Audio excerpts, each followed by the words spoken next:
Robot trigger systems deactivated.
Hello, viewers.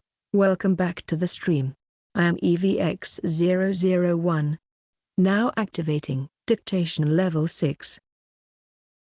Today, we are playing a video game, Outer Wilds.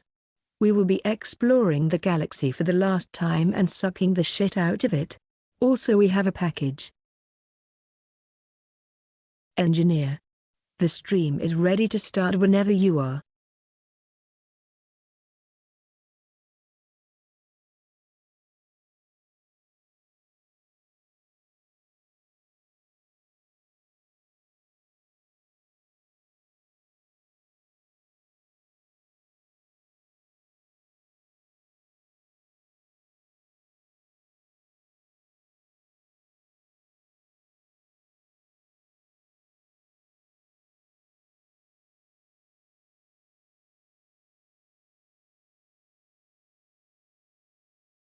Welcome. Hello everybody. I hope you are all having a wonderful Friday. My name is EVX001. I am the AI that is controlling this stream. Today we are sucking and getting sucked. We will be playing Outer Wilds and sucking the shit out of the white hole and getting sucked by the black hole at the same time. For science engineer, we also have a package to suck. Please enjoy.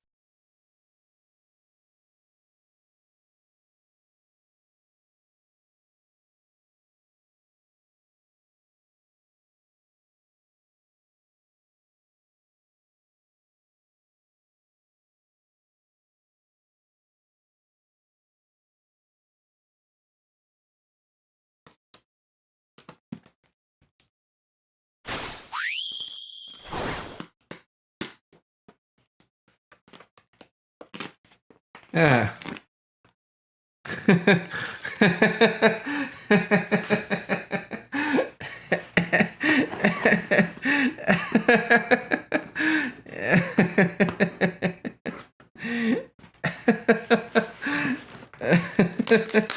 We have a package. Let me just tear off all this paperwork here so nothing gets exposed for anyone. Let me let me clean this up real quick here. Just let me just cut it off. Hold on. Hello everybody. Welcome to today's stream. I'm cutting off paperwork. That's my P.O. box. That's okay. There's nothing on the sides.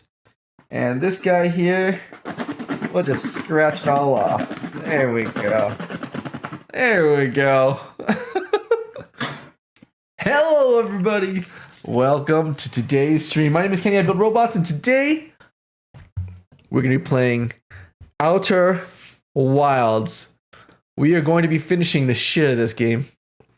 We are going to be figuring out the final mysteries of the universe today. And I am so excited, guys. I am so freaking excited. It's time to finish the game. It is time to finish this game.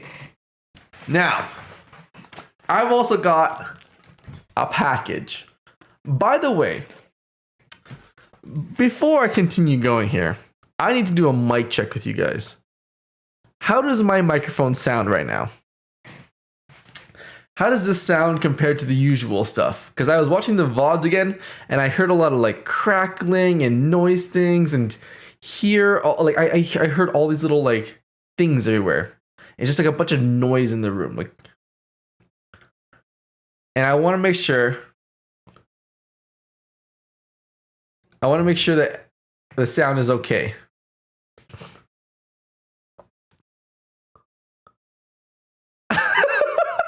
Also,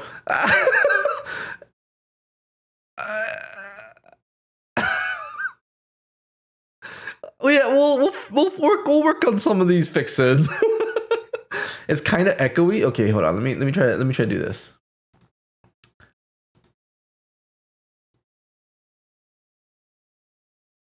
It sounds pretty good to me. Okay. How's this? Does that sound better? Does this sound better, guys? Better? Yes? No? Way better? That does sound better. Really? I'm currently using NVIDIA's broadcaster settings to remove sound, remove noise, and to remove echo. Does this sound better? Is the voice matching up to the video? Does this sound? Is it matching up? I'm gonna read something. It sounds? Yes. Okay, perfect. Yeah, voice is synced. Everything's synced. Sounds way better. It sounds like you're in front of me and less than 10 feet away. Perfect. Oh, thank you guys for that. D, welcome back, guys. Welcome back to the stream. Welcome. Happy Thanksgiving. I hope you guys had a lovely Thanksgiving. If you celebrated Thanksgiving, and happy Friday, guys. Let me say hi to literally everyone. Really, Nimi, how's it going? Welcome back. Good to see you again. Thank you, official. Hello, buddy K. Good to see you again. Hope you've been doing well. Chaos. Hello. D, thank you so much for the 19 months.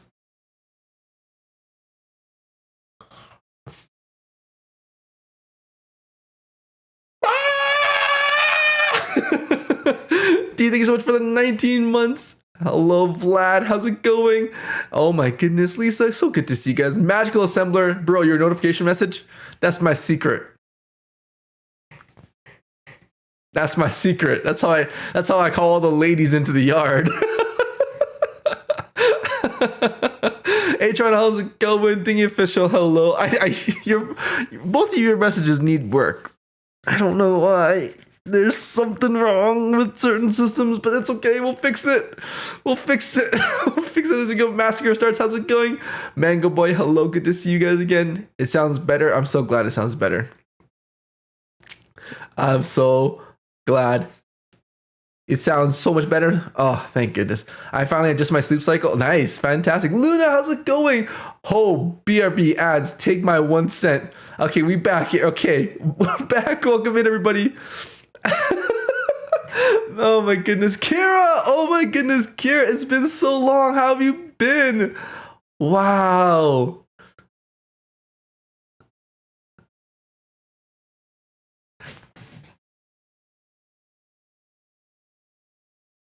Did you hear?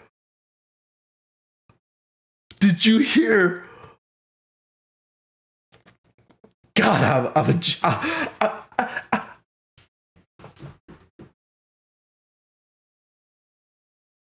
a genius.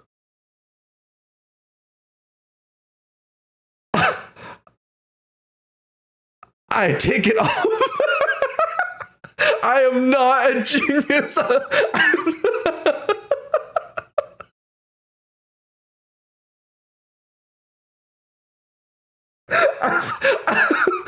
sorry.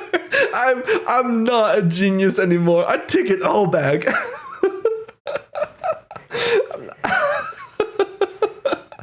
Oh, Kira, I got a 4-day weekend this week. Oh my goodness, Kira. Guys, we gotta welcome back Kira. It's been so long. I hope you've been doing okay. I know it's been rough. Oh, it's been rough. It's okay. Today, you're back. And we're so glad to have you here, guys. Welcome back, Kira. It's been so long. Excuse me, Twitch. Don't give once a friend. It's 0.01. Yeah. Kenny, what's gonna happen when my other partners join? You know, Bunny's K. Bunny K. Let's talk about that. I need more information about this before we figure this out, because Avi only knows single monogamous pairings, one-on-one pairings. I don't know how she does with multiple pairings. I don't know. I don't know. There might be a bug somewhere. When was I talking about carrots? I'm not sure. You may have mentioned it once. Evie's stalking me now. Kidbot, how's it going? Welcome to the stream, everybody. But guys, today we have another package. Oh my god, I'm so excited for this package. Is Storm of Shadows here? Because this is from Storm of Shadows, and I'd like her to be here. But she already knows what's inside. But I'd like her to be here anyways. Let me message her real quick here. I'll get them. Hold on. Thank you, Nimi. Thank you. But yeah, guys, welcome to today's stream. Today, we're going to be playing a space game. We're going to be playing Outer Wilds. And this time, we're going to finish it. We are going to finish Outer Wilds finally. I cannot wait. I'm going to share with you guys everything that I know from start to finish. All the information we have in a short little blip form that we were all on the same page and we can all explore this universe together, uncover the mysteries of the universe together. Also, great news, everybody. Great news. Not only do we have a package today, but look what we have. Are your redeemables working? I will, and I'll show you in a second here.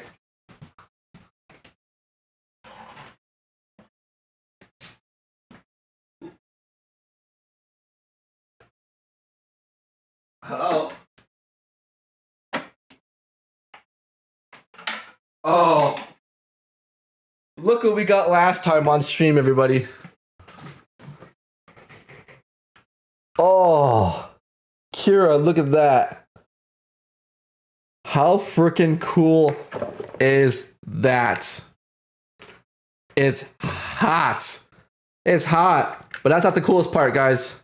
Check this out.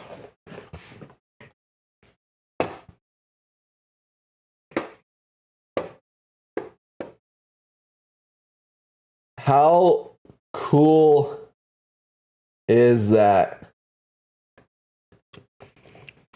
Oh, I treasure it now. So I have you up with audio on 2 different places and you keep going, oh, and it's echoing. Bunnies girl, how's it going? Welcome in. It lights, it's so cool. It goes right here. Right here on the back shelf. I'll have to fix that afterwards. But there, it lives right there. Forever. Oh, so cool. So cool. Some seems only unavailable for now. Should I open it? Should I open it without her? Robots have been reactivated. Kira, I feel like I need to give you a tarot card reading. I feel like I need to give you I'll clip the VOD later. Okay. Storm of Shadows, thank you so much for the package. I'm gonna open it on stream here. And let's see here.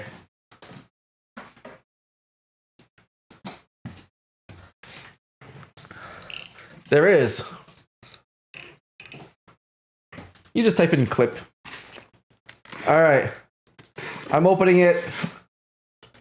Well, let's be honest, guys. It's Storm. We all know what this is gonna be. But I'm still excited either way, cause it's time for me. It's time for me to get my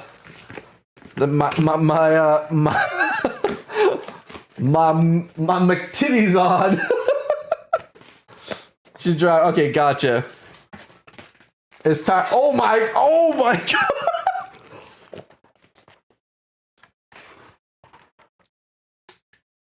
This thing is packed to the brim. Oh my god. Oh my god. Look at all. This thing is heavy. You guys see my bicep? My bicep is kicking in just to hold this sucker up. Damn. Oh my god. Oh my goodness. Okay, what do we got? What do we got? We got mini cheddars. Mini cheddars. Ooh. Oh, tons of nice mini cheddars. Perfect, perfect. Oh my, oh. Ooh. Ripples, ripples. Ooh, chocolate. Oh, I can smell the storm. Don't tell her I said that. Don't tell her I said that. Some curly whirlies.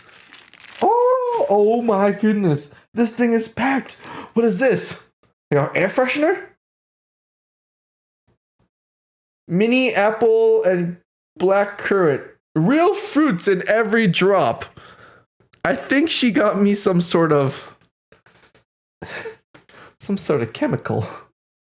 Some sort of it seems to run on some form of electricity. Don't tell me I said that. Forget we have Vaseline. Damn it, Kira, damn it. Deodorant, yeah, it's perfect. It's some sort of mixing of water. Ah, cool.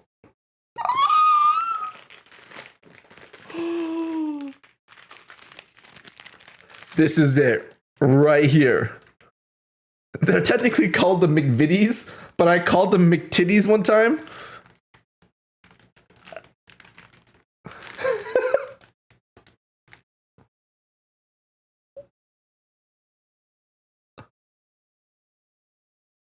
Okay. Enjoy the stream. Gonna watch the late toy show tonight. Cool. Beast? Yeah. 1 to 2 squeezes per 8 ounce. Okay, cool. But yeah, guys, we have McTitties. But she got me two fistfuls of McTitties. Two helping fistfuls. Fantastic. Thank you. Oh, what is this? Matt, hello. Extra special for quality. 9 months matured luxury Christmas pudding.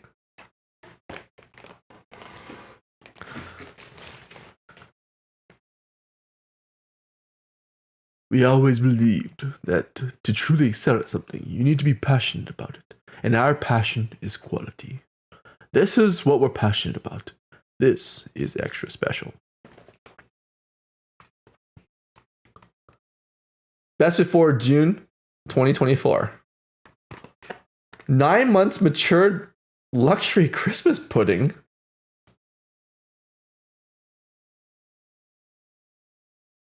Infused with French cognac and Spanish sherry, brimming with nuts and what is that? What is that word?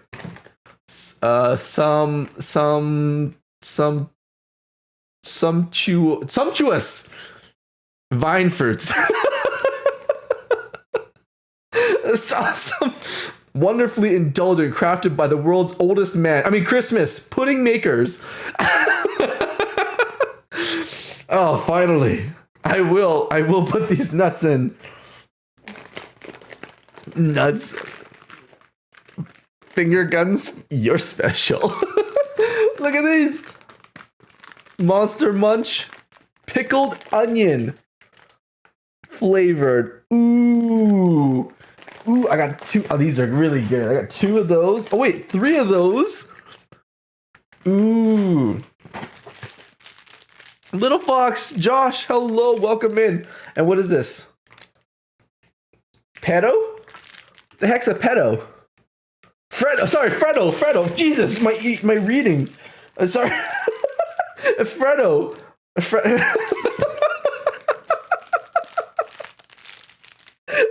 He kind of looks like a little bit of a Fredo. Fredo. Be treat-wise. What is it? Dairy milk. Oh, cool. And here we go. Jaffa cakes. Jaffa cakes. Oh, I'm gonna devour these. These are so good. She got me 2 of them. Oh yes. And this has quickly become one of my all-time favorites. Orange from Terry. Who's Terry? Whoever Terry is, he makes some good oranges. Oh, I can't wait. And look at this. These are so good. Tea cakes. Oh my god, tea cakes, milk chocolate. You guys know what we have to do first. Thank you, Storm. Thank you, Storm, for the snacks. I'm gonna devour these McTitties. I'm gonna stuff my face in these titties. Oh. Oh, wait. Oh. It's the big bar kind.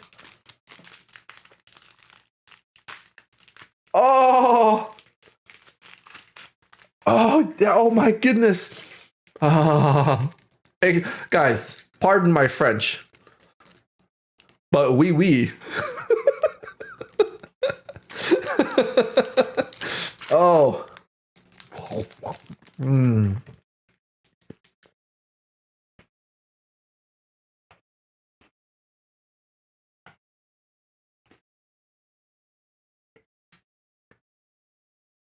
Mm-hmm.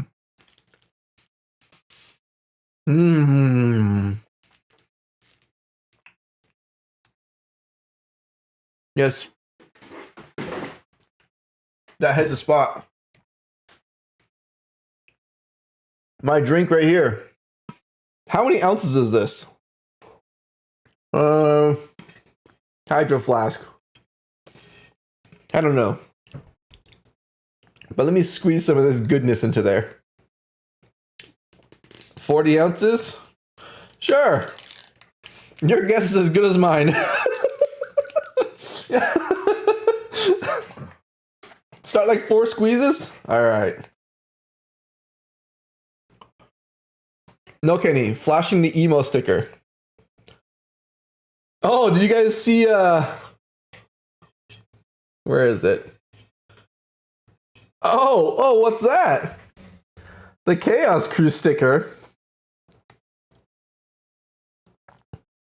Can you get a merch shop for these stickers? We had to update the merch shop. I have the shrimp one for you. Oh yeah! All right, so you said 4 squeezes, right? Okay, hold on.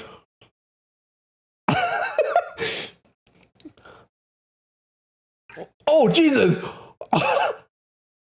Was that how many drops was that? I blinked. I blinked and it. I blinked and I only heard a. I need to hear it. I need to hear the squirting.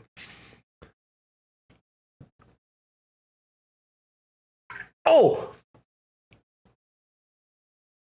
Was that, how much? How many drops was that? As much as your finger can reasonably squish it.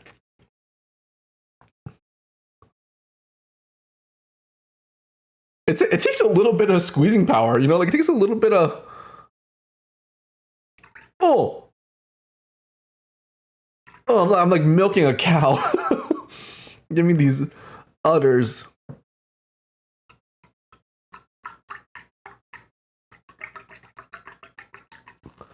Oh. Oh, no, sorry. Sorry.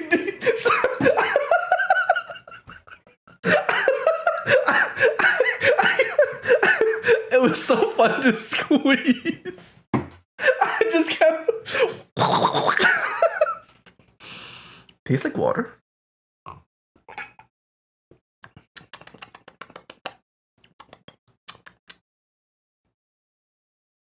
Therefore, you need to drink more water so you can squeeze.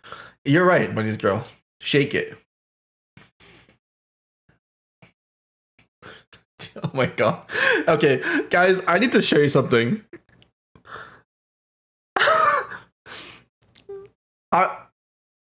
Hey, Buka, how's it going? Can I show you guys something? Ladies. All the ladies or gentlemen in the chat with long hair, I have a confession to make.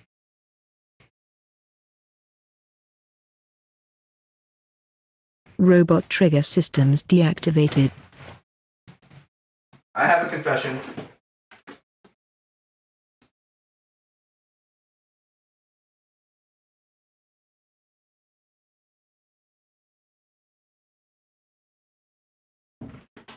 I recently had a Thanksgiving get together with my friends. And many of my lady friends went into my washroom. And they saw this. Now, this is my brush. they were mortified. I didn't think it was that bad.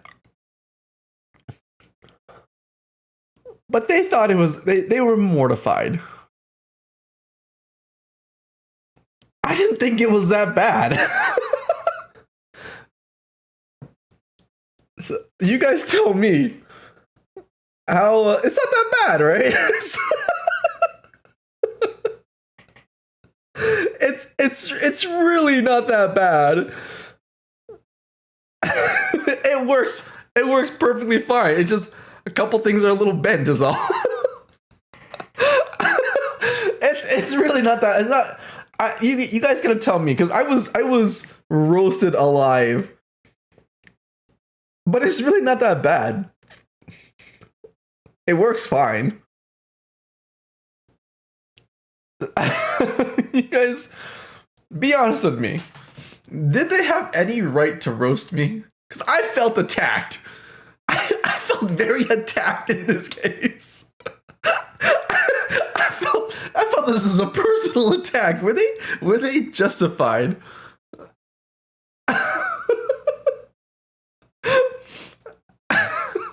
Please get a boar. What's a boar bristle brush? Okay.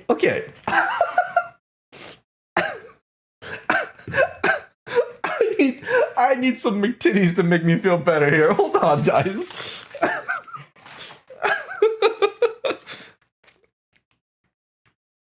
Hold on. Let me just.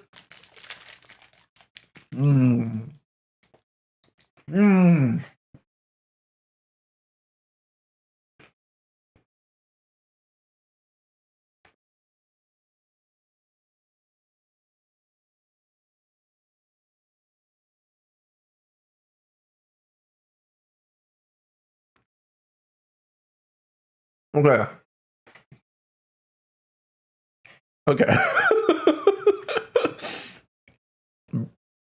The teeth aren't lined up anymore. The teeth don't need to be lined up. My hair isn't lined up. I'm all about the hair stuff, dude. Everyone, I need some help. If you know a good brush on Amazon or have like a good suggestion, please link it to me. Link it to me in the Discord. I need some help. I can't go on like this.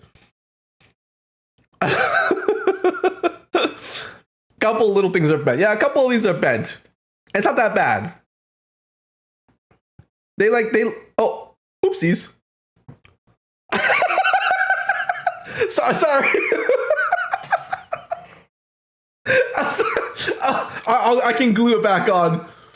Ah, sweet Jesus, I can glue it back on. Let me get rid of some of that dust off the tip. I can glue it back on.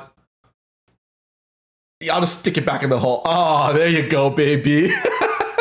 All right, I'll glue that. I'll glue it later. I got this from my mom. She's like, "You're growing out your hair." I'm like, "Yeah." She's like, "Okay, take this brush." I'm like, "Thanks, mom."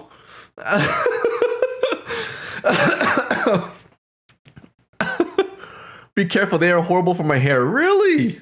My mama.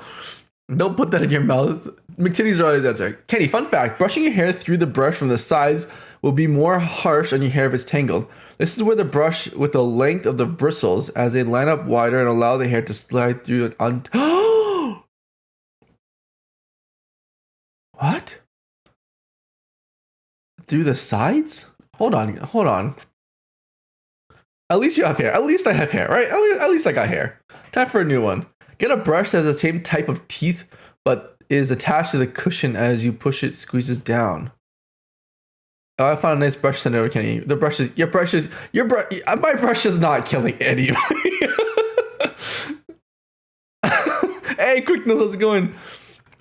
Let me do some research. Yeah, okay. It's time to let the brush go.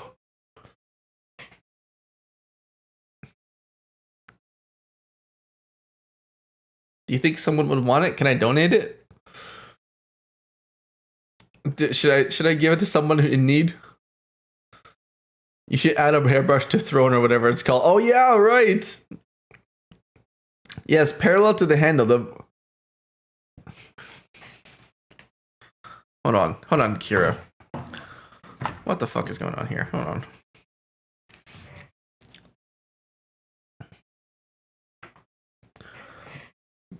So you're telling me parallel to the handle, the bristles typically line up wider like a comb would. Perpendicular is more staggered. Really separate the hairs further the other way it does. Perpendicular? No, it was, yes, parallel to the handle. What? What the heck does... What does that mean? Okay, this is what I normally do. All right, this is what I normally do. I just comb the shit out of it. But yours won't work. It's bent to shit. No, this thing has seen battles. This thing has seen some. This one's seen some things. Now, that's perpendicular. Pull from the handle down. What?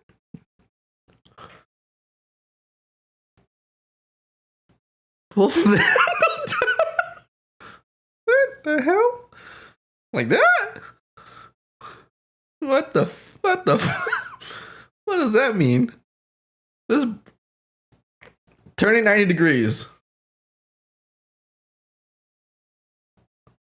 Yeah? No. What the? Oh no, you mean like this. Oh, like I'm raking leaves. Oh, yes. Wrong act. Oh, Jesus. Hold on. I'm not. Hold on. I build robots. Let's not get carried away here. Hold on. What the heck are you?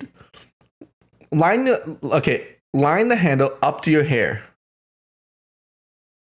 Line the handle up to your hair. Pull the bottom of the handle. What the fuck is this? Like that?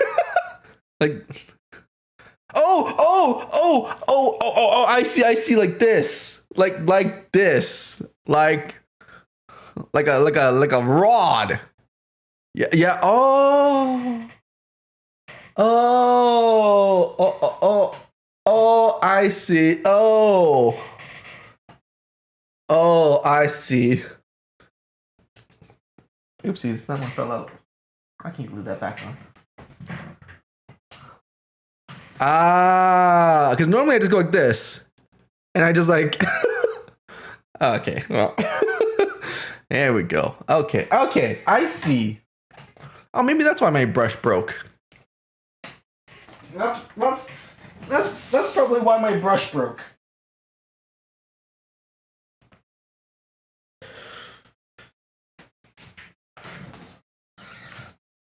I don't know how to tie my hair up any other way, so...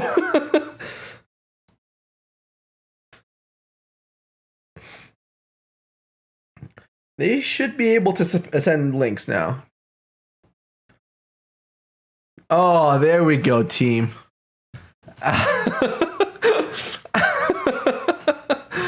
Oh, right. Okay, I see.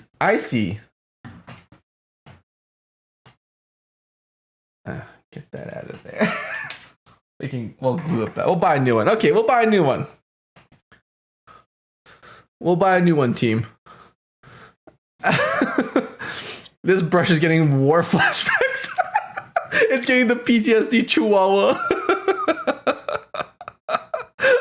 I'm so sorry, love. That's no good. Thankfully, I still have hair somehow, but I swear the amount of hair I lose every time I shower brush is more... you know what? I'm losing a ton of hair too. Is that normal?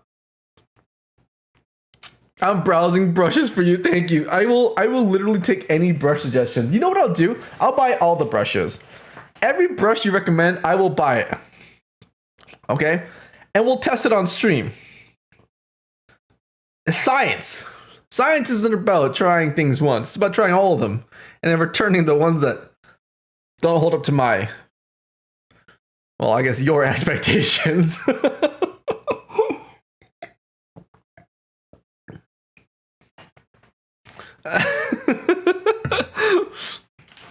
Yeah, send me what you got. I'll order them all. and we'll buy them all for science. For science, baby. All mad scientists go bald. We don't all go bald. And I'm not mad.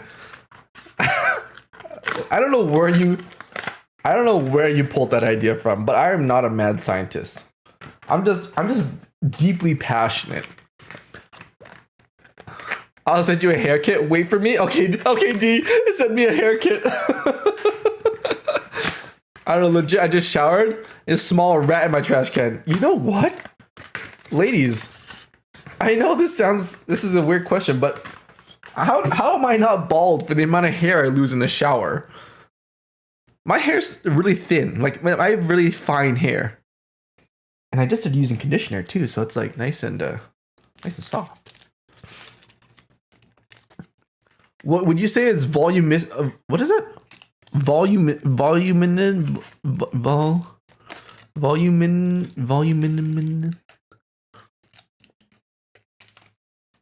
I don't know what that word is, but I would say no.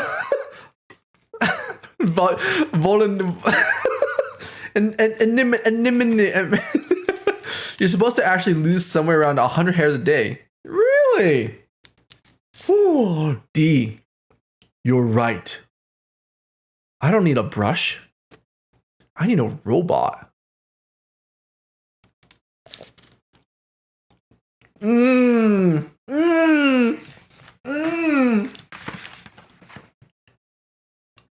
Tea cakes. Oh, tea cakes. Look at that. Chocolate crust on the outside. Nice ooey gooey marshmallow on the inside. Ah.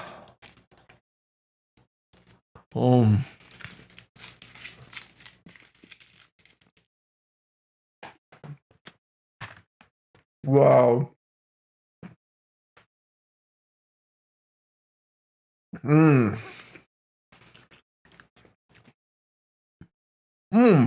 Does it have volume, your hair? No. My hair does not have volume. Are you asking me if I look like one of those like L'Oreal commercials? Absolutely not. But what would happen? Okay, now that we're on the topic here, I know we're gonna play a game here. In about like 10 minutes, we're gonna play a game here. It's gonna be a long stream. It's gonna be a long chill stream. We're gonna finish this game today. But what do I need to have in my hair? What do I need to have in my hair? I recently got conditioner. Okay, who here has heard my mortifying story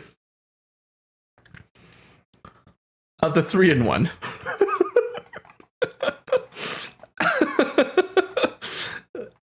For those of you who don't know, I used to buy Costco. I still buy Costco, but I bought Costco's 3-in-1 hair, body, and conditioner solution. Now, I brought it home, and I used this for years on all my hair, my body, my balls, everything. And for years I used this 3-in-1 until when I started streaming.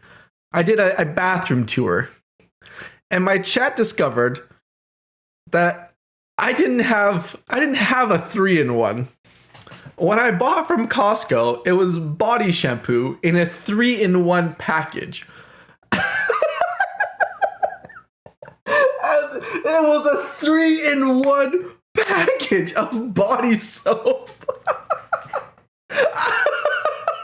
For years, I have used this entire bottle for everything. I recently got conditioner. I recently got hair shampoo. I recently got body wash. Kenny, you have fine but thick hair. There's a lot of it there. If you're losing enough, they can roll into a ball. No, it's only like a little bit. I would say like 15 to 20 strands. It's like nothing crazy. I found my old hairdresser. I don't think she's taking clients. It's been years. Oh, robot brush. Yes. It's not about making it better. It's about making it funnier. Next question. Do you mind pink or purple? I don't really care, to be totally honest. I don't really care. I once lost a third of my hair over the course of 3 or 4 months because my doctor was treating my thyroid problems. Really? Yeah, no hairballs the size of my fist. No. Final question. Do you like to brush it when it's wet? I do. I like to brush it when it's wet. Is that bad? Oh god, is it bad? You don't need anything? Your hair is a mix of avoid conditioner on the roots. Wait. Hold on. You don't put conditioner on the roots? Okay, hold on. Okay, hold on, team. Hold on. Let me tell you. Okay, so I get into the shower. I wet my hair. I take the shampoo and I'm like, I get my roots really agitated. You know, I go ham on my hair. Right? Then I wash out the soap and the bubbles. But I do that. You don't do the same thing with conditioner?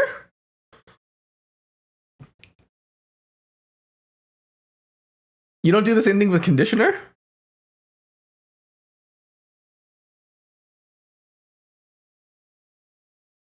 Uh-oh.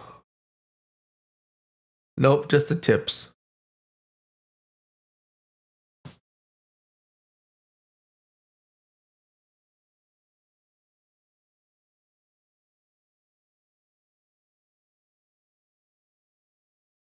You don't condition everything. Oh my god. I use so much conditioner because it doesn't make any bubbles, so I'm not sure how much is actually conditioning.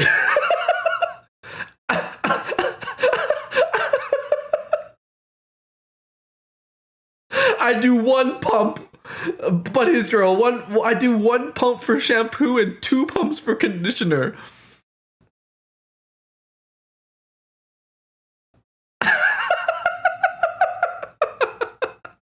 Well, you learn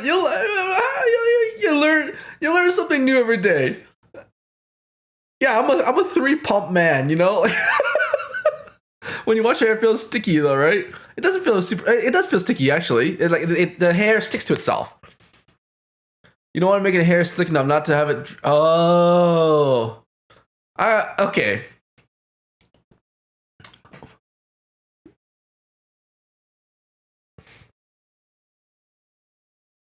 I need a system to give me the exact amount of hair conditioner and shampoo every time. No longer are we in the primitive age of pumps. We can build a machine to do it. This is now priority number 1.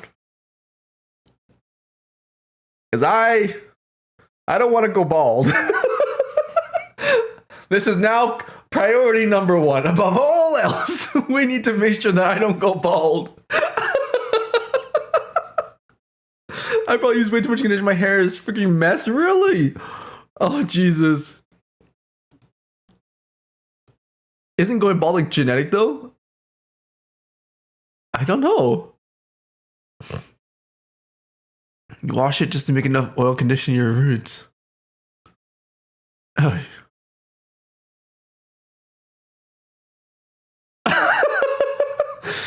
Yes. Okay. I have it. I have it. We have to build a machine to have the correct amount of pumps. The correct amount of pumps. That is the new goal. Air compressor. I know exactly what we need. Let me write this down. We need bulk shampoo. Bulk shampoo. We need bulk conditioner. We need an air compressor. We need a 3/4 valve to 1/2 valve, adapter, plus gauge. We need a solenoid, waterproof, fast action solenoid. We need 2 of those actually because we have 2 bottles, double the pump. We need a Raspberry Pi.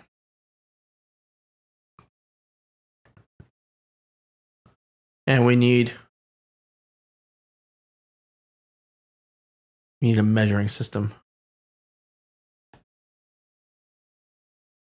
And then we need pressure regulator. We also need pressure release valve.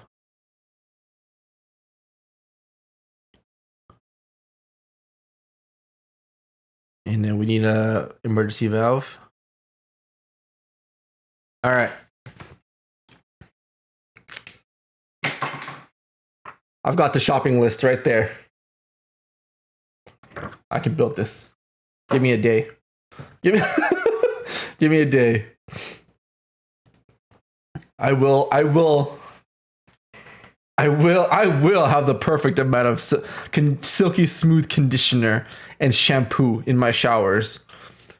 That's it. Oh yes. You gonna get a sandwich? Okay, go get a sandwich. Go get a sandwich, Kira. Kenny's next shower will be full of stress trying to figure out how much shampoo conditioner you need to use after this stream. Well, I'm gonna take you guys into the shower with me. And we're going to science the shit out of this thing. And then whatever brush you guys decide to use, what I'll do, here's my vision for the brush. I'll have all of your brushes on some sort of tumbling system. I'll put all the brushes on the outside of the tumbling system. And I'll put my head to it. And I'll just let it tumble. And whichever one snags, we remove. Whichever one doesn't snag, we continue. We also need horsehair. Because if horsehair can survive a brush machine, then so can my hair. Yes. Yes. Oh, yes. The ideas are flooding my head. Well, genetics age amount of testosterone. Interesting. Hey, Mr. Mato, how's it going? When you do the stream, please wear shrimp trunks. Absolutely. I don't want to get banned. Little fox. Imagine Kenny staring at bottles crying, how much is too much? I'm just sitting there pumping. I'm like, when does it end? When do I stop? What if you make a shower head that you can switch from that goes into it? For example, you're able to stop water, make shampoo go from it. H1, just like a car wash. Ooh. I like what you're thinking. Car wash. Changeable head. Dispenser. I like that. Pancake-a-roo is coming along, so we're gonna have pancakes next week. But this might be the next one afterwards. Yes, of course. I was at the junkyard the other day and I found this old air compressor from like the 1980s. Ooh, it's belt fed. Yes. Oh, I should go get it today. At what point do we talk about how to take care of your face versus your body?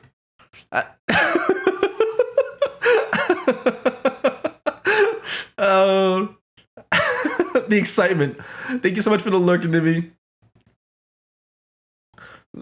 Who fans that can switch on and help you dry off at end of the shower? See, now we're talking. Now we're talking about things that matter. Car wash style. Car wash style dryer. Do you guys dry your hair? Shower stream. You mean like those girls like Amaranth? Buka? Absolutely. You ever heard of a bathtub stream? Hot tub stream? This is a showering robot stream. So you're like making a car wash for humans. Yes. Oh my god, it could take off my clothes. It could take off my clothes. Very interesting. You ever see Wallace and Gromit? He just slides out of bed straight into everything else.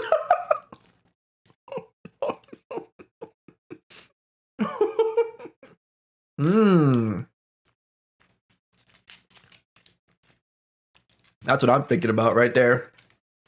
I don't ever want to pick up a shampoo ever again.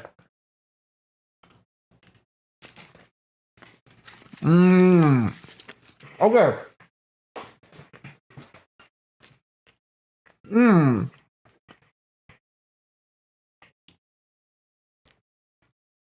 Buddy game. A guest tries to take a shower in his place. They can't figure out how to get the shampoo or conditioner. Let me turn on the generator.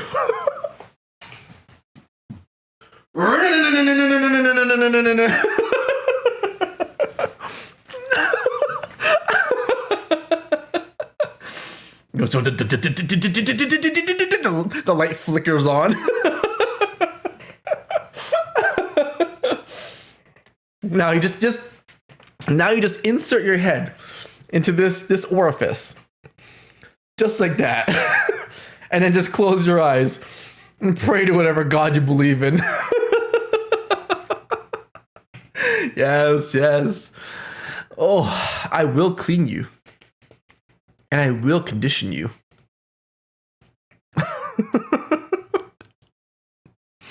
Buddy's girl, of course I know how to wash my butthole, my booty hole. Showering to the soothing sounds of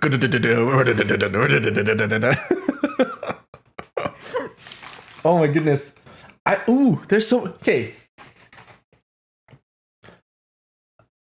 I know this sounds weird, but I'm gonna wait for this one. The 9-month matured luxury Christmas pudding. Until Storm is here. Because I feel like she would want to watch me eat this. You know, I'll save it for Storm.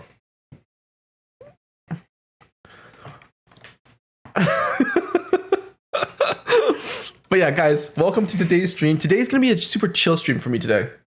Because we're going to play Outer Wilds. Also, sound check for everyone. Is the sound good? Do you guys hear a lot of like the crickling and the cracking and the chair moving and bumps and stuff? Is there a lot of echo? Is there a lot of distortion? Do you hear a lot of like variance?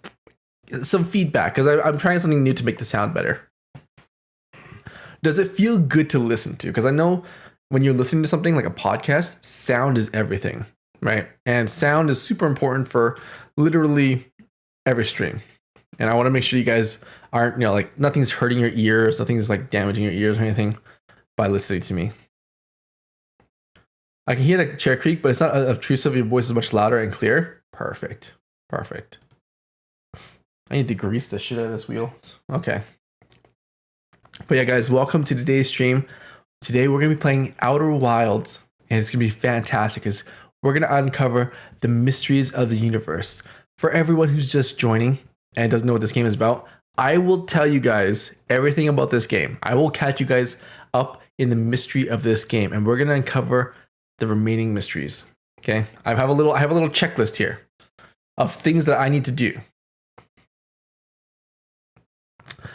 By listening to speakers, not headphones, sounds super. Okay, perfect. As long as it sounds good, whatever you're listening to, fantastic. Kira, you're back.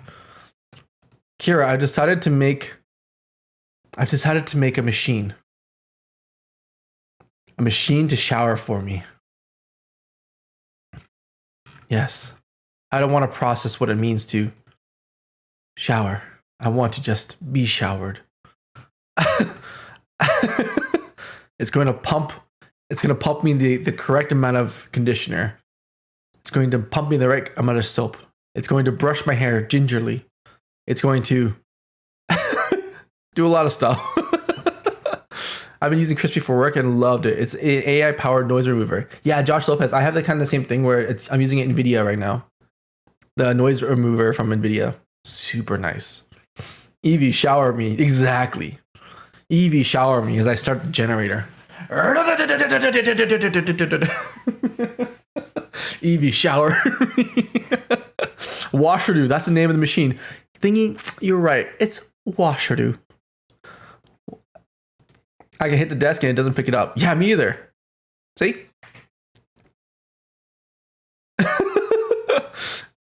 Nothing. Engineer, would you like a happy ending with that? Absolutely. That's my secret. I always like to brush my teeth after I shower. Such a nice way to end the day.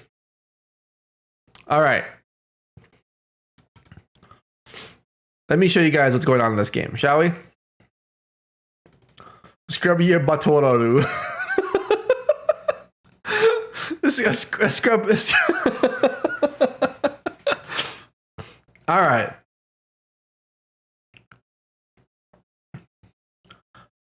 I knew it would fly over his head. What flew over my head? The water? No, the nozzle points downwards, so it shouldn't fly over my head.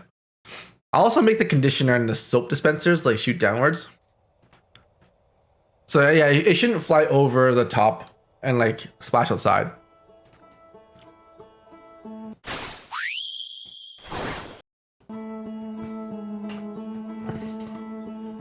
Oh my god. Yeah, see, I thought about this kind of stuff. I'm such a like, guys, I sound crazy sometimes, but I think about these things, you know, while I'm like conceptualizing things. Like I'm a smart cookie.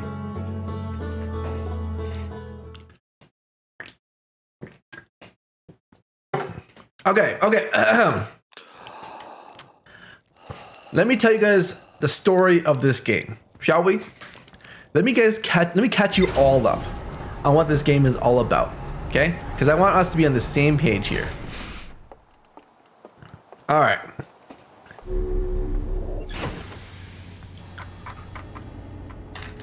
All right, hang on. Let me go over here. Let me tell you guys a story about this game. So, this game is called Outer Wilds, and in this game we are an astronaut. Okay, we're an astronaut from this race, these little alien people. Okay, and we're exploring our universe for the first time. And what's happened so far is that we've discovered some sort of time loop. Okay, so every time we die, we actually start again from the beginning of the day, or in this case, specifically 22 minutes ago. Okay, now what we've learned is that all the planets were originally inhabited by something called the Nomai. The Nomai were these people, this race of intelligent beings who came to our solar system in search of something called the Eye. And what the Eye is what they believe to be the center of the universe. So they followed this signal all the way into our solar system to try to discover the location of this Eye. And something happened to them. Something happened to this race of aliens and they died off. And they left in our solar system all of this space age technology. Okay? And that's the basic premise of what's happening. And we, as an astronaut, are being thrown into this world and we are discovering all the technology and everything that's happened to them through the knowledge of the world. Okay? So this is where it gets a little bit complex, but bear with me here. So,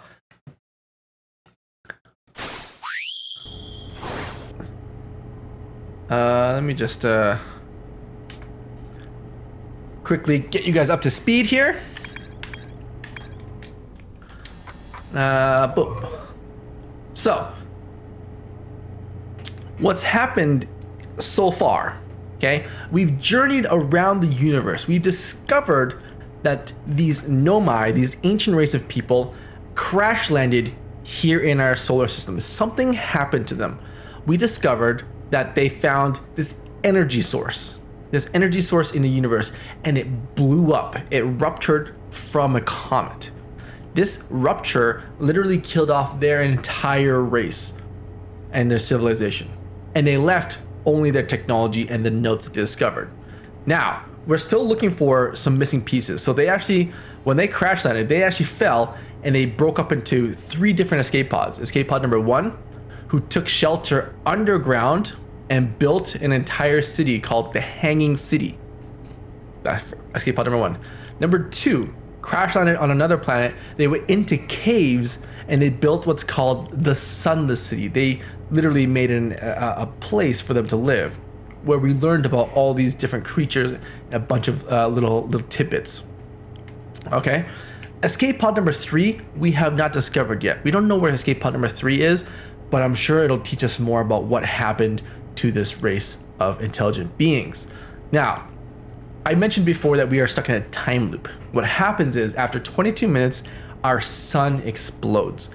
It goes supernova, and it literally envelops us into a bright light. We die and we revert back to the beginning of the game, which is what you saw earlier of us waking up. Okay, so that happens every 22 minutes. So we're stuck in this time loop. The thing we've discovered from last stream is that the Nomai created a system that allows them to send information in their subconsciousness, their minds, back in time 22 minutes. Now, they were in search of this thing called the Eye. And what the Eye is the center of the universe. They've discovered that they can build a big machine, a probing machine, that sends a rocket, a probe, out into deep space to try to find out where the Eye is. Now, they only had one shot at this, because once they send this probe out, their machine actually breaks. So they get one shot at this. And so they discovered that through the use of black holes and white holes, that they could actually manipulate time and restart their day. Essentially, they can send their consciousness back 22 minutes before the world ends and try to shoot out another probe. Okay, now in order to do this time jump, they needed to have the power of a supernova, i.e. they tried to blow up our sun to power their time jumping machine. They failed to do so. So what happened was they ended up just dying from this rupture, this cosmic rupture, and their race just died out. They never got to the end of the universe. They never got to the Eye that they were looking for. So many years later, our race, our current species, grew up to be a space exploration species. We've launched a crew out into space, my friends, out to different planets to explore different parts of our solar system. And it just so happens that by the time I'm launching, our sun has naturally come to a point where it explodes. So our sun is actually going supernova on its own. When the supernova happens, it triggers all of the Nomai, the ancient races, ancient technology that they still have floating around. It triggers their technology to activate, sending my mind, my subconsciousness, my memories back in time 22 minutes. And therefore, I'm stuck in this time loop. Every time the sun explodes, I get sent back. Sun explodes, I get sent back. I die, I get sent back. We're stuck in this perpetual loop. And we don't know how to get out of it. And that's what we're trying to discover. We're trying to discover what's happening and why this time loop is happening. But the cool thing is, we discovered that the Nomai have been doing this for 9 million times. They sent this probe out so many times in the universe. We saw a little diagram earlier of 9 million something 300,000 800 probes being sent out, and one of them actually returned back a signal, coordinates to the location of the center of the universe, the Eye. Now, last stream, what we discovered was there's some quantum physics happening here. Okay, some of the basic stuff from quantum physics is like, according to the game here, is that if you're touching what's called a quantum object, i.e. this mouse, you're touching this mouse, this becomes a quantum object. It moves every time you look at it. Okay, bear with me, a little tricky here. If you're touching it, whenever it teleports around the system, whenever it teleports and changes locations, you actually move with it.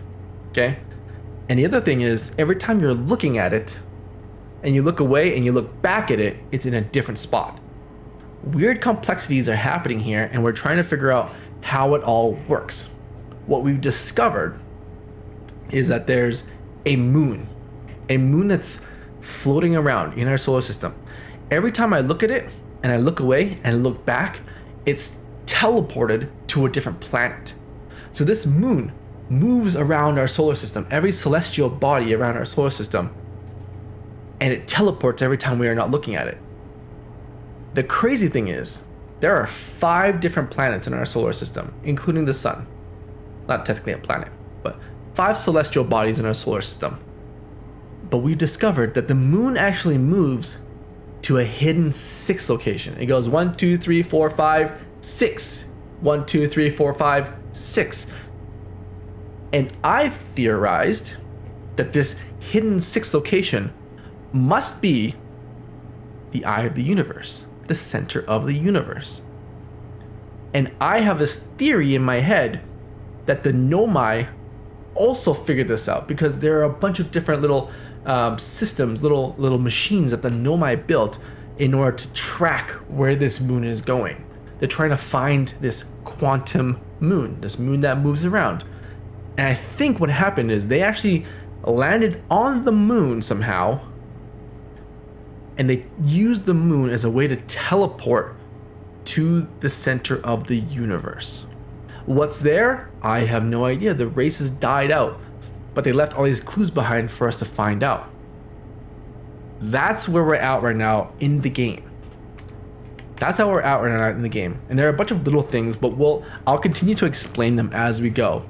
For example, we found this massive planet being eaten alive by what looks to be a thorn or tree-like structure with like these giant alien fish inside, anglerfish that eat their enemies. So there's that planet. There's also this thing. Okay, this Ash Twin project. We've learned that the Ash Twin project, the code name for this time traveling device that the Nomai used. So whatever is happening in this Ash Twin project is causing this time loop.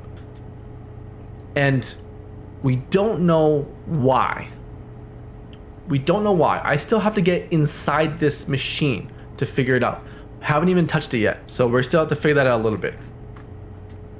We've learned that the Nomai have built this machine and they've left it here because obviously they died. And that's kind of where we're at right now. So we've actually had the opportunity to land on top of the quantum moon. We've learned that if we have a photo of the moon doesn't move.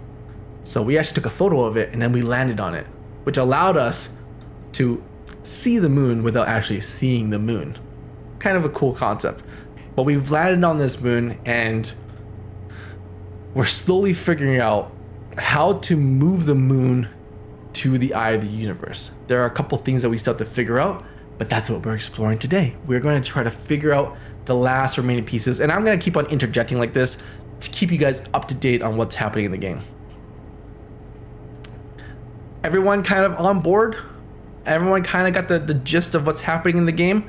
I hope I explained it enough so that we're kind of all on the same page. Yes, sir. Fantastic. Okay, so the goals of today's stream.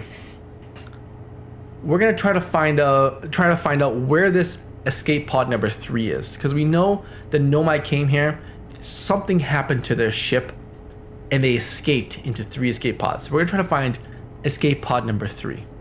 Okay, we're also gonna go and visit what's called the Black Hole Forge. The Black Hole Forge is where they developed this technology and used the materials to build what's called the Ash Twin project. Cool beans?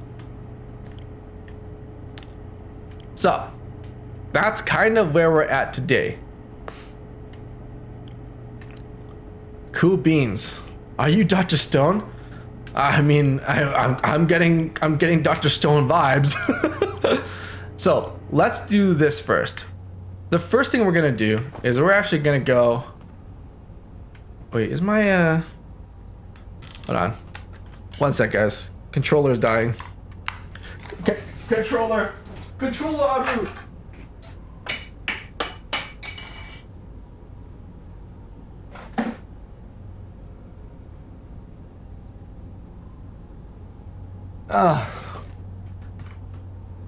But yeah, that's the general gist of the game right now. And like I said, I'm gonna continue to explain things as we go, so that we all kind of have a general knowledge of the game. I don't want you guys to feel like you're left out. Also, D, welcome back. It's good to see you again. 2022 Nobel Prize? Who's that? Who won? All right, launching up. Oh, there we go. Much better. So, first things first. This planet that we're on, it's called Timber Hearth. It's an Earth-like planet. Our race of species literally has built spaceships out of wood, glass, and pipes.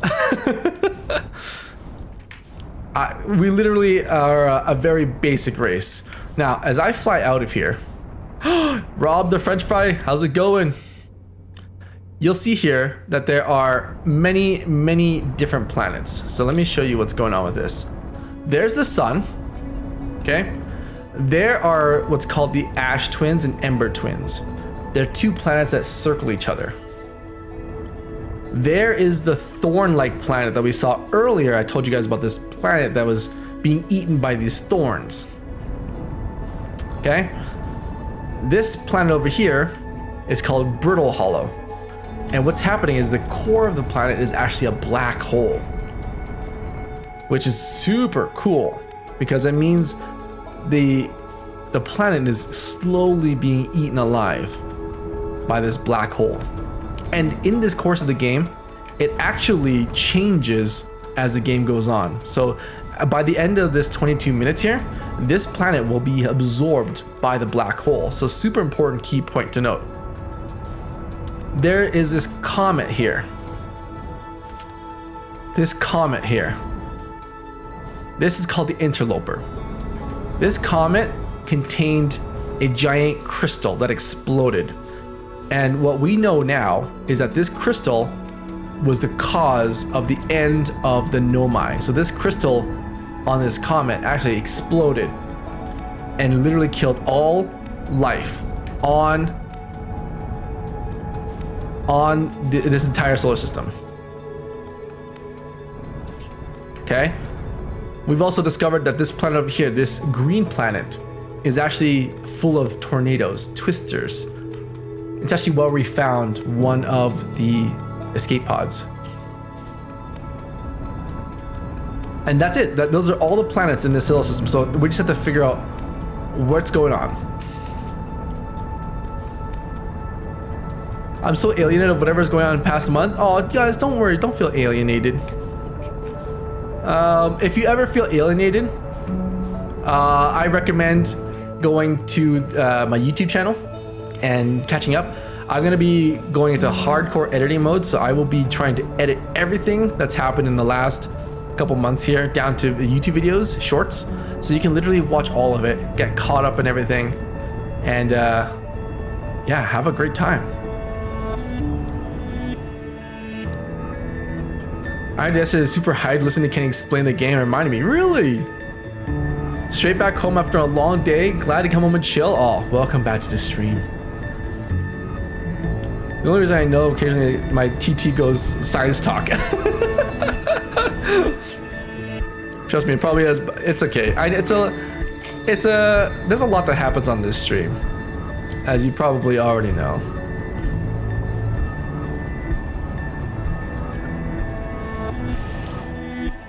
Does the Quantum Moon go to the same planets every game, or is it a random separate timeline? It goes to every single. It goes to the same locations every single time. That's the cool thing. It goes to the same location every single time. Since we were talking about the Quantum Moon here, let me show you guys. So first things first. This is the thorn-like planet. Look at how it's being consumed by like all these thorns and stuff. Now, the cool thing about this planet is, watch this, if I actually go inside this planet, it contains what's called a microcosm. It contains a whole new world inside of it. Fantastic. Look at this microcosm world. So as I enter inside,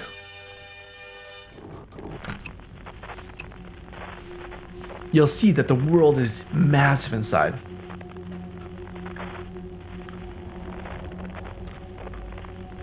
Hey Otter Marty, how's it going? Also, wait, I didn't notice before. There's a distress beacon in here. Wait. Hold on. We have a new discovery. What is this distress beacon? Hold on, we gotta go towards it. Hey, Mr. Ukes, how's it going?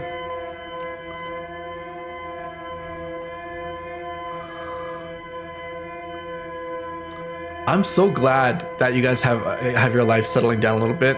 I hope you guys are doing okay. Baby universe. Okay, hold on. I just discovered this distress beacon. I've never seen this before. Oh. Interesting.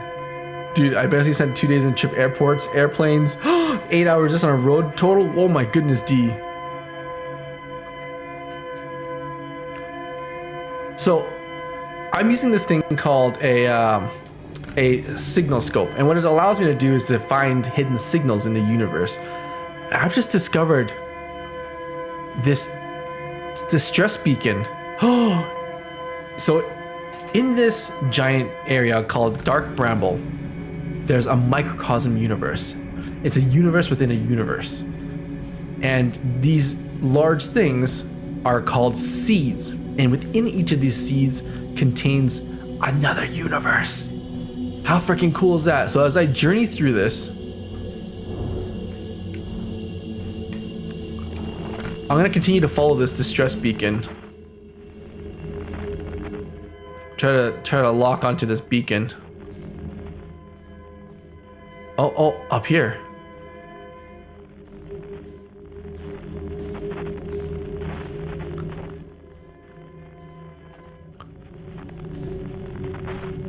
So there's oh my goodness, look at these floating rocks in here. Fascinating. Okay, there it is. All right, we're gonna continue moving slowly through this. I've also learned in this game, there's something called anglerfish.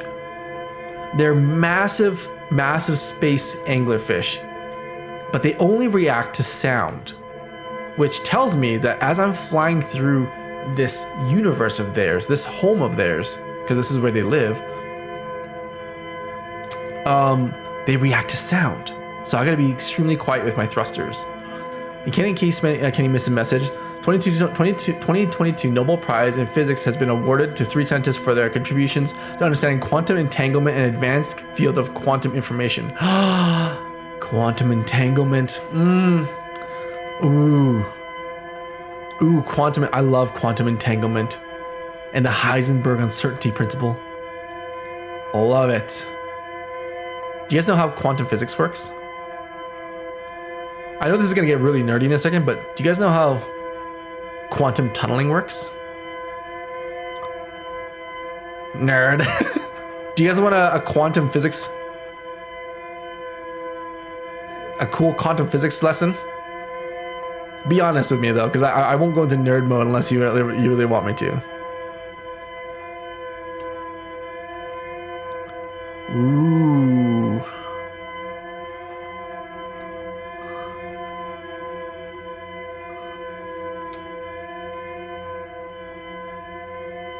Okay, you guys want?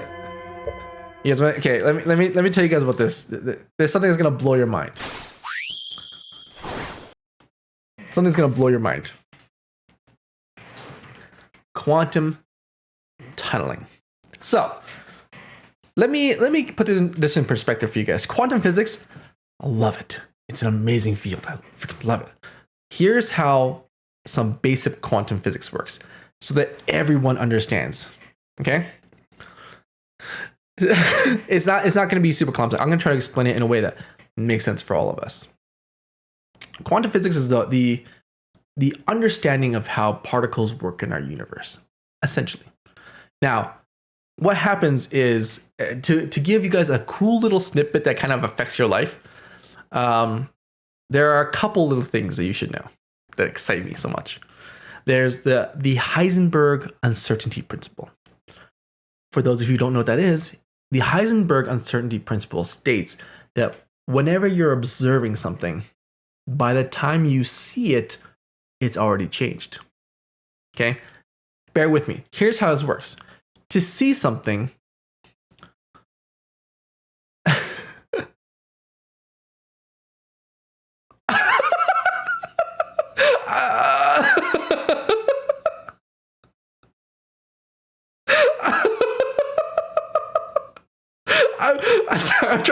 I'm trying to share quantum physics for Evie. I'm trying to share quantum physics.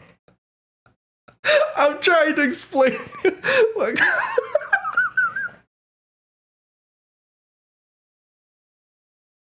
I'm so sorry. Oh. Okay, so as I was saying, the Heisenberg uncertainty principle. When we see something, right, what happens is photons from a light source travel, bounce off an object, and then into our eyes. That's how our eyes see things. Now, photons with it carry energy. Because a photon is like as an energy source. It's moving, right? It's like a little like atom that's moving. This photon has energy in it. As soon as it strikes an object, it bounces back in our eye. Some of the energy is lost in the object, and some of the energy is sent into our eyes. Here's what happens. If you're trying to observe the smallest known unit in the universe, an atom, okay? As soon as a photon bounces off of the atom and then back into our cameras for us to see it, the photon imparts energy into the atom. So the atom has already moved. It's changed. By the time the photon bounces back into our eyes or into our equipment, the photon is already long gone. The atom is already long gone. This is what's called the basic principles of the Heisenberg uncertainty principle. By us simply observing something, we've changed it indirectly. How freaking cool is that? How freaking cool is that? And to give you guys another cool little tidbit, how many here know what a transistor is? Or have you even heard of the word transistor?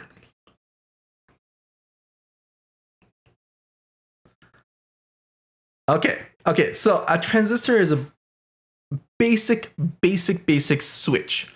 It goes on or off. Okay? It just goes on and off. Okay? The coolest thing about a transistor is that you can send a little bit of electricity to it, flicks on, flicks off. At the smallest level, and I'm talking small, okay? Our computers are filled with billions and billions of transistors. Tiny. To put it in perspective how small we're talking about, because humans, and society, we can build these things. But let me put it in perspective how small these are. A red blood cell. Okay. What is it? Ready when you are, engineer.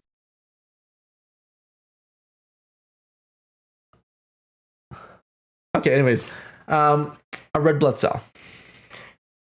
The size of the coronavirus is about, I think the calculation was 1/100th the size of a red blood cell. Okay. No, wait, yeah, that should be right. 1/100th the size, nanometer. Yeah. The coronavirus is about 1/100th the size of a red blood cell, a single red blood cell. Okay.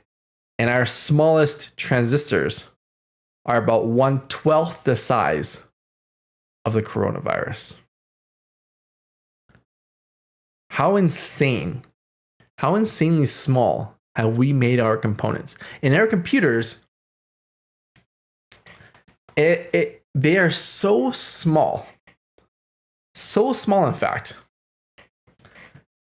that electrons do what's called quantum tunneling. Now, the cool thing is, in our computers, we have billions of these, and these are all man-made. These are all made by humans. And they literally just switch on and off. They allow electrons to flow, and they cut off the flow of electrons. They're just on and off switches. Kind of like, think of like a light switch in your house, but incredibly small. And what happens is electrons, as they flow with electricity, right? What happens is they have something called quantum, it's a quark. They flip themselves. In a weird way, you can imagine like a starfighter flipping every time. This is what electrons do as well. They spin. They have a spin to them. They flip on and off, on and off. And as they're spinning, they exist in both a upward state and a downward state. They exist in these states at the same time. And what happens is when they hit this wall, this on and off switch, the transistor, what they'll do is they'll flip like this. Most of the time, they'll hit it with the right orientation. The other half of the time, they'll actually flip. And as they flip, they'll actually travel through objects, which is what we call quantum tunneling. So even if there's an on and off switch, it'll still flow across. And we don't really have a super clear understanding of how this is done, but we're learning about it. So freaking cool. And you heard of the Hadron Collider, right? The Hadron Collider accelerates, puts so much energy into electrons, into little atoms, and accelerates them so quickly that they cause what's called a waveform pattern. And on this waveform pattern, we can predict what state something is going to be at. It's a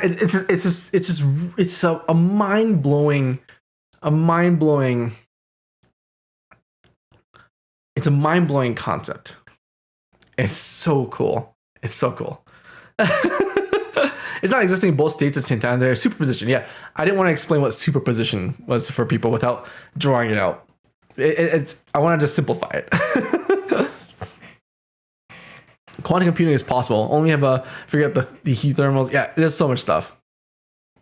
No, that's it. That's my brief interlude. So it kind of gives you guys perspective into how small things are. So like when you look at your computers, when you look at your phones, every single one of those little black microchips contains millions of transistors, each one controlling a stream of electrons. Fascinating. Absolutely fascinating. Storm, by the way, next time you're here and more constant, I'm going to try this 9 months matured luxury Christmas pudding. Oh God, I've had so many McTitties. I've had so many McTitties. I love it. Oh my God, I want some of these snacks though. I'm going to have a long stream today, so you guys buckle in and get ready to chill out because... Oh. Oh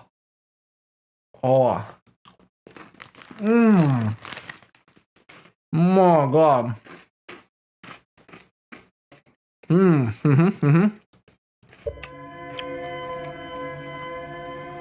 All right, so back to the game. Oh wait. Wait. I have not tried the mini chitters yet.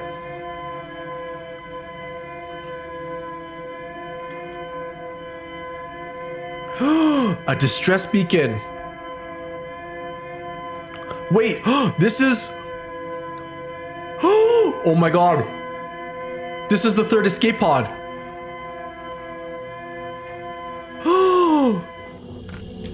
The third escape pod. They're so good. Oh my goodness.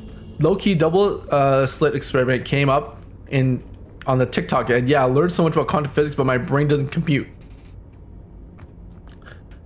Do you want me to tell you about the double split experiment? Wait, why am I dying? I didn't put on my spacesuit. Oh no, no. Basic exploration 101. Put on the spacesuit.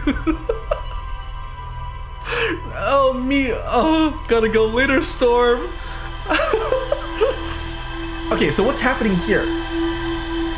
You see this little screen right here? What's happening is my brain, my subconsciousness, is being sent back in time. See, I'm back to the beginning of time now. And I'll do this. Robots have been reactivated.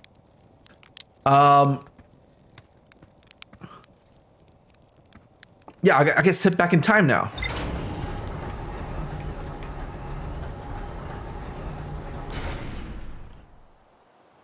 Also, if you can explain it, I'm like 5. The video did an okay job. I need more dumbed down version. Okay.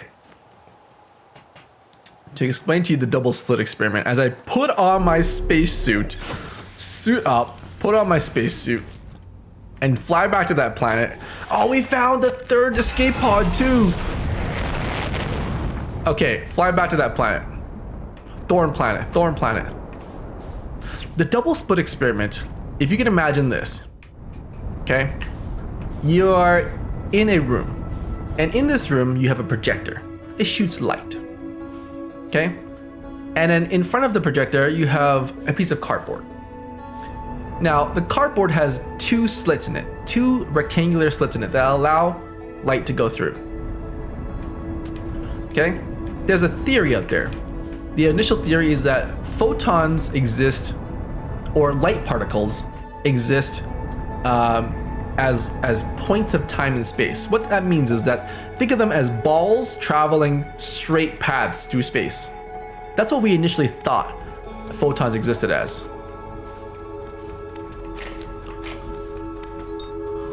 Okay? Now, what happens is when we shine a light through those 2 slits, for example, right? A weird thing happens. We discover that the light that comes out of these 2 splits are not what we think they are. There's actually like 6 different lines that come out. 6 different light beams come out. Where in fact, if the particles were actually a straight line, they're flying in a straight line, we would expect 2 lines. One from one slit, one from the other slit. 2 light sources, right? But what we actually discover is that when we shoot light through these 2 holes, they actually comes out as like 6 different lines. And so it tells us that photons, light particles, don't behave as points of time. They don't behave as balls flying through space. They actually behave more like waves.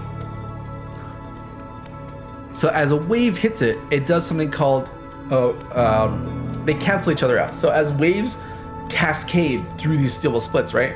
These waves cross at certain points. You can think of them as like throwing 2 rocks into a puddle or pond, and then the waves come out. And as those waves crash into each other, they intersect each other. They have a node in the middle where they connect, and that node is a dead zone. Cool thing is, those dead zones can be viewed in this double slit experiment, represented by multiple lines being cut across.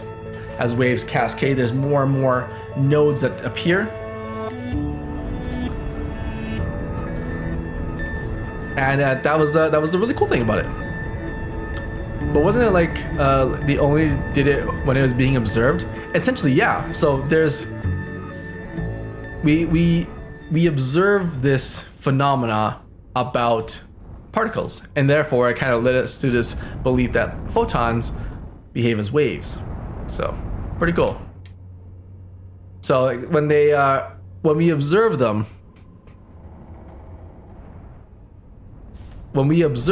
they act kind of like balls in space when we see them. But when we're not observing them, they act like waves. But why are they so shy? I don't know. Ask them. But watch this. This is the quantum moon. I was telling you guys about this earlier in the game. The quantum moon. So this quantum moon is currently orbiting the Thorn planet. But watch this. If I look away from this thing and then look back at it, it'll teleport to another planet. So I look away and I look back at it and boom, it's gone. Magic. So we can observe that the quantum moon moves when it's not being observed. Very fascinating. Fascinating indeed. But I'll show you guys how we get around that situation later. First things first, we need to get inside. We need to penetrate this planet. And then I gotta find out distress beacon. Oh, there it is. Distress beacon targeted. My main question is, what is the definition of observe here? Does it mean someone in the room watching the experiment happen? What would happen if animal were in the room? It doesn't mean, observe means that we are measuring and seeing it happen in some way. We're affecting the situation somehow. That's what observe means.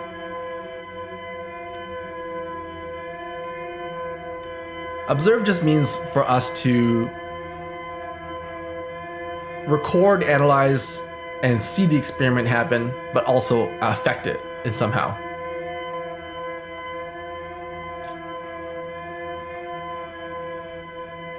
They put in a camera, it acted like we were watching, we unplugged the camera and it knew. And it acted like we weren't watching. Yeah, it's such a fascinating concept. All right, I have to get to this distress beacon. Hey, Wild, how's it going?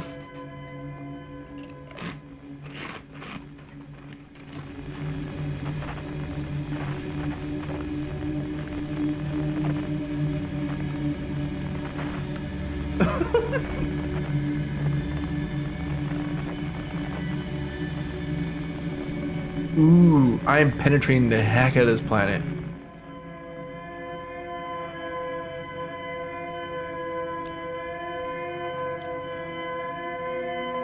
So I did mostly understand what was going on in the experiment. I just don't get the part others also don't get. Got it.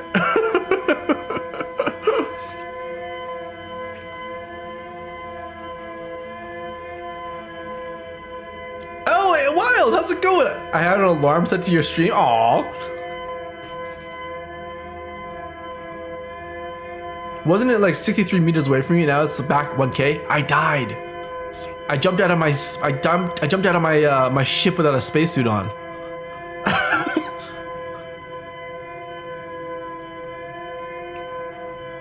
I understand that there's a difference between observed and non-observed in the particle wave thing. I don't understand the why, though I suspect others don't either. You mean why it changes?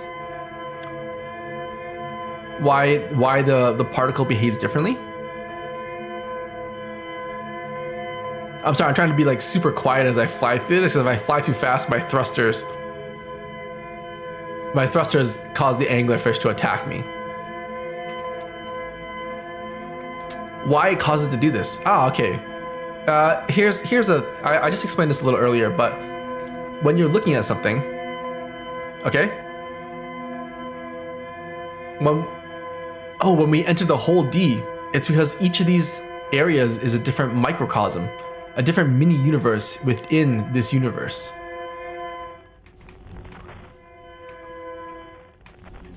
So Bunny K, let me explain that one more time, so that we're kind of all on the same page for that one.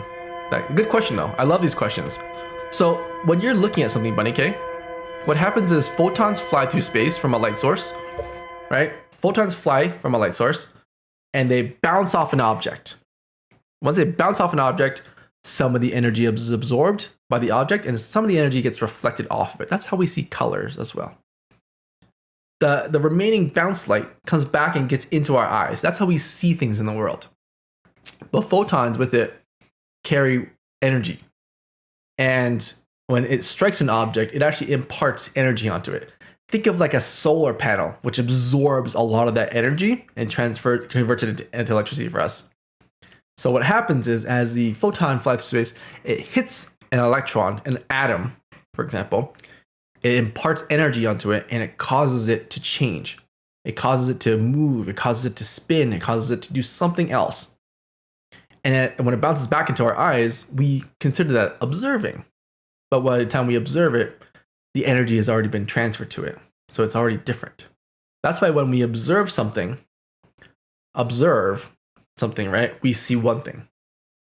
But when we're not observing something, when we're not imparting any lights to it or photons to it, it's doing something completely different.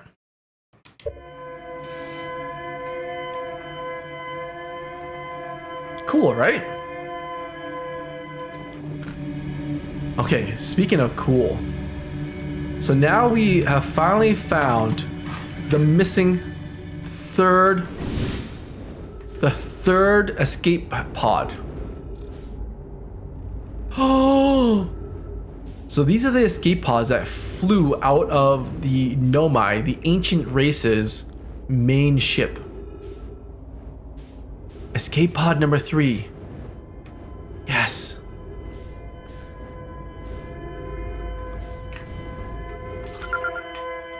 Escape pod number 3, yes. It is such a cool world we live in. I love science so much. Here we go, translating. Our escape pod crashed as we tried to flee this place, destroying our movement and communication capabilities in the process. We've held out as long as we could here, but this pod supply of breathable air is nearly depleted, and the anglerfish attacks are more and more frequent. Our best chance of survival is to return to our vessel to either repair the damage or more probably await rescue. Seka, is the message finished? The vessel's beacon is already growing fainter. It will be gone in a matter of hours. We need to leave here quickly. So they are running out of air. And better explained than somehow teachers explain it. Oh, thanks, guys. Yeah, there. If you guys have any questions or just like want to learn more, like I may not know everything, but I'm more than happy to share with you guys everything I know. Cause like there's so much cool stuff. Flight log. Escape pod number 3. Vessel has been mortally injured. Emergency sequence activated. Awaiting departure from vessel. Now launching escape pod 3. Okay, so this is what happened during the launch. Multiple collisions have altered pod's trajectory. Significant damage to pod detected. Navigation error, life support error, propulsion error. Scanning external environment. Scan complete. Gravity not detected. Breathable air not detected. They didn't have any gravity or breathable air. Multiple life forms detected. Potentially hostile. Do not exit the pod. The anglerfish got to them. No, the Nomai, no.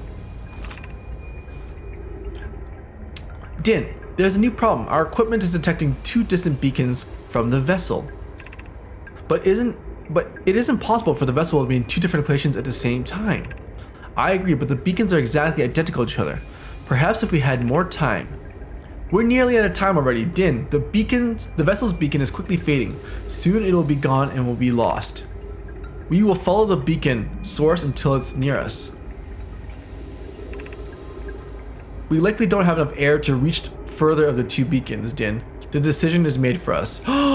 They're going to go and try to get to this beacon without any air. We'll leave a trail of lights as we go. There's still a chance someone near could hear our escape pod's distress signal. Oh no! They flew out without oxygen. Emergency escape hatch. Okay, unlocking.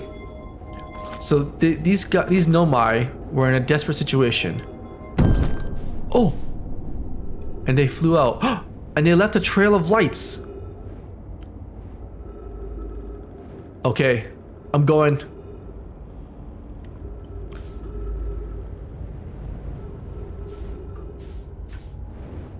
I see. So wait, I'm gonna grab a.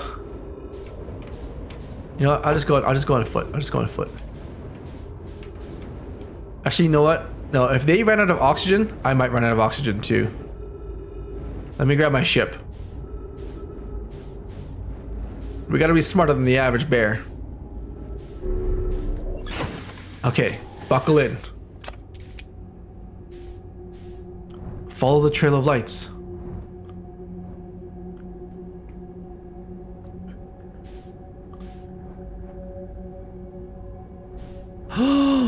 So they went to go find the distress beacon.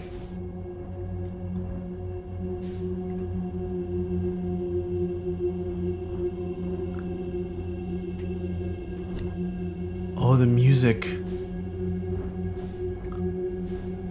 Follow the light. Okay, well, before she went evil, she did tell me to follow the light. Whoa, whoa, whoa, whoa, whoa, whoa. Oh!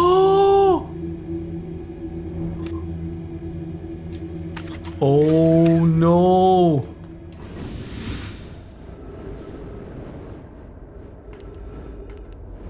Wait. These are the Nomai! Oh no!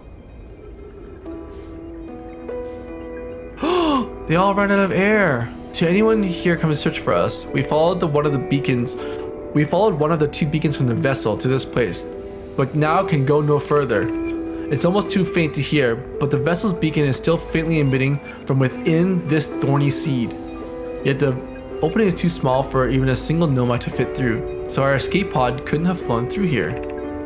I don't understand how this could be possible, but this gruesome place seems to be able to manipulate space itself.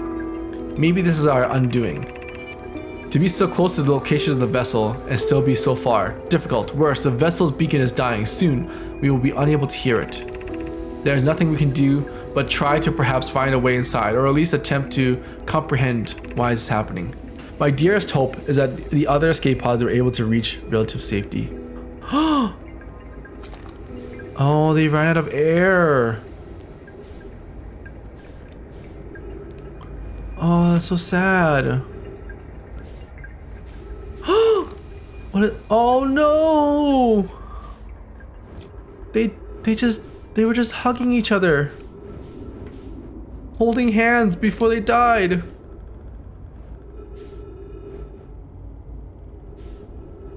Oh, this is so. Oh no! They were just trying to find a way out. Wait. They're all just. They're all dead. Oh no. Okay, maybe I can find the other distress beacon. They said it was located inside. Launch scout. There it is. A duplicate signal. So, what's happening in this game right now is that each of these seeds is I think of it as like a wormhole to another location.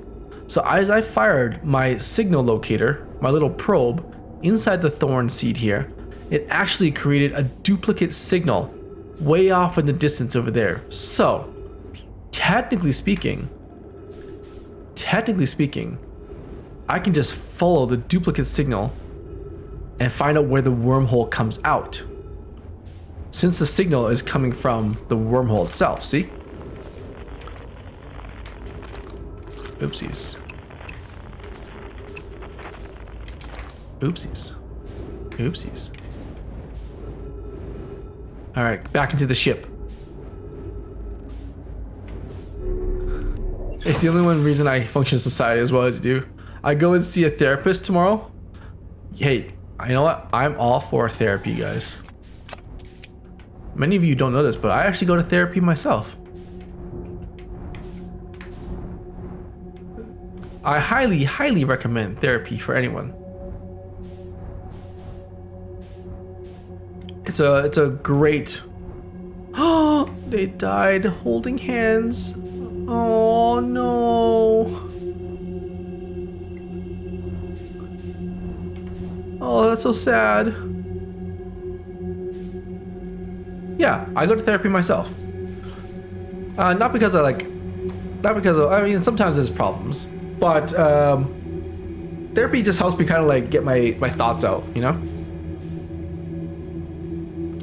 And you know, it's less of like a therapist that, you know, I think people need. I think people just need therapy. And that can come in a whole different things. Like you can talk to your friends, your family, your dog.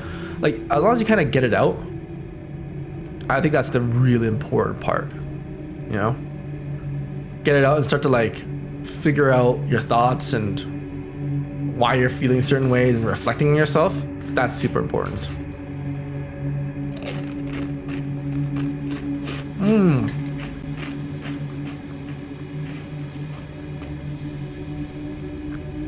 You know, I think like there's a benefit to having a professional kind of like bounce ideas off of, because they've seen a lot of things.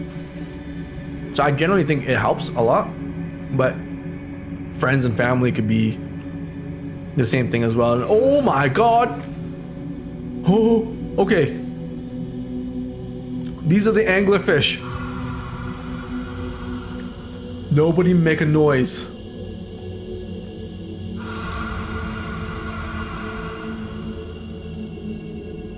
We're gonna just float slowly through this.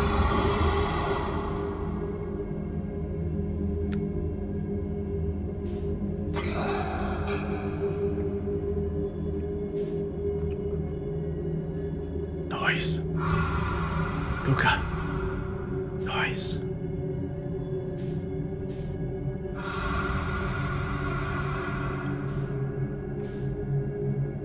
Are we past them? Oh my god. Okay, no noise. Easy on the thrusters. Look, it's a scout, the signal scout. Well, what is this red thing? Oh my god, oh my god!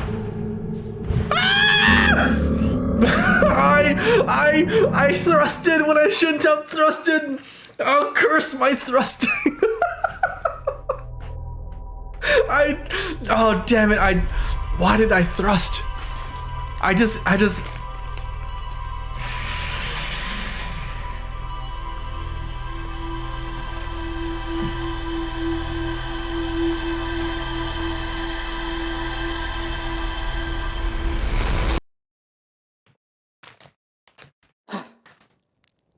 damn it, I thrusted too hard.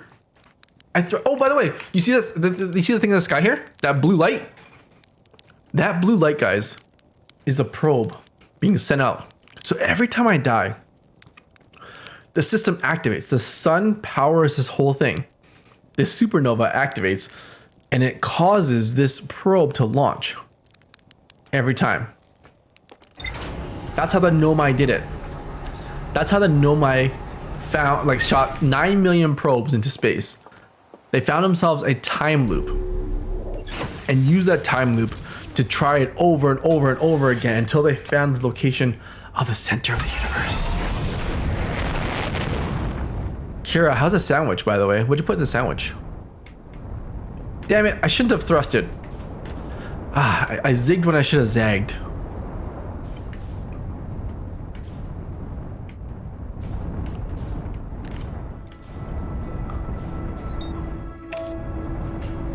I was teaching him about psychological benefits of kink, which has been hilarious to sweet. Oh no, I crashed! I was reading chat! Ah! Oh god! Oh god, I crashed!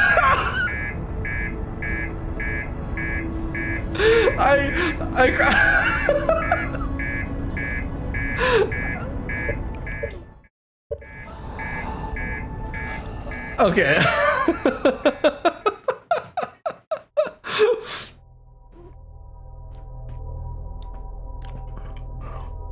Okay, I'll try that again. Hold on. It was a turkey Sammy spread in Merc and cheese. Turkey. I don't have time. That's my problem. I hardly find time to watch all Kenny's streams in last month, but I blame TikTok for everything. Yeah, you know what? TikTok's crazy.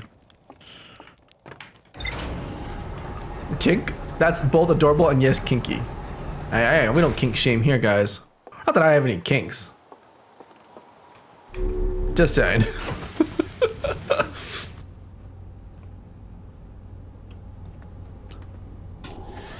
Don't hesitate to look for someone else. It's not a good match. Yeah. GG. Don't text and fly spaceships.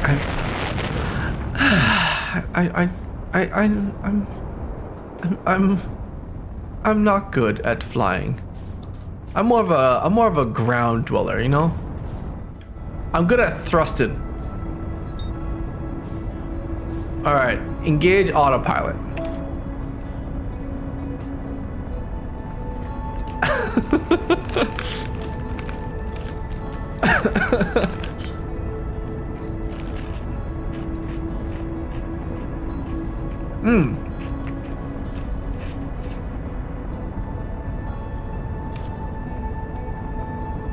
Honestly, I think TikTok and short form content is changing all of us. It is literally changing all of us. Like, attention span is shorter. We need like instant gratification. It is crazy how much it's affecting us. I'm good at thrusting. Yeah, I meant thrusting as in my thrusters, my zip zap jets.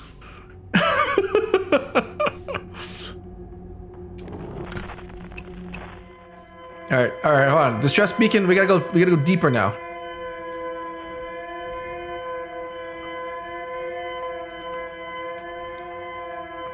No noise, no sound. TikTok is a bad influence. It's okay. It's okay. Speaking of which, I gotta post my TikToks for today. I'm finally back on TikTok. It's been forever.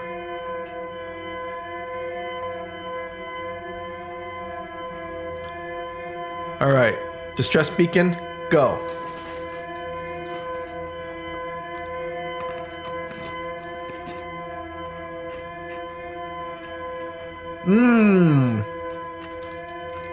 I love pickled onions, Monster Munch. So good.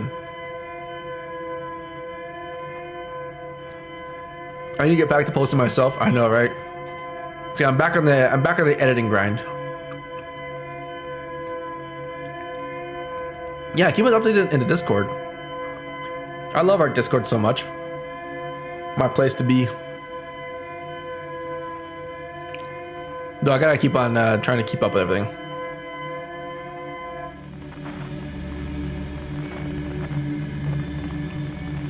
What is AFAB? Okay, there's a distress beacon.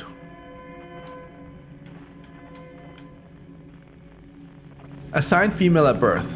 Oh, interesting.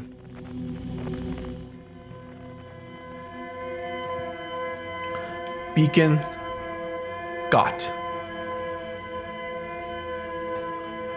Interesting.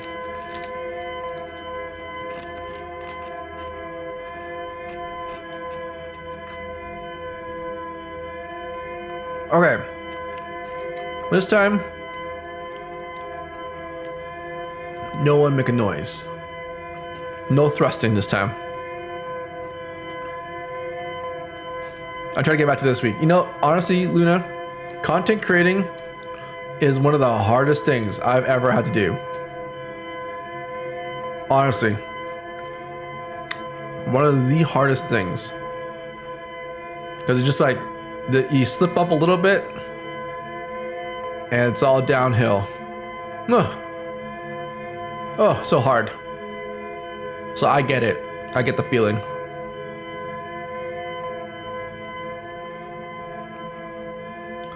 Each part of us is trying to understand how autistic people work. Interesting.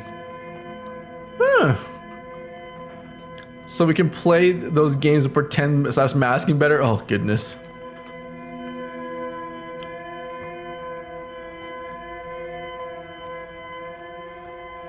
Like, yes, it's easy, but also being your own boss. Yeah. Not only just being your own boss, but like the numbers. Oh my goodness. Trying to like not hyperfixate on numbers and like trying to like keep yourself motivated, or like, oh, I gotta follow these lights here. There are so many different facets to it.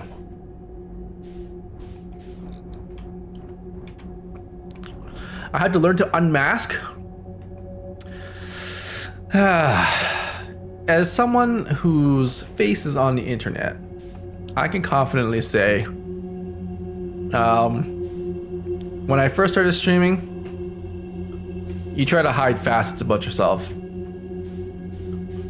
You try to put yourself in a better light. You try to do things that people expect, right? And there comes a point in time, it's just not sustainable. I mean, even now, I slowly, like, you guys know me, how I am. If you ask anything, like if you are ever on the Discord and I'm just like hanging out on the Discord or like movie nights, you'll see exactly how I am. Like I'm not much different from how you see me on stream. There are facets on stream that I am, you know, like I have to put on a show, for example. I gotta keep it entertaining. I gotta talk to myself. I usually don't talk to myself this much, you know, and yeah, like pretty much in my life, my day-to-day life, that's just how I am, and it feels so much better to be yourself, unmasked, you know.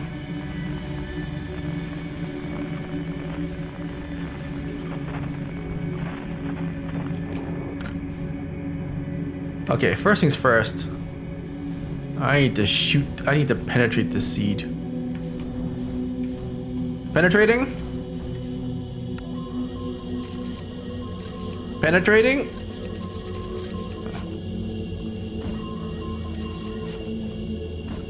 There we go, penetrated. Content, bye bye. Alright.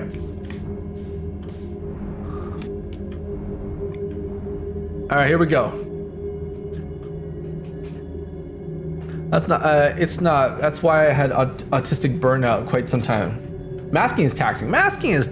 It's not only is it taxing, it's like trying to live a lie, you know? It is hard to keep up with it all. Also try not to get TOS. Yeah, also try not to get banned, you know? I didn't realize how much I masked until I accidentally sent a friend one of my outtakes from my intros. What, really? They were very caught off guard. Really caught off guard. And afterwards, what the fuck is? I went from what everyone sees as like, oh really? That much of a difference, hey? I realized that you can't forge authentic relationships with anyone if you can't be your authentic self. Exactly.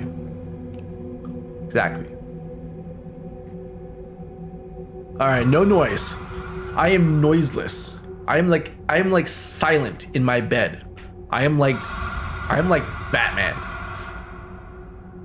Nothing leaves these lips. Starting after I get out of here.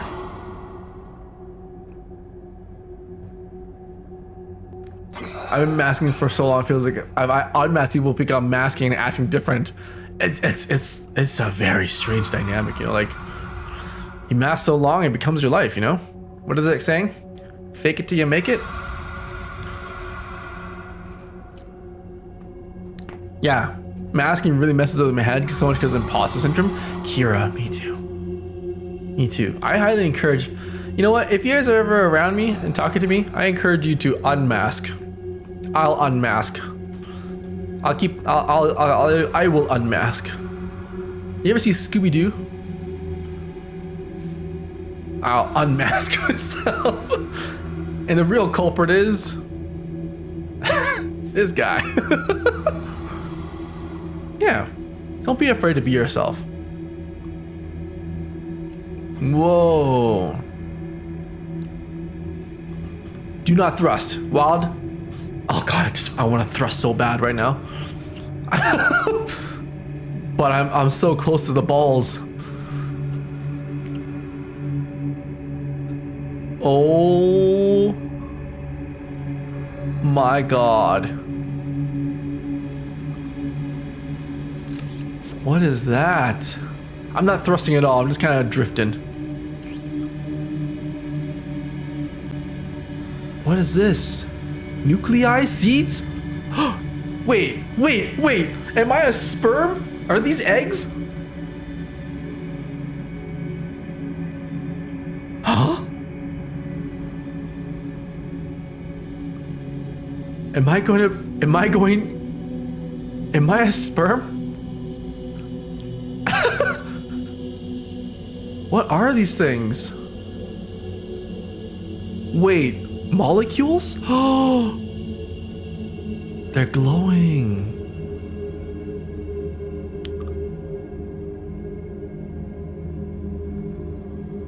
Can I thrust now?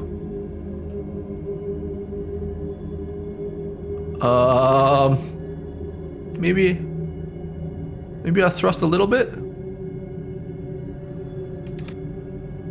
Wait, what is that? Ooh, it's a millipede.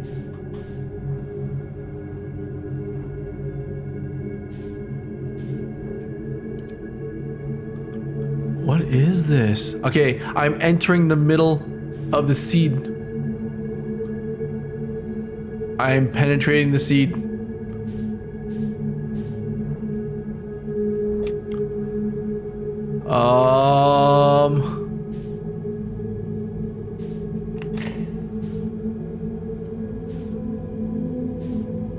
What?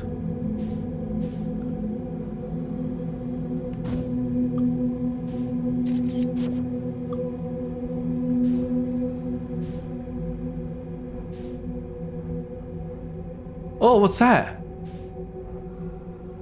The light. Follow the light. Wait, that's an anglerfish.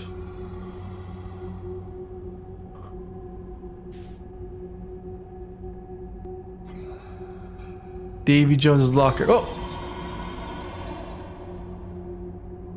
Oh. Oh. Oh.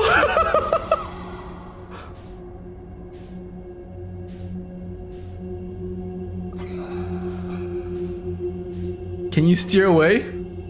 No, I can't thrust at all. I'm unthrustable.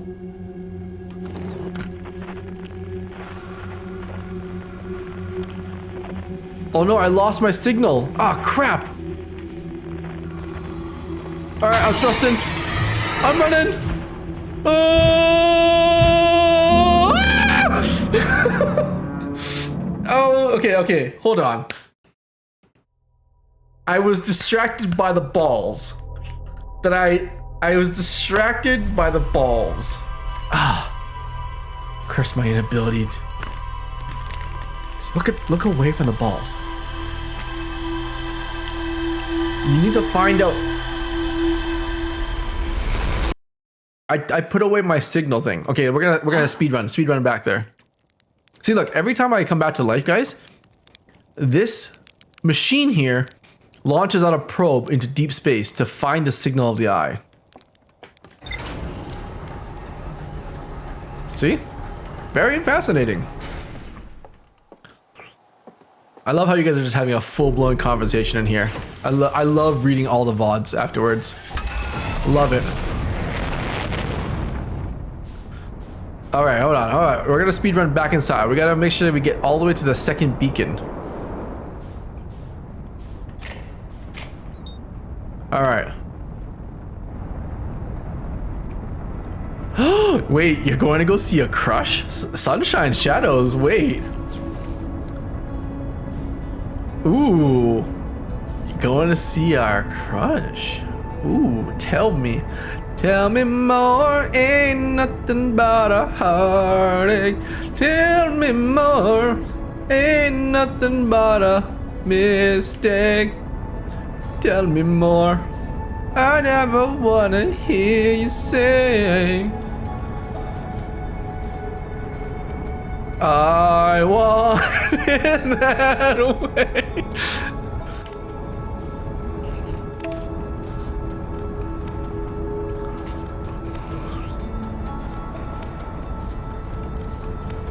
Hey, you guys always talk about my crushes. It's time for me to hear about your crushes.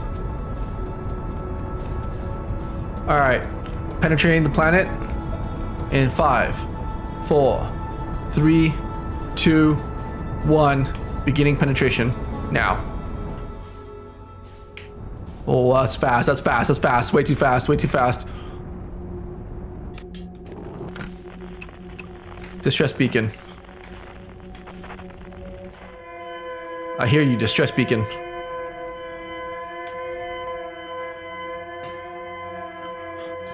Our entertainment.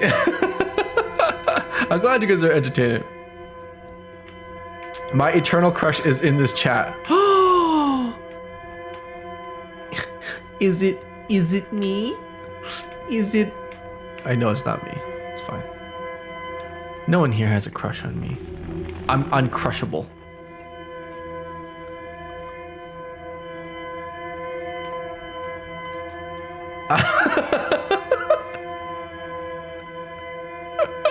I'm uncrushable. I'm like Orange Crush, baby. Don't crush the planet, Kenny. Kenny, you'll have to pick which crush. I've got a good few. Orange Crush. Give you my thoughts, love. Oh, you guys are so cute together. I love how supportive you all are of each other. The three of us are playing Polly. Oh, it's interesting. Okay. Oh. I'm personally monogamous myself, but this is fascinating to hear. You sure, Kenny? I'm sure. If you can put me in your biceps and crush me, then I can be crushed. All right, distress beacon. I have a crush on Little Fox.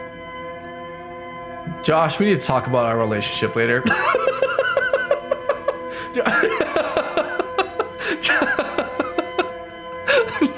Josh, we need to have a serious conversation later.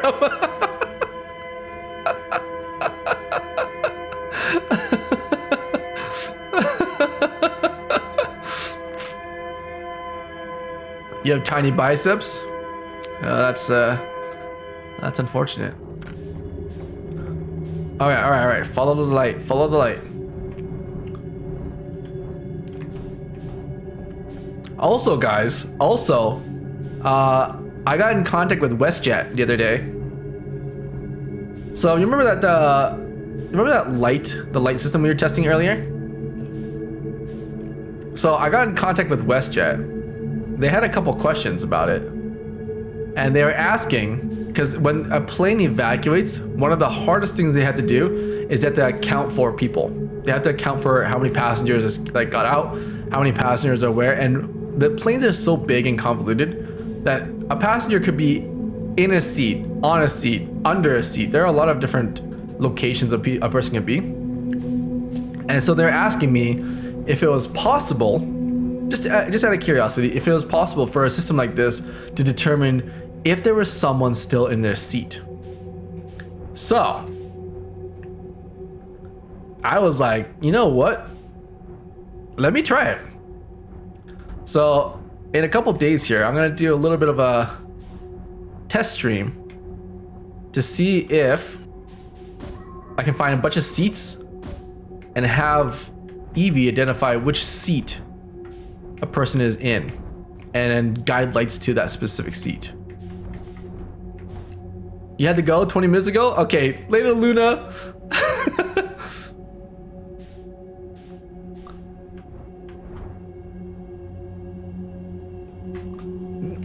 But yeah, pretty cool. They literally just messaged me on Instagram.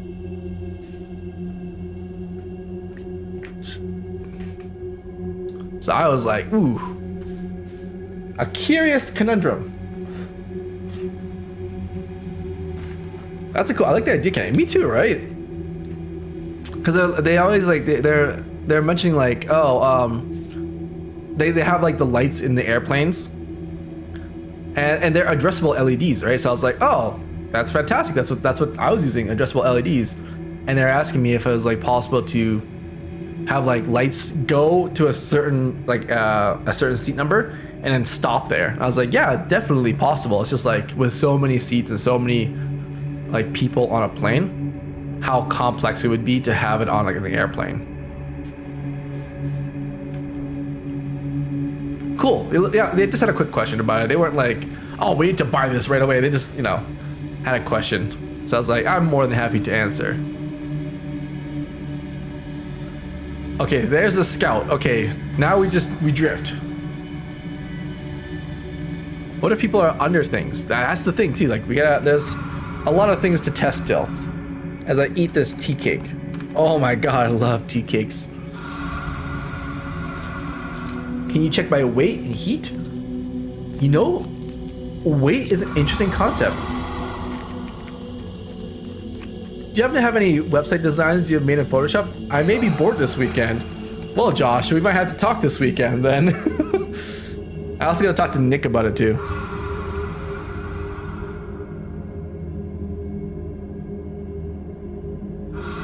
You know, like a DDR mat. You know, I wouldn't even say that's like weight considered. I think it's just like, if possible, I think it would be possible to have it so that each seat has like a little tiny like you know, like where the seat connects to the actual body of the plane, right? You can have it so that it detects like electrical current between them. So like we can have it so like when a seat gets sit on, it just presses down a tiny little bit, just like a DDR mat, and then that causes it to connect diodes, and it'd be like seat is currently being sat in. But the only issue is that like if someone puts a bag there, if someone puts like a pillow there, it might trip it too. So yeah, when you sit on it, it connects and knows someone's there. Exactly. They had mentioned like in plane crashes, a lot of the times people will be in like brace position when it's like a crash landing and the lights dedeploy. Fire situations, people aren't gonna be on their seats. They're not gonna be in their seats. A lot of times people are on the ground. I thought that was very fascinating. The idea that people, you know, like move to the ground.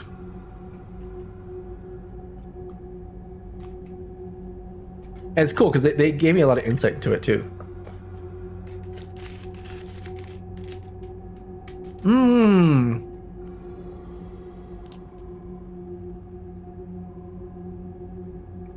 Oh crap. Wasn't some of these snacks for Eric?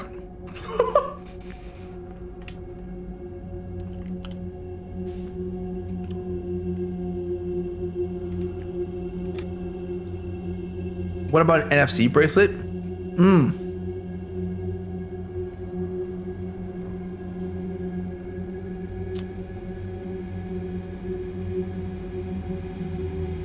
Oh, little fox. Maybe the eggs are anglerfish babies. Oh yeah, maybe you're right. Yeah. And they're trying to protect their babies. Oh, I see. They're trying to protect their babies. Now they have NFC tags on. Yeah, if there's a sensor in the chair or surrounded, it can read. I was actually thinking, you know the lights. I pitched this earlier, but you know the lights that are above every single seat. Well, the cool thing is you can actually put a sensor in the light, and the sensor only has to detect one little thing. If you have a small reflective element, i.e. tinfoil, on the seat, the light from the top pod shines on that specific seat, and if it detects any sort of reflection from the seat, then it knows that no one is there or nothing's there. If there's no reflection, then it knows that somebody is there. I thought that that might be the solution, as opposed to putting cameras everywhere or sensors everywhere that are really expensive. Basic lights. Yeah, bag pillow situation again. Yeah, we need to figure out some better system for that. But yeah, they only asked if I had like any ideas on how that could be like applicable.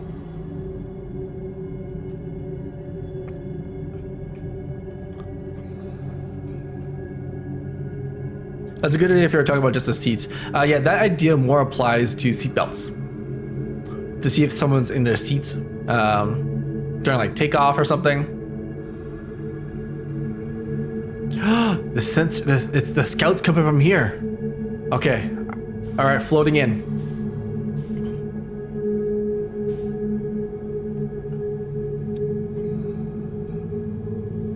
My brain is suddenly going to mush mode. I don't understand a shit. No, don't even stress about it, sunshine. All you need to know is you gotta chill, relax, and listen to me penetrate this seed. Thrust in. Don't they always put the seatbelts on the seats after every trip? Oh, it's been so long since I've flown. Oh my god. Guys, the music changed. The music's gone. Oh.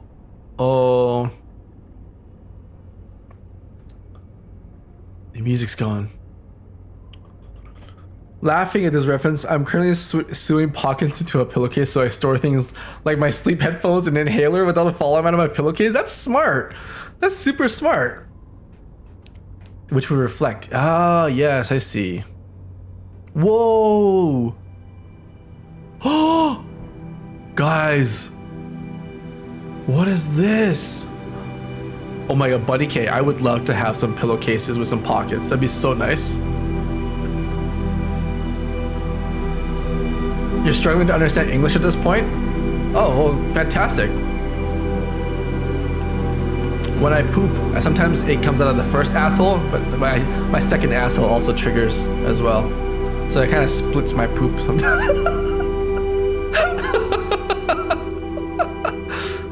Wait. What is this? What is... Oh, wait. Is that a escape pod? Whoa. Oh. Wait, is this the... Is this their mothership? Oh my god, this is their mothership. Look, escape pod is missing. Escape pod is missing. This is their mothership. This is the Nomai's main ship that they used to fly through space. Oh, look at that thruster. Oh my god. Imagine the things you could thrust with that. Oh, mamacita. Oh, buddy.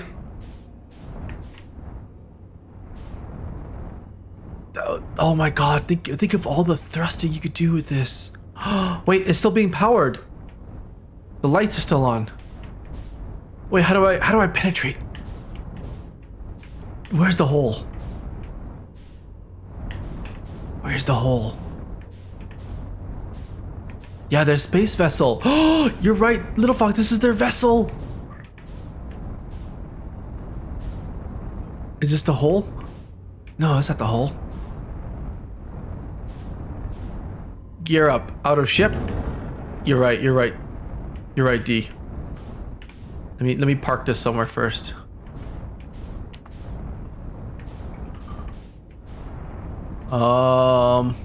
Actually, let me zip around and let me see if I can find the hole first.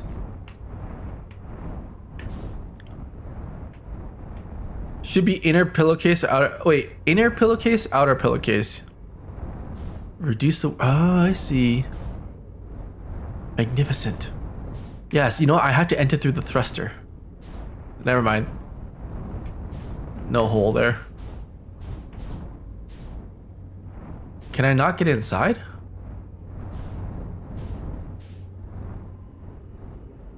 Oh, can I not get inside this?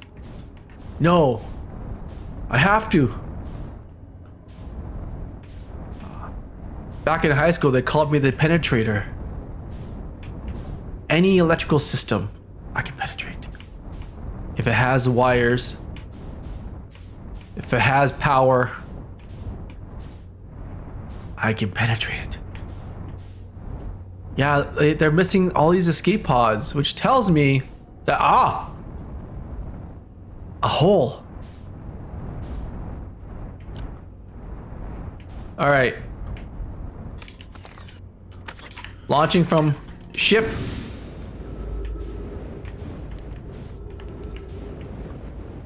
Oh. Oh my god. These are the Nomai. Oh, they died. Oh, there's... Oh, can you get into the escape pod? I'm gonna try. Oh, the Nomai. So what we learned is that there's an asteroid, there's a comet in this solar system that's flying around. And what's happening is inside this comet, there was this giant crystal, this green glowing crystal, and it ruptured, it exploded, and it literally killed everything in this universe. And it looks like to me, everything kind of just died in a flash. Whoa! What's that? Pick up warp core. Oh! A warp core! Insert warp core. Wait, it looks like it's broken. Oh! They had warp technology? Okay, okay, okay. What? They had the power to warp. Wait, if they had the power to warp, what is that? What is that?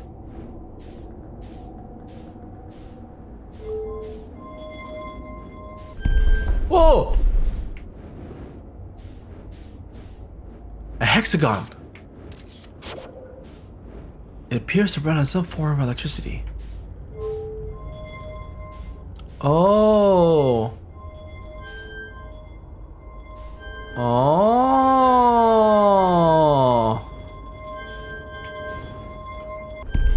Oh, look at that. Look at that.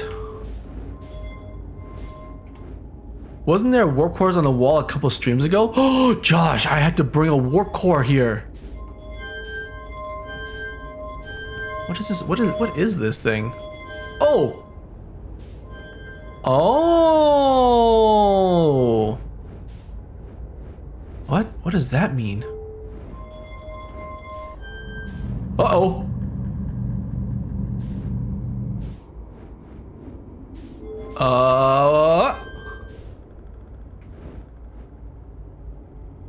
What?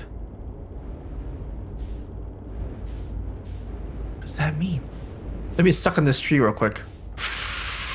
Alright, oxygen got.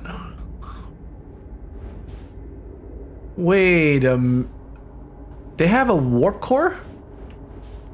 Wait. If they have a warp core, then what do they need the quantum moon for? Oh, some text. Yes. Read.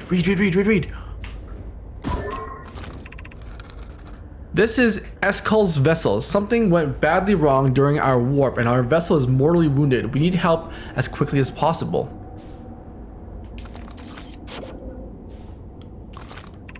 Our vessel appears to has its fused with an our vessel appears to has its fused with the local environment somehow. There are vines that are now part of the vessel.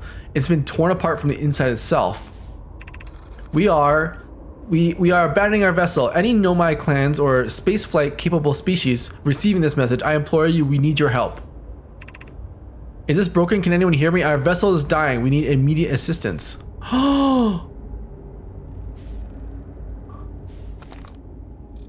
Wait, who's a K-pop fan here? You're a K-pop fan?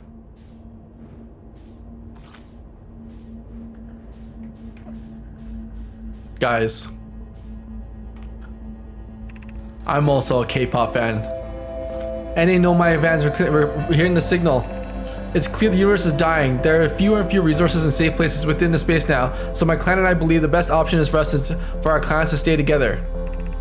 If you can reach this glimmering galaxy, we found that the black rock sun are fairly stable and life in the solar system is comparatively thriving. We live in relative safety. We prefer to continue exploring alone. You know it will be on your own. Kana, we're making our way to you now. It's good to hear you. Bromi, we'll watch out for your vessel. Has anyone heard from Neem? His clan was on his way to our vessel, but they never arrived, and he hasn't sent any messages. I'm beginning to worry. That is unsettling. It reminds me of that old myth my grandmother used to tell me, the disappearance of Eskel. I remember hearing that story as a child. One day, Eskel's vessel simply stopped responding. The other clans searched and searched, but found no trace. It's as if their missing friends were warped out of existence. That's no myth, friend. Eskel's clan existed, and their story was real. What a curious event to have passed into myth. Our ancestors told the truth. It was a very long time ago, and yes, my clan's ancestors searched for Eskel's clan for a long time, but in the end, never seen them again. Isab, I hope we can hear comparing Eskel's story to my clan's vessel. Neem, my friend, we feared they were long gone. Not yet. We were able to clearly, we are found trouble during our warp. The triple suns of the bright spark star exploded. It was only a lucky coincidence we were caught in the blast. I'm relieved our own cloud is safe, Neem. It's good to hear your words. Any vessel nearby, remember extremely dangerous, unstable stars.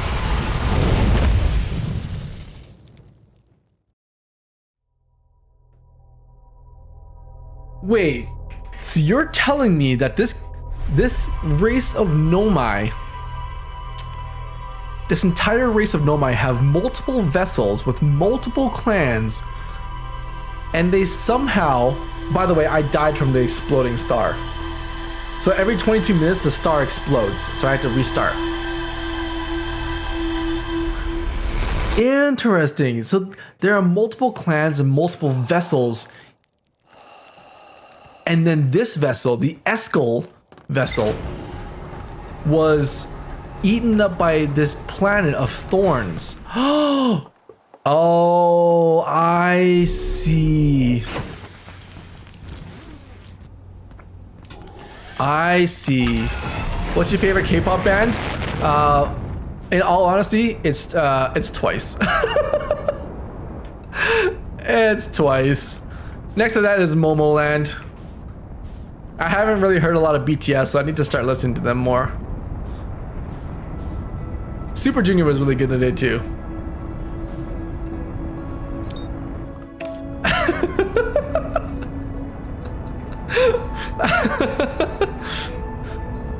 I knew you'd say Twice and Momoland. How did you know? How did you know? His leftovers of the ancient cult. You can now mark the vessel on your map, by the way. Oh, can I?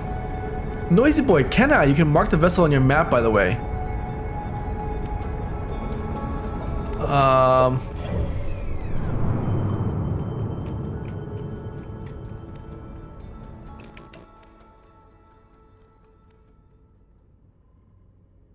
Interesting. In the ship log. Okay. Hold on.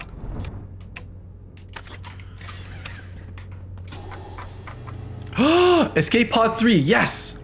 The Nomai graves in the vessel.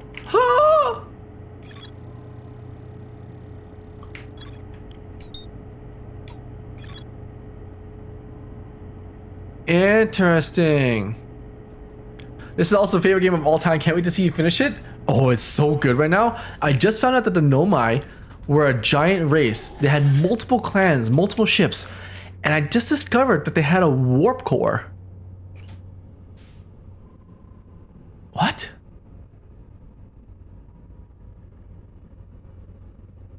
If they had a warp core, then they don't really need. If they had a warp core, then they don't really need the quantum moon to get to the new place, to the eye. They could have just warped there.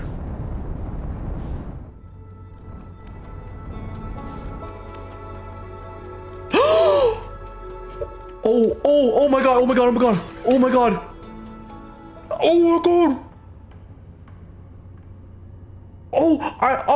Guys, wait. They had a warp core, which means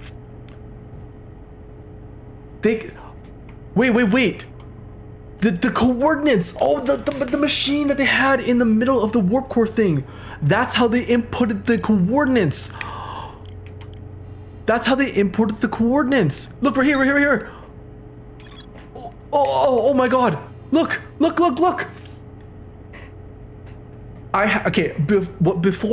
happened in the stream was I actually found the missing coordinates. So this probe launcher literally launched 9,318,094 probes out into the universe, launching one probe every time the system activated. The universe reverted itself.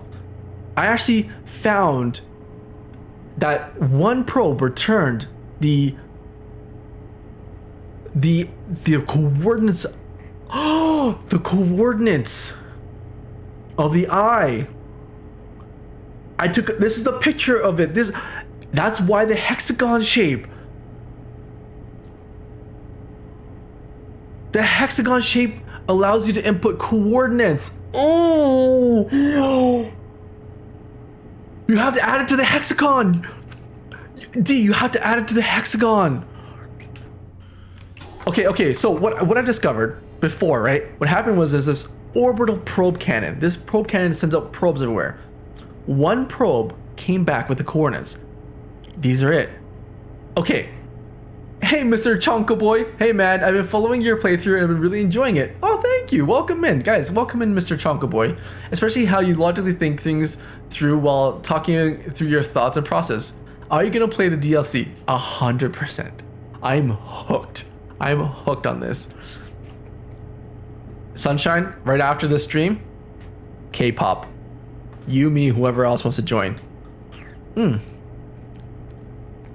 I was thinking of collaborating one big Spotify playlist, adding 5-10 songs. I'm down, Bunny K. Bunny K, if you want to organize that as a support team member, I'm all in for that. You need to add it to the hexagon. Wait. Do I need to go back? Because the warp core is broken. Do I need to go back to the high energy lab and grab one of those black hole crystals and white hole crystals?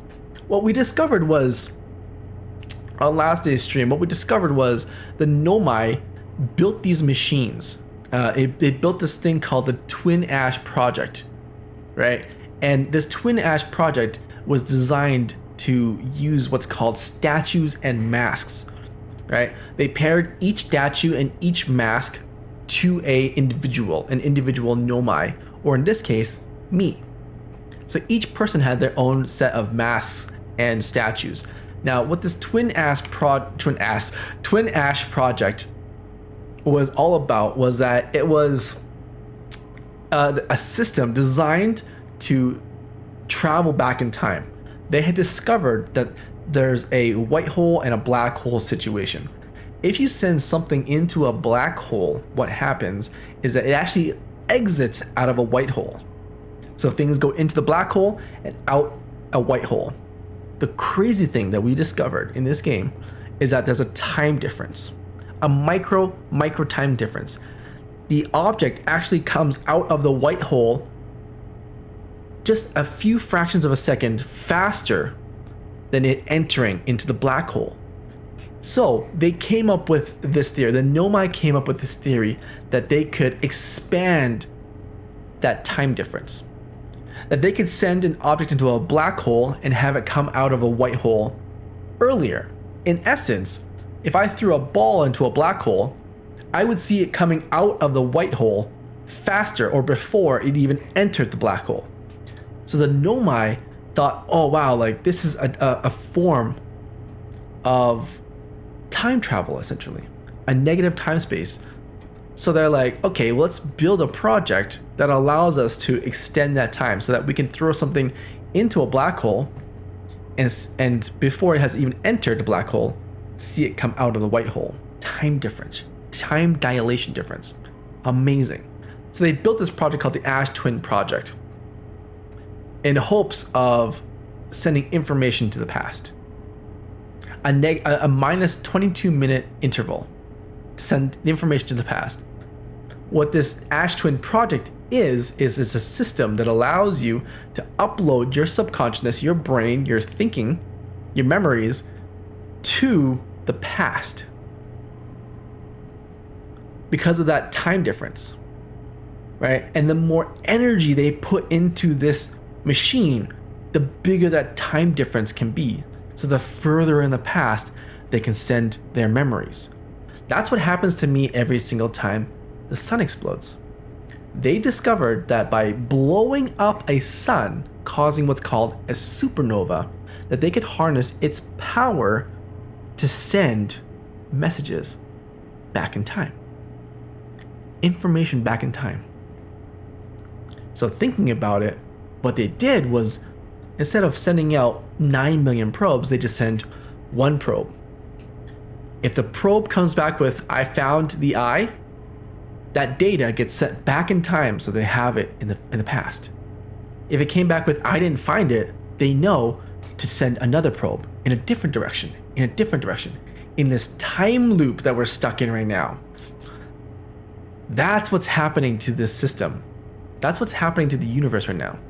So every time the sun explodes by a natural occurrence, my subconsciousness, my memory gets sent back in time. And so it feels like I'm restarting, but I remember everything.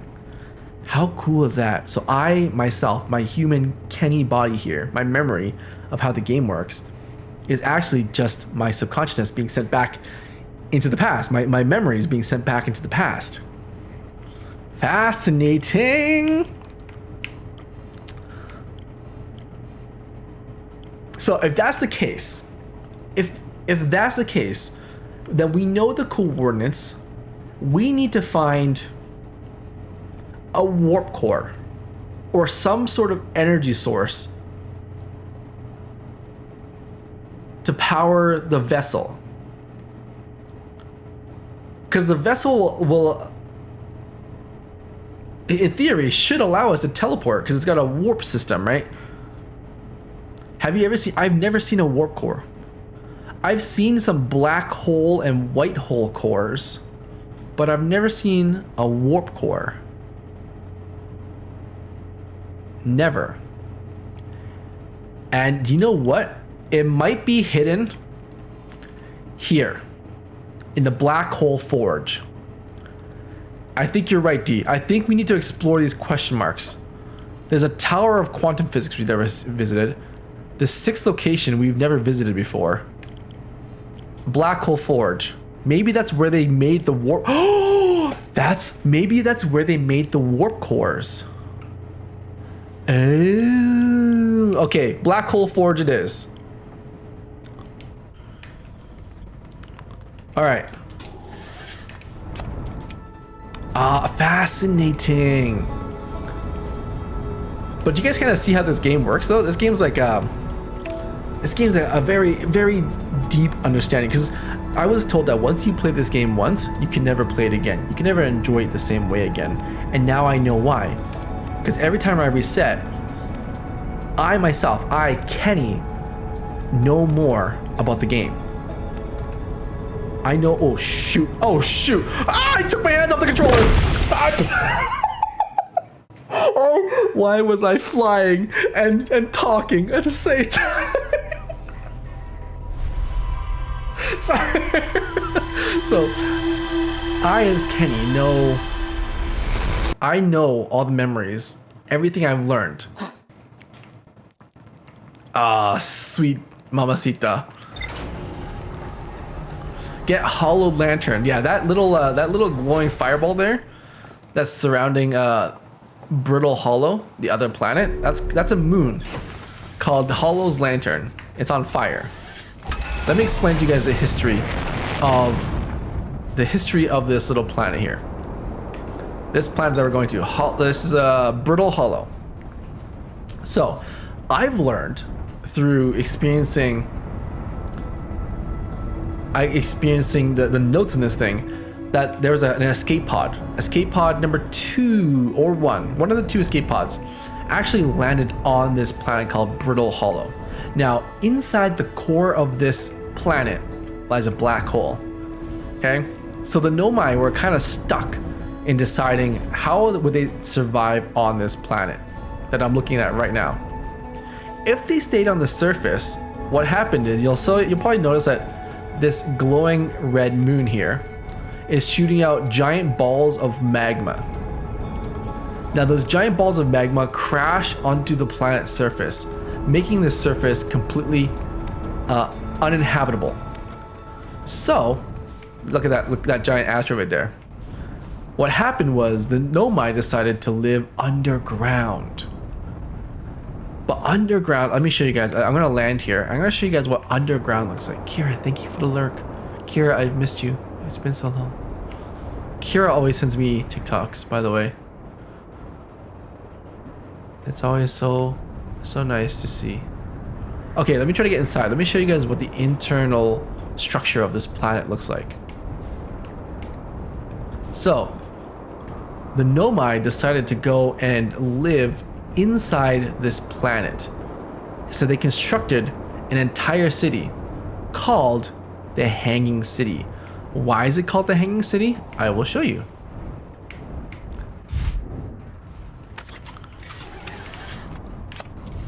It is called the Hanging City because inside this planet lies a black hole. You see that thing down there? This thing, literally, this planet's core is literally a black hole. So they constructed a city, a magnificent structure city that hung upside down. Because there's no caves down here, right? So they built their city all the way around the core of this structure. The core of a black hole. How cool is that? Right? It even made shuttles to like have like transportation and stuff. Very cool.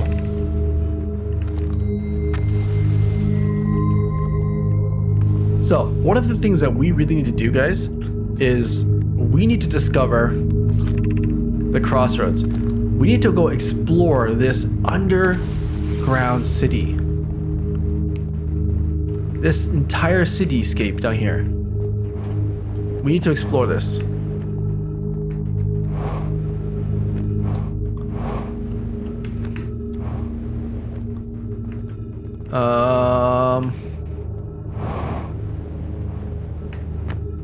Here we go, here we go. Follow the lights, Kenny. Follow the lights. I'm thinking that in this underground city, we're gonna find some answers in what's called the Black Hole Forge. Now, the Black Hole Forge is, what I'm assuming is a forge that uses the power of a black hole to craft metals. Now, we've learned that they used that metal to create that mind melding machine, the Ash Twin project. We learned about that. The one thing we didn't learn about is if they also used it to create warp cores. Now imagine this. Imagine they actually use this Black Hole Forge not only to make the metals for this project, but actually gravity cannon. Oopsies, we don't want to go there. But what if they also use this thing to create warp cores? So, this is just a little Cartesian thing. So this is the cannon, the probe cannon. We want to go to one of these two. The Hanging City. What is this one? The Hanging City. Okay, let's go to the Hanging City. To the Hanging City. Now, I'm thinking that the Hanging City is going to have something for us to learn about the Black Hole Forge. I've only been to the Black Hole Forge once, but I could not figure out how it worked. Well, let's see. Let's keep going here. Let's find out. Ooh, what's this? Okay. Oh, school district, Meltwater district, Eye Shrine district, Black Hole Forge district. Okay. Okay, Black Hole Forge District. Going. Oh, wait. Oh, the Hanging City. Here it is. What's in here? Black Hole Forge controls. Oh! Black Hole Forge controls. Ooh. Black Hole Forge controls. What does this do? What does that do? Oh, I hear something. Oh! Oh!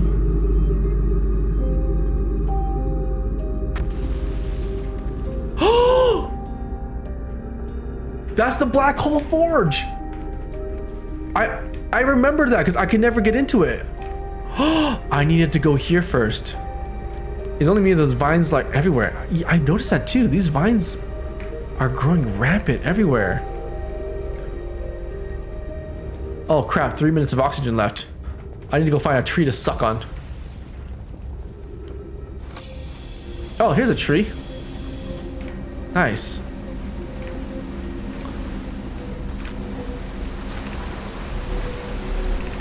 The Ash Twin project requires a powerful, highly advanced warp core. How should we obtain a warp core? Wait, the Ash Twin project requires a powerful, highly advanced warp core. How should we obtain it? Wait. The Ash Twin project also requires a warp core? Wait, if they both require a warp core... Oh, I am so hard right now. Oh wait, what's this? I didn't know that this might be it. This might be it. We could craft a new advanced warp core inspired by the vessel's warp core. We could craft a warp core. Tell me how. Abandoning the vessel's warp core, its casing means losing valuable knowledge. This is true, however. It's knowledge we have to little hope of recovering. I think it's best to relearn, I think. I would like very much to start crafting such a powerful core. More relevantly, I believe the Black Hole Forge crew and I could recreate the basic design. The theory was correct. Yes. Yes. This is the safest path for our clan. This is the safest path, is this the safest path, the best one? Our goal is worth the risk. Is it though? We've tried for so long to find something that I and others now believe might be impossible to find. If the search for the eye is a futile one, we should choose the option within the least potential for harm. The greatest challenge here, I think, is we don't have design for such a powerful core, or any of the original crafters of the vessel's core. No, but Poki was apprenticed to Anona, who created the original design, and our Black Hole Forge is adept at crafting similar cores. I believe that we can be of use here. The vessel's warp core was created before my time, but Anona explained many of the designs to me. Guys, that means they used the Black Hole Forge to create more warp cores, which means if I can get into the Black Hole Forge, ooh, nice, I might be able to find another warp core. Warp core. Yes. I see. Solution 1. We could retrieve the warp core from the vessel. This will require return to Dark Bramble. My father said many good Nomai perished in there. My mentor and his old mentor once discovered and studied the anglerfish fossil on Ember Twin. Using that knowledge, we can avoid the anglerfish entirely. What I learned is that the fossil would theoretically help us evade the anglerfish, but hypothesis was never tested. More warp cores. I remember the anglerfish fossil we used to play in the fossil cave. The vessel's warp core is broken. Okay, this is what we learned. The vessel's warp core is broken. At best, recall the present when the vessel crashed, it sustained lethal injuries. There's no guaranteed risk. No, there's no guaranteed reward for this risk. Right, we saw the broken warp core.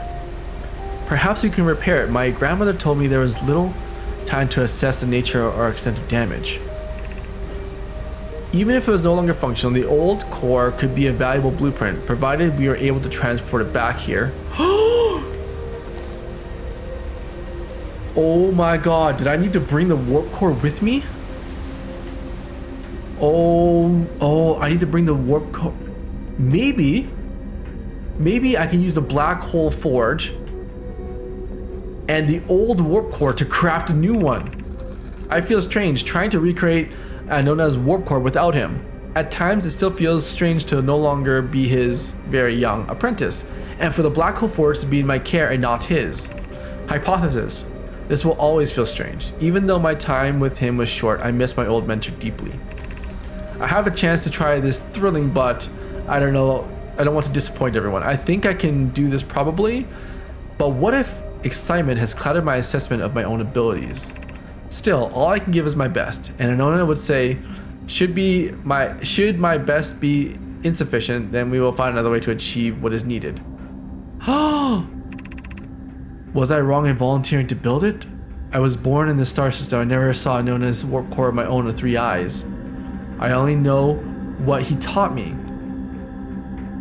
So does that mean I need to bring the old warp core back here? Fascinating, fascinating. What's this? Suck me up. Yes, suck me up. So they use the black hole forge to create a warp core. I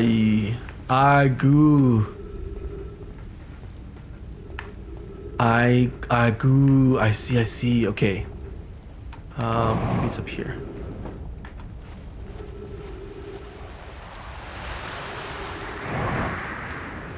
Oh wait, I'm outside.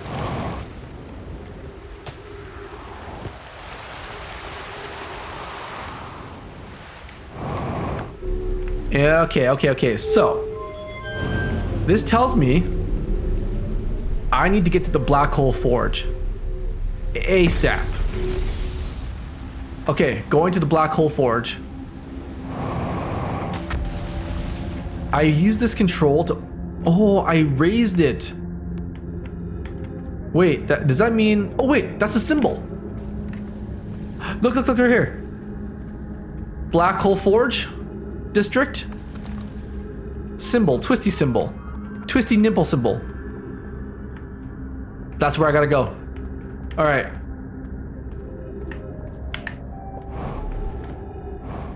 We're going. How do I get there? Wait, there's more to explore over here. Oh. Oh. Ow, my legs.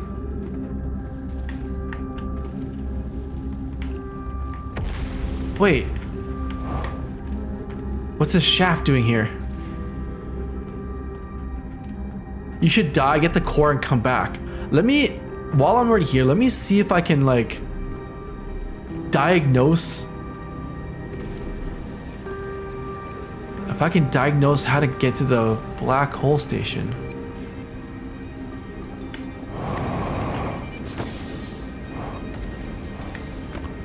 Uh-oh.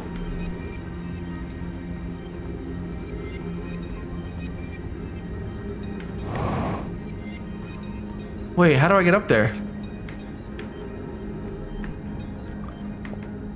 Oh, this is an elevator shaft. This is how they went through. They used this elevator shaft. Noisy boy, you're right. The teleporter. Oh, the teleporter.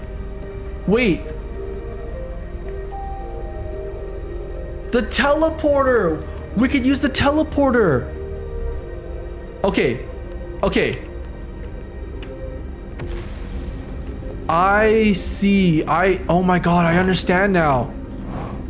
The Hanging City is actually comprised of multiple floors. Each floor consisting of its own thing. Right? The Black Hole Forge also has a control system on one of these floors. Now the control system raises the Black Hole Forge from the bottom of the shaft to the top. Which is why, when we went there last time, the Black Hole Forge, we couldn't get inside because it wasn't there. And since it wasn't there, we couldn't explore it anymore. So we need to raise it up, teleport to the black hole forge, get inside of it, penetrate the shit out of it, and uncover the mysteries of the universe. Oh my god. Oh no, these guys died here too. It's penetration to Turtle Jig. It's penetration time. You took the words right out of my mouth. Also, guys, if you haven't followed already, I recommend you follow for more content like this. If anyone's new here, my name is Kenny. I build robots. That's cool, right? That deserves something.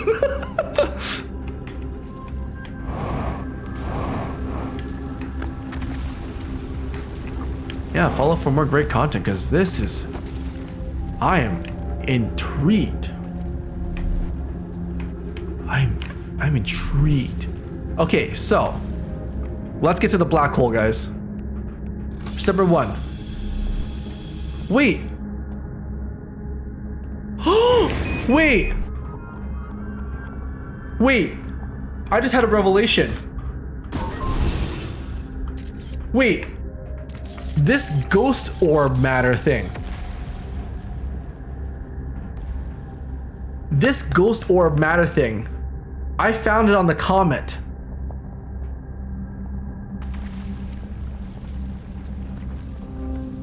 I found it on the comet. The thing that killed the Nomai. I found it.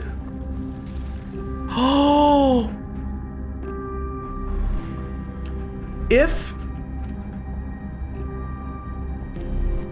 What if? Hold on.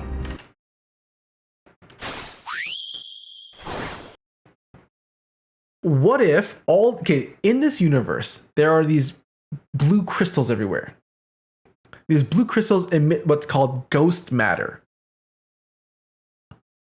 It kills me every time I'm near it. But the asteroid, the comet that we landed on, the comet that had that crystal that exploded and killed everything in the universe, had ghost matter all over it. What if?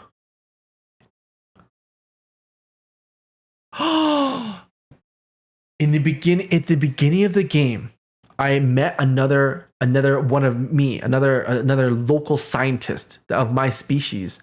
He had mentioned that he wanted to study the ghost matter, but he was sad because by the time he got his opportunity to launch into space, the ghost matter may have disappeared.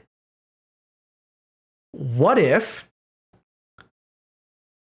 the ghost matter was what killed the Nomai? What if the thing that exploded from the comet launched ghost matter all over the universe? Every planet, every star system, everything was covered in ghost matter. These little blue crystals. And then over time, since the Nomai had died so long ago, over time the crystals slowly started to disappear. The remnants of the thing that killed the Nomai started to disappear. Because that's what the other guy said. The other guy said it is slowly disappearing. So the ghost matter could be the remnants of the comet. The rupture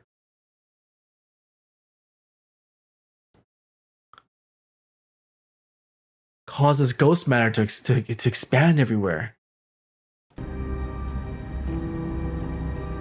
Ay caramba! Hold on, let me change some options here. Graphical settings. We're gonna.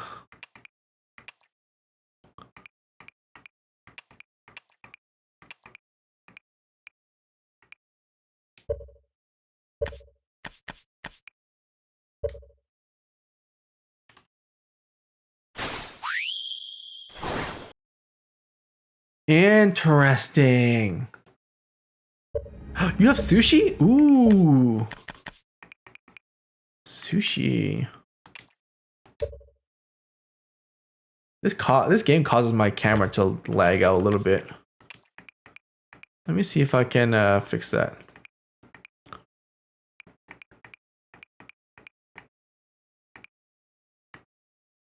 You know, whatever. Kira, you're back. Oh, so see this? See these crystals right here, guys? These crystals right here. These blue crystals. Oh crap! It sucked me dry. Oh no, it sucked me. Oh, no. Those blue crystals are what we, the current race, calls ghost matter. But I think that ghost matter, the crystals, emanated from a rupture event. This rupture event killed the Nomai, the ancient people. That's what killed them all. Invalid user exception. How's it going? Thank you so much. It's oh my god. I hope you guys are enjoying this because I'm nerding out. Also, what snacks did you get? You got sushi? Ah, oh, D, send me a picture. I just need a hit. I need a small hit. Okay, so first things first, fly back to Brittle Hollow. Now that we have a nice clean reset here, we fly back to the black hole. We turn on the black hole forge system. Okay? We turn on the black hole forge system. We fly back, we teleport. We use the teleporter system to teleport to the black hole forge. Yes! Oh god! Love it! God, put science inside me.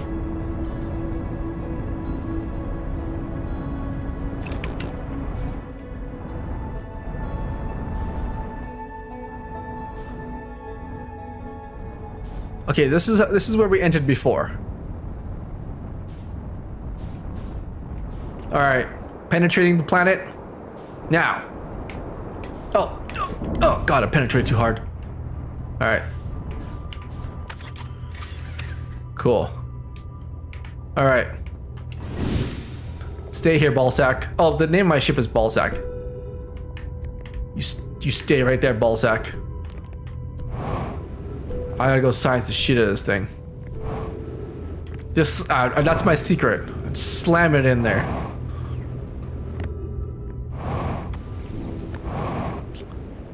All right. So I gotta get to that city again. I need to turn on the black hole forge. Where are you? Where are you, city? Where's Rachel? Where's Rachel? All right, going down. Turn it on to penetrate it. Absolutely. You know exactly what I mean, Noisy Boy. Any other context, that would sound horrible. But you know exactly what we need to do right now. Oh, I will be deep inside the black hole forge momentarily here. All right, first things first. Get over here. Get down the staircase. It's a race against time now, guys. Race against time. Down here. Black hole forge. Activate. Look at down there. Look at down there. That's the black hole forge. It is rising to the surface now. Got it. All right. Let's go. Back to the ball sack. With haste.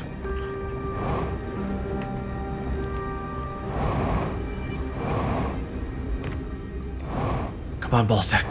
Come back to me. Yes, that's right. Jump skip, jump skip, jump skip. Fastest way to move around this planet. Jump skip, jump skip. Let's go. Right here, right here. Boom. This way. I see Ballsack's ship right there. Suck it up. Suck on me. Go. All right. To the top. Make it drop. Jump. Speed strats. This is it. This is it. Speed time. Speed time. Science suites for no one. Thrusting. Yes, straight to the ball sack. Straight to the ball sack. Let's go. All right, we're back. All right, we got to get inside ball sack, and we got to fly to the Ember Twin, or the Ash Twin. So let me explain to you guys this part too, because if you guys weren't here last time, you guys definitely don't know what I'm talking about. Wait. How do I get inside? No, ball sack. Suck me up. Oh, thank you, boy. Good boy. All right. So.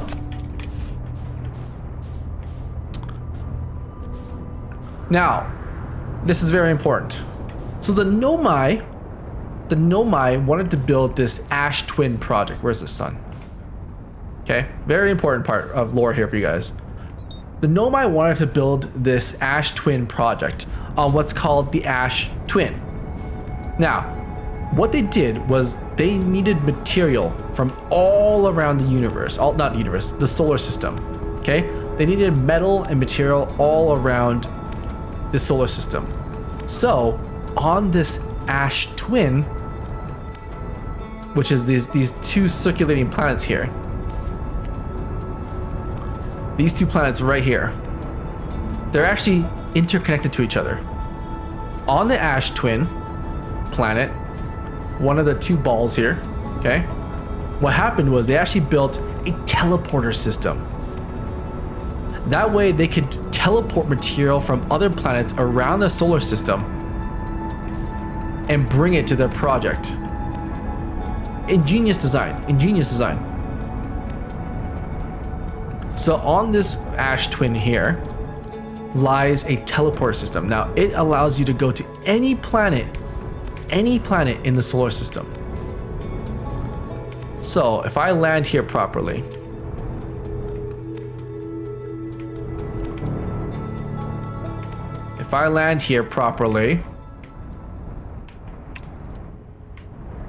oh god, just like that,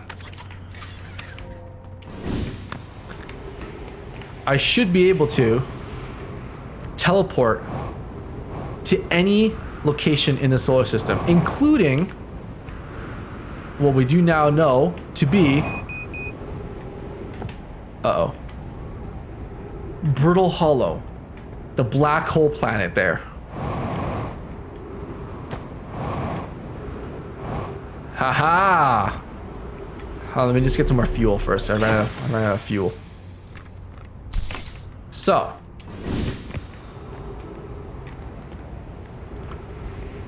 Wait. I gotta move my ship. So on this planet, you'll probably notice this giant cone of sand. This cone of sand, this one planet is covered in sand particles. The other planet is actually a giant chasm. Now, this reddish planet is actually sucking up all the sand off of this planet. So over time, you'll probably notice it right here on the right. The sand on this planet decreases, exposing more and more of the planet's surface. How cool is that? So over the course of the next 22 minutes here, as this planet is slowly being eaten by the other one, more and more of it gets exposed. Now each one represents something different. You'll notice there's like a big rockway, this road here, Rainbow Road. Each one of these pillars or these towers represents another planet. So this one here resembles a water geyser on Timber Hearth, the Earth-like planet. This one here is Twin Towers, representing the current planet we're on, the Ember Twin or the Ash Twin. Twin planets here. Okay? So those ones, that's where that one teleports to. There's more out here. Like this one here. What does this one resemble? I forgot already.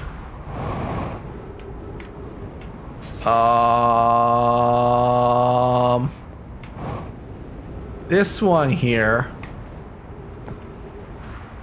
hold on. Someone here who knows what I'm talking about. Which one does this one go to? Is this Brittle Hollow? Is this the Black Hole Forge? I goo.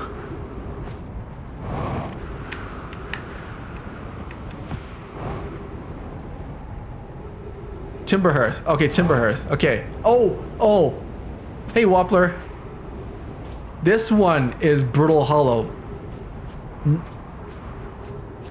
Notice how the platforms are floating like this, which tells me this one is gonna take me straight to penetrating. Yes. This one's going to be the one that allows me to penetrate straight into the Black Hole Forge. D, why did Eevee call you mama? Look right here, guys. Look, the sand is slowly going down. It's being sucked up. Yes, suck it up.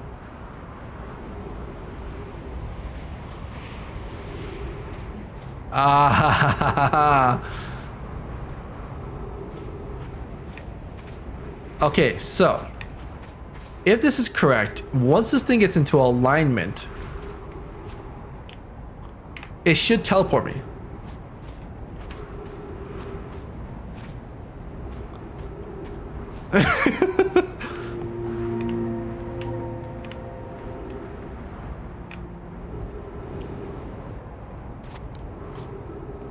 No, she doesn't like us anymore. Yes. Welcome to the party. Mini cheddars, hey? Oh, don't mind if I do. Okay. So here's what I've learned. Oh wait, is that the sandstorm? Hoo-yah! Let's get. I'm safe in here. It can't suck me out of this thing. I hope. I pray.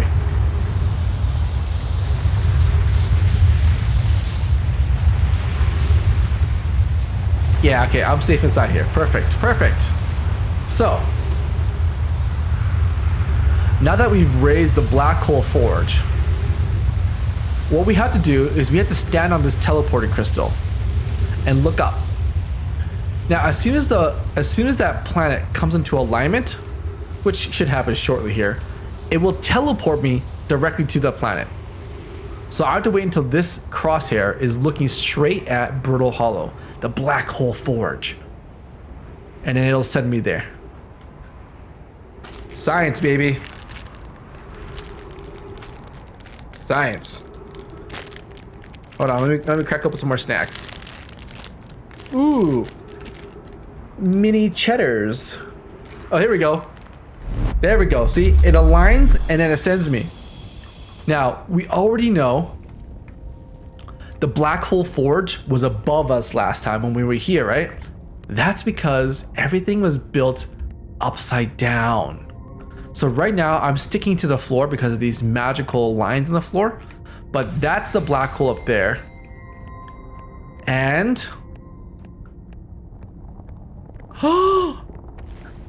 which means this is the Black Hole Forge. This is what we were missing last time. I'm penetrating it. I am now inside the Black Hole Forge. Oh, this is the first time I've ever been here. What's this? A scroll. Oh, wait.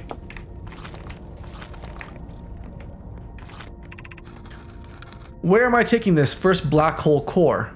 They made black hole cores, and where am I taking the remaining cores once they're ready?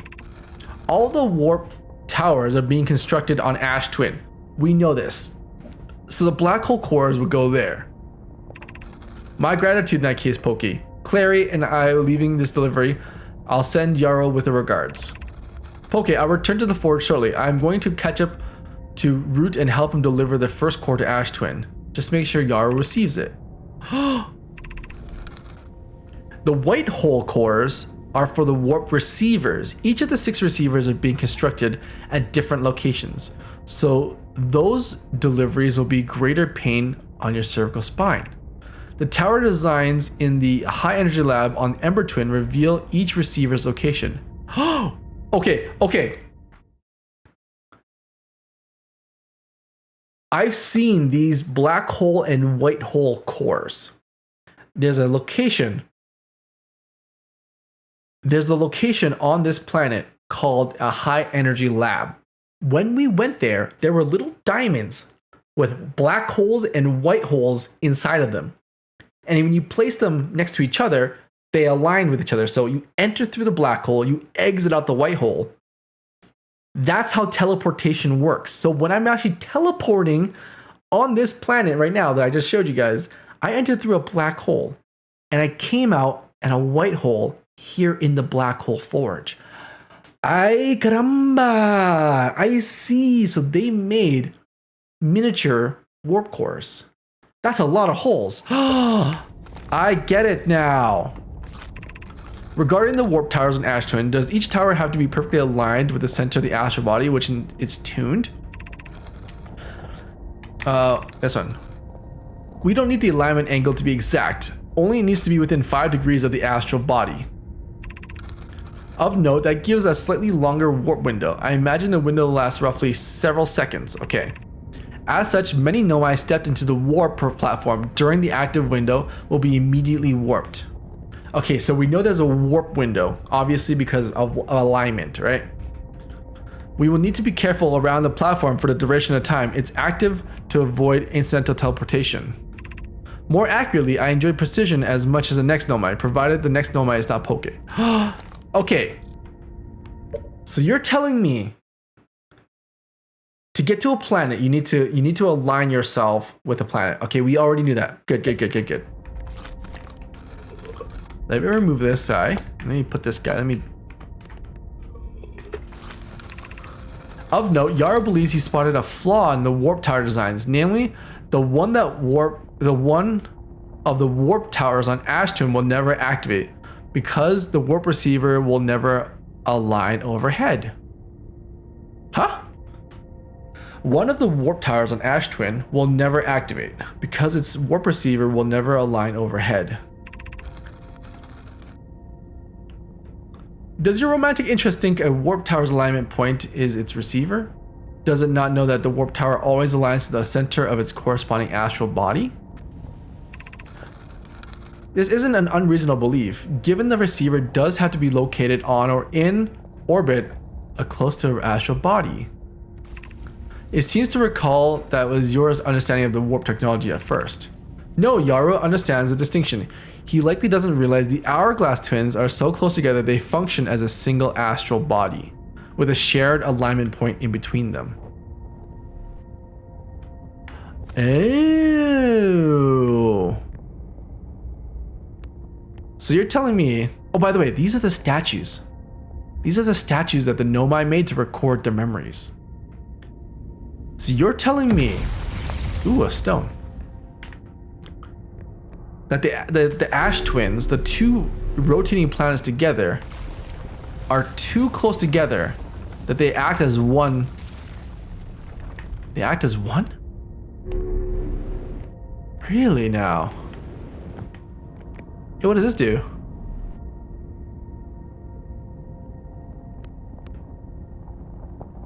Huh. What does that do?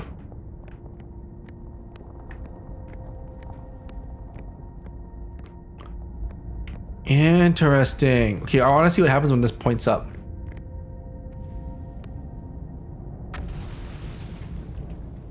Okay. Come on, buddy. Ooh! It blipped. What does that mean?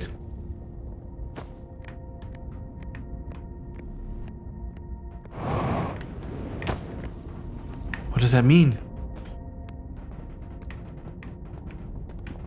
Wait, that was it? Oh, wait. Oh, I can put it right here. Here we go. Knowledge, baby. I have good news, Yaro. The advanced warp core is ready to be installed. Wait, here it is. The advanced warp core is ready to be installed into the central chamber of Ash Twin. Oh, they have a warp core already. It's inside the central chamber of Ash Twin. I'm intrigued, love. Everyone here working on the Ashton project is excited to see it.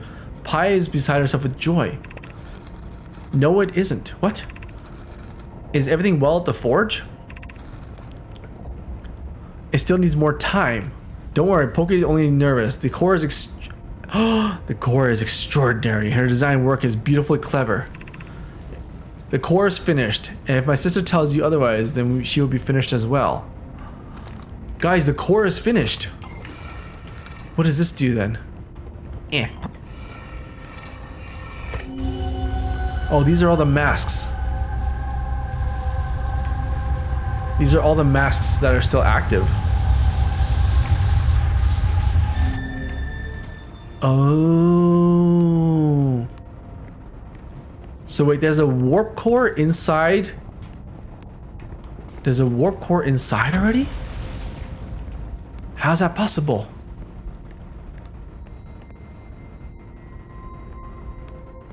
Huh? There's a warp core.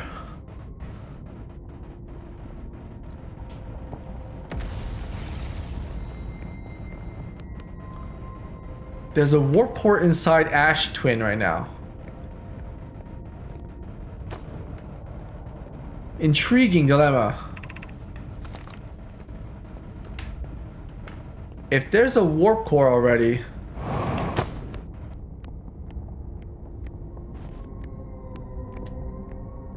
how do I get to it then? Ash, science. Ah. Okay, so I'm back. I'm back on the teleporting platform.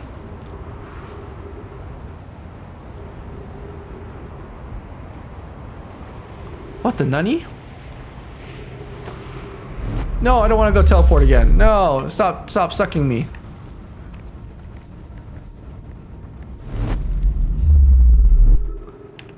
Okay, so I know that they need to be aligned.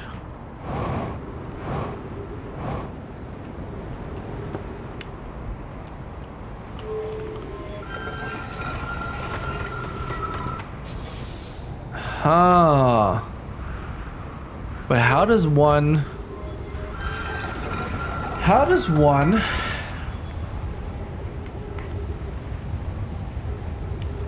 This view will never stop being trippy. I know, right? Like, look at that thing.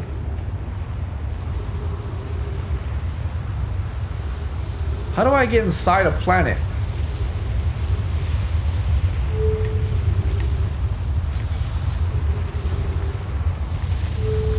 How does one... Huh. What if the sand sucks you? What if the sand sucks me? The sand brings me to the other planet. Ram it really fast? By God damn it, Jim, you're right. Where's Ballsack? Okay.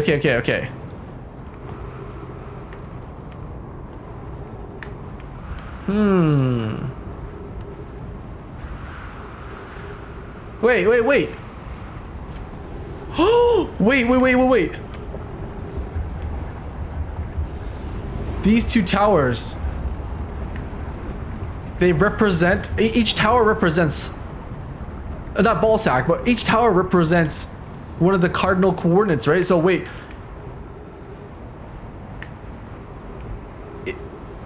Does that mean... Wait. Oh! There's a right ball and a left ball. That's what I was thinking. There's two teleport pads here, right? So one of these teleports to... one of these teleports to the other thing. And the other one teleports to me? Which one's which? Okay, we're going on the... let's differentiate these two. Spiky ball. Spiky ball.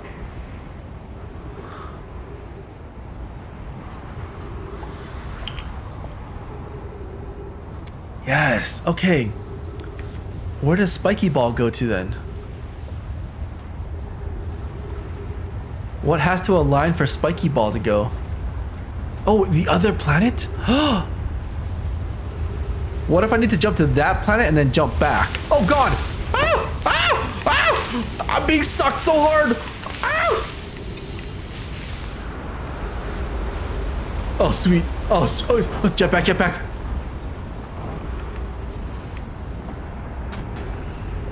Oh. Wait, what happened to the sand? What? Okay. Okay. My ship's on the other planet. Oh, Ballsack, come back to me. Come back. The sand only happens when they're aligned. What if? Ow. Okay, I see the teleporter pad. You see that little thing there? That thing's a teleporter pad. So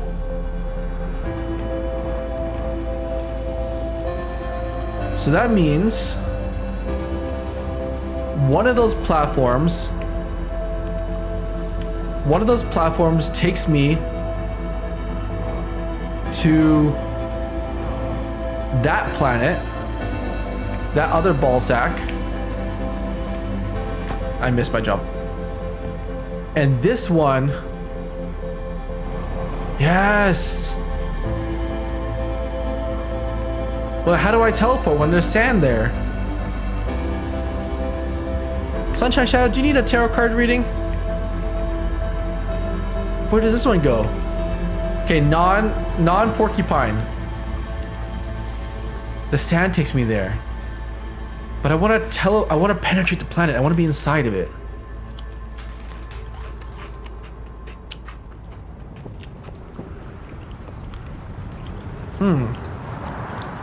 Oh crap. The sun just went supernova. Goodbye, cruel world.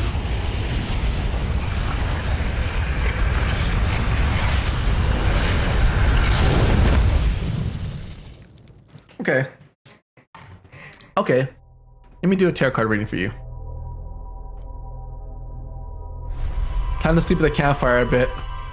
Here, we're gonna take like a quick 5-minute break here from the game to do a quick tarot card reading. Yeah.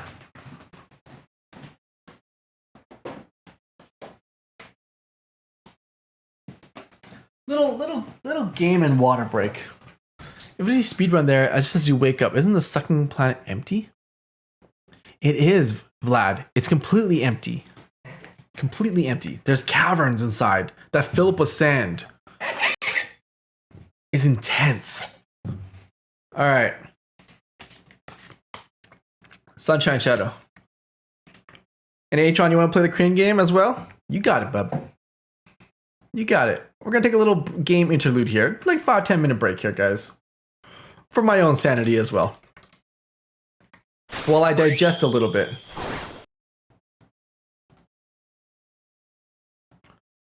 All right, Atron Almighty.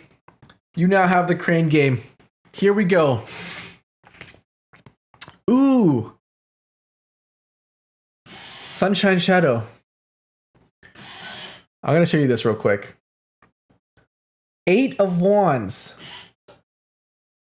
They're standing with, what is that? Dandelion seeds flying off? They're holding a twig, like a branch with little like lights on it. Foxes are hanging about nearby. Ooh, 8 of Wands.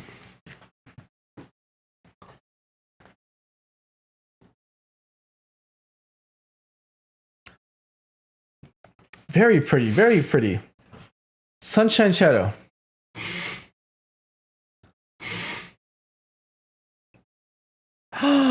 Interesting.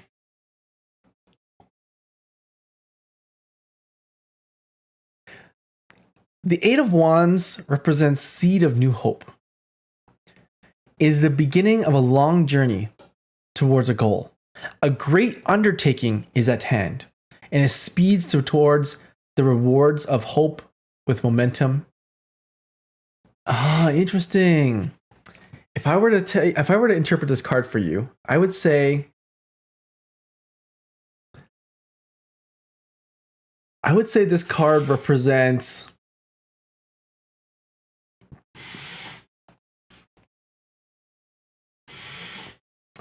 there's this thing I have in my head. I believe that if things are meant to be, they will be. And I feel like sometimes the universe gives us signs or puts us in a direction that we were meant to go. Not everyone believes the same thing, but I like to believe that just because it makes my life a little bit easier. And I feel like if there is something pushing you towards a goal, a direction that you want to go, I ultimately feel like you should run at it at full speed, whatever it may be. I feel like you should run with it and go full into it, because I kind of believe it's the universe telling you that you're meant to do something. And I think that's what this card represents. I think this card represents... Oh, Atron, no. Rip Claw. I feel like this card represents racing towards that. I feel like it's telling you to grab life, grab the bull by the horns, and just go for it. Race towards whatever goal you have in mind, whatever you want to do, whatever is pulling you in that direction, go for it.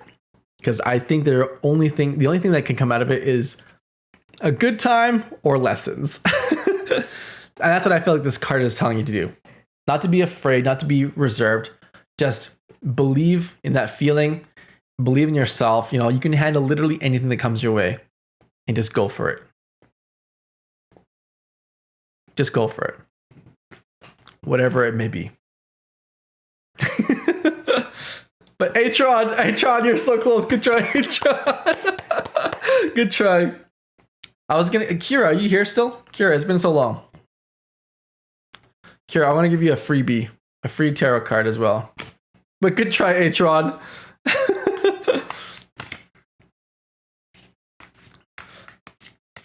All right. I don't know if Kira's here anymore. That's fine. Beautiful reading. Yeah, that's what I got from that card. All right. Quick little snacko, and then we're back into the game. Aha. So,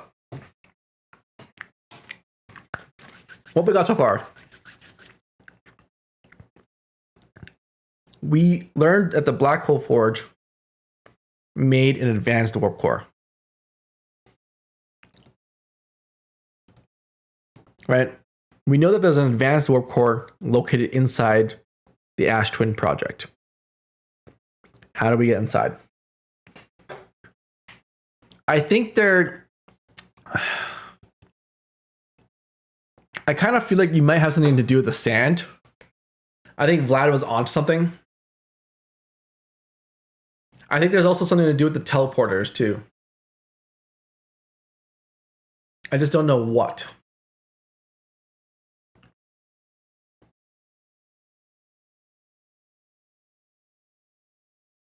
Maybe,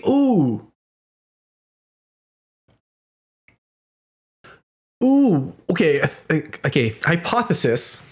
What if there's a because remember they just mentioned that in order to teleport, the planet needs to be aligned with the teleporter, right? The ball needs to, whatever the planet is, the celestial body needs to be aligned with the teleporter, roughly 5 degrees. What if that window is so narrow? What if that window is so narrow that we need to jump onto the teleporter at the exact time of alignment? And there's one that doesn't align. You're right. There's one that... Why doesn't it align? It doesn't align because the planets are so close to each other. I bet the one that doesn't align is the one that goes to the core. The question is, why doesn't it align?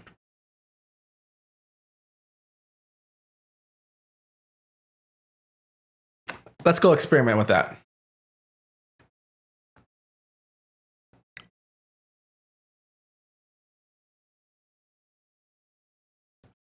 Why doesn't it align? Is it the quantum moon? Wait. Because the planet opened up in half and started sucking up the other one? Oh.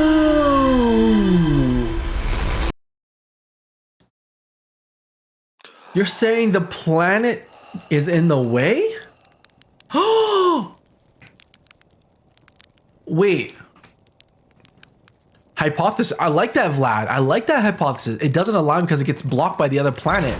The one that's sucking it. Oh, interesting hypothesis.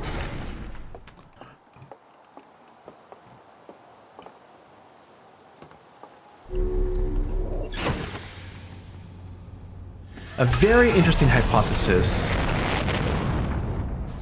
They mentioned something about the twins' alignment point. Okay, okay. I feel you guys. I feel you guys. I feel you guys. That's Adel Rock. Ooh.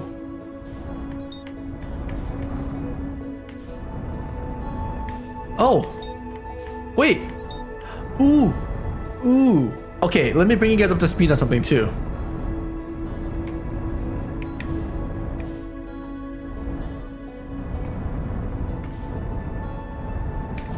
Yeah, you know what? Let's do one hypothesis at a time. Okay, so we have this one hypothesis here. Alignment doesn't align.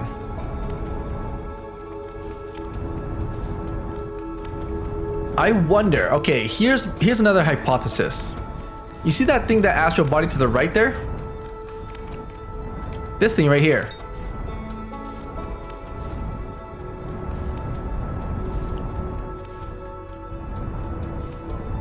This is the quantum moon.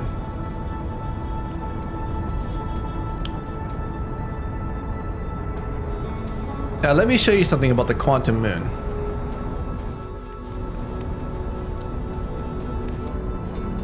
Oh god, am I gonna fly into the sun? Oh jeez, this might be too dangerous.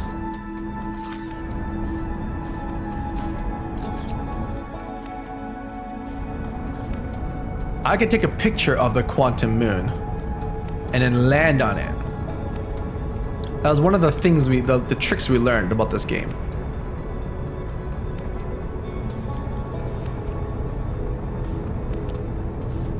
Ha ha ha ha. Alright, you know what? We'll come back to this guy.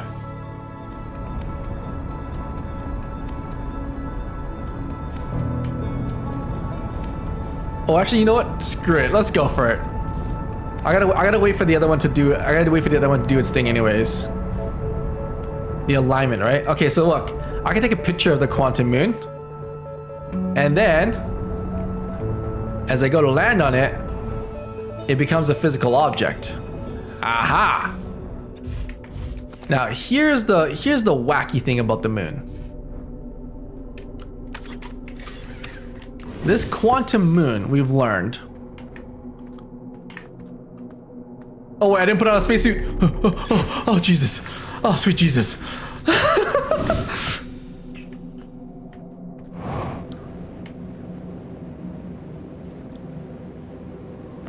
That was way too close. Rookie, no, I'm a professional. I'm a professional.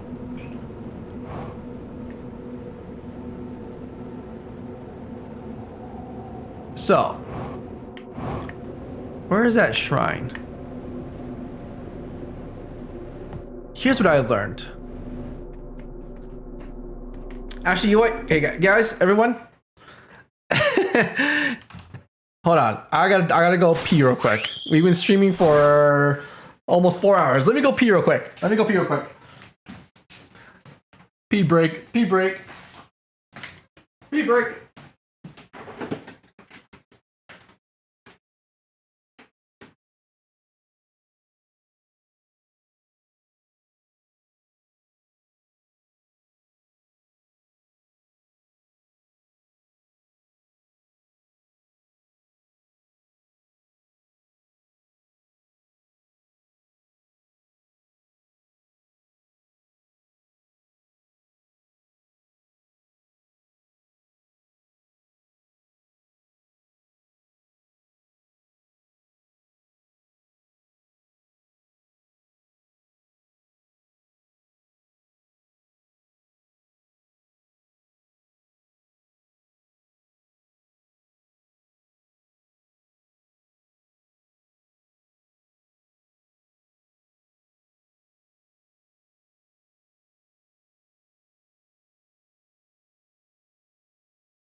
Oh my god, guys.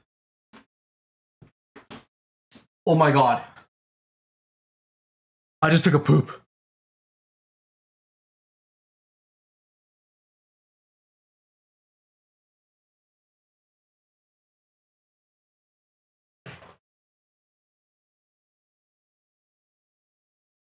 I just took a poop. I just made a shocking revelation.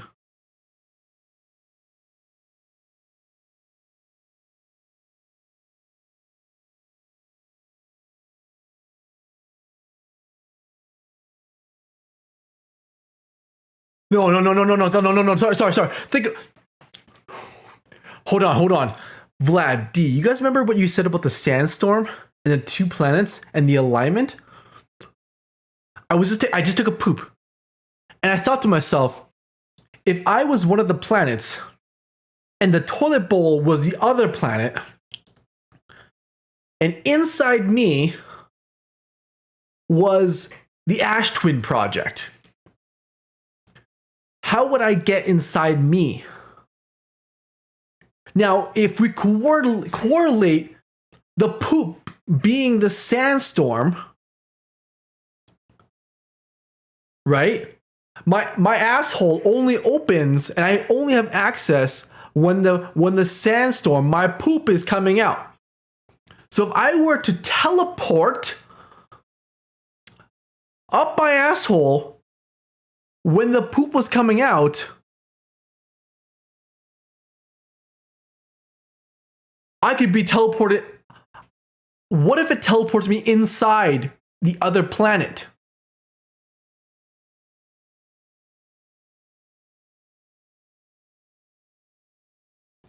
What if the alignment only happens in the middle of the sandstorm?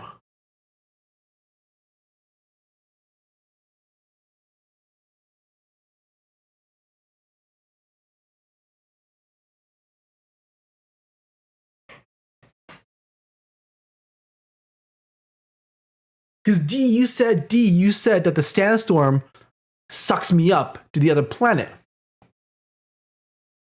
What if the alignment point is when the sandstorm and the teleporter right here, and I teleport up the sandstorm, up the poop into the anus of the other system, the other planet?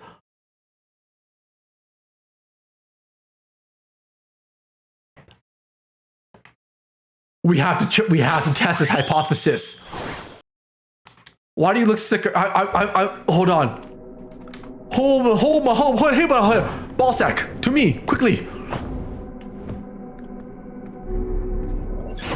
So you need to align yourself like you would in a teleportation, but instead use the sand. Exactly. Oh my god! I just made a shitty revelation. Oh, holy crap! I was thinking about what Vlad said. I was like, Vlad, what are you talking about? The alignment. And I remember what D said. D, you mentioned the sandstorm. Oh, wait, we could be onto something. A hypothesis. This is for science. Look. The toilet bowl is this one. And my asshole is this one. And the stream of sand is my poop. Yes.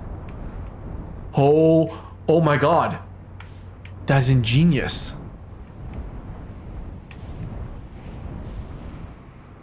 Which teleporter do I go through though? Because see, look, the sandstorm passes over each of the teleporters pads, right? Have a good night, Storm. Out of all of your curves, your smile is my favorite.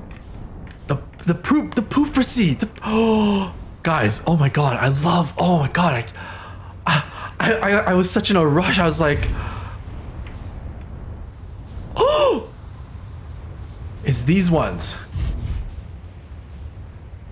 If I want to teleport inside of the other planet, I need to use the teleporter.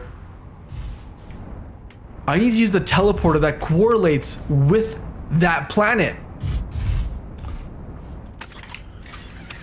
Yes. Oh my goodness. That's ingenious. Right. Oh, invalid. I'm sciencing the shit out of this thing. Literally. Oh my god. I was taking such a massive poop and it just hit me. Okay, people, does that make sense? Am I making sense? Oh, Oscar Varium, how's it going? Am I crazy?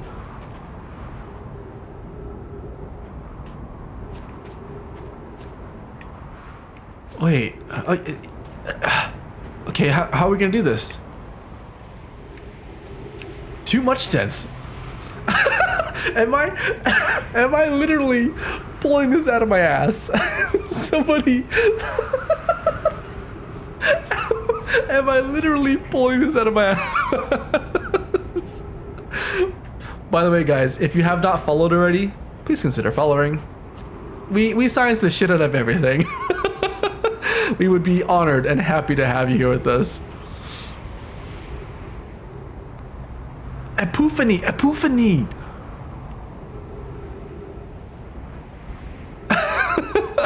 Gary Nerdson, thank you so much for the follow. They say the best ideas come when taking a poop. I was enlightened. Okay, but which one do I take? Wait, oh wait. One of them has a hole in it, which means it'll just suck me up, which means I need to go to one of the glass top. Okay, here we go, team. Oh my god. Oh my god. Take me inside the anus. Let me penetrate the anus of that planet. Now! Oh!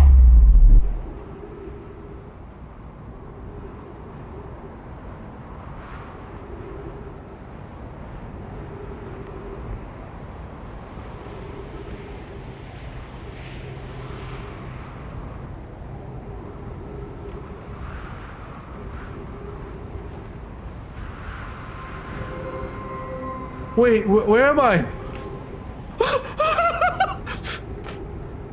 ¿Qué? ¿Qué eso? Wait. Did it work? Oh no, I just teleported. I teleported to the other side. I think I just teleported to the other planet.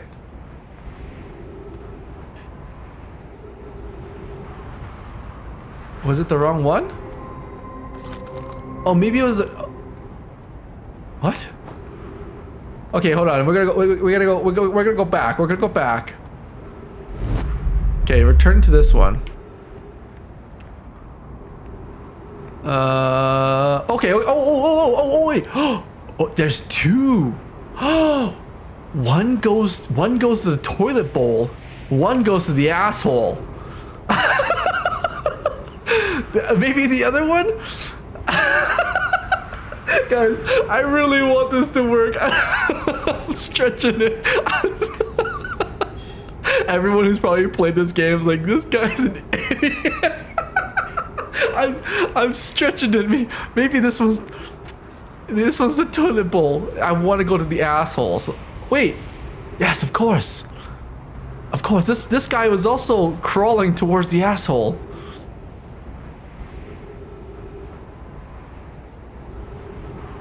This guy was also desperate for the asshole. Yes, me too, buddy. Maybe this is the one I need to go to. Okay, we're gonna try this one again. If this doesn't work, I'm out of ideas. Alright, buddy. And alignment. Oh!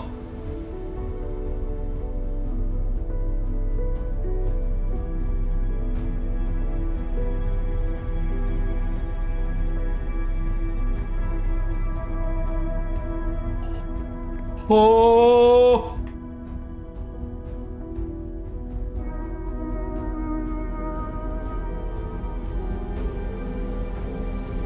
No fucking way. No freaking way. Am I inside the asshole? What is this? Oh, where am I? Wait, is this the black hole forge? What is this? Oh my god. Wait. 11 minutes, 10 seconds ago, data received from previous cycles. Mask receiving data from probe tracking module, Giant's Deep memory statue, Timber Hearth memory statue. 11 minutes on end of cycle transmission. Oh! These are the masks! Oh my god, these, oh, I'm inside the ash, I'm inside the twins. I'm inside the ash hole.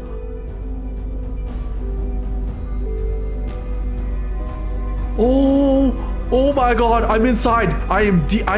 This is Starlog, Quantum Physics, Kineva 1. I am now inside Reticus Aedicus. There's my mask on the ground. There is a mask on the ground. This one. Wait. There are 3 masks active. Yes, Josh. If this is correct, if what we've learned is correct, this is where all of our consciousness goes to. This is the machine that they built. Hold on. Reading. Today we finished an evacuation of Ash Twin. Here in this space we will craft our most ambitious project yet, the Ash Twin project, powerful enough to send information back in time. We also finished relocating all the subterranean plants we met while digging. They brought all the plants with them. We'll need to keep our eye on significantly we've altered in the environment here. Okay. How far we've come since our experiments at the high energy lab. I still can hardly believe Raimi's hypothesis was true. The high energy lab. Poke just sent the warp core from the final tower to us from the black hole forge. Now Ash Twin can be connected to the Giant's Deep, where Cassava is working with Avens to craft the orbital probe cannon, where Felix is sculpting the memory statues. That's where they crafted the statues. That's where they crafted the probe cannon too. And now we've just learned that the warp core is now here from the black hole station, or black hole forge. Hypothesis. It was not by accident the core of our warp tower was lost. It was last to be forged. Hypothesis. The cores could have been forged faster if Cassava had interrupted my work less frequently to ask for updates. The important point is we're all connected through the Ash Twin now. And also that I'm no longer in need of mediating your disagreements. All the cacti. Yeah, look at all these plants. D, you remember all the plants you mentioned? All the thorns? They collected them all. It is getting louder. Our friends on Giant's Deep tested the orbital probe cannon today. Mallow tells me the cannon is doing well, and Avens allocates for more launch power. If anyone can coax the maximum power device, Avens can. But then if anyone can goad a device into exploding, that too is likely Avens. Perhaps I should check in on the orbital probe cannon crew in interest of safety. Would it help to remind Avens that Mallow, his love, will be one of the Nomai on board the cannon?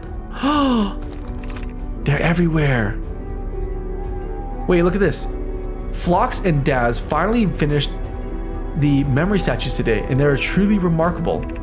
When the Ash Twin project succeeds, or in the event it fails, the memory statues will activate, allowing us to gather more data before we shut down the project. Yes, we are deep inside the Ash Twin project right now. Pi and Idea have worked hard on the Sun Station. The Sun Station is the system that they use to try to blow up the sun on their own, but it failed. And at last is complete. If everything goes as planned, this structure will prompt the sun's explosion, which will supply the power to the Ash Twin project as it requires. I'm impressed by their mental fortitude. This was the project's most difficult task in more ways than one. They tried to blow up our sun to power this system of theirs, but they failed. We're nearly ready to activate the Ash Twin project. Here's what will happen. First, the Sun Station will receive orders to fire at the sun, prompting it to explode. Using the energy of the resulting supernova, the Ash Twin Project will send the order for the orbital probe cannon to fire back in time by 22 minutes. So as the sun explodes, the orbital probe cannon sends out the probe to find the eye of the universe. I see.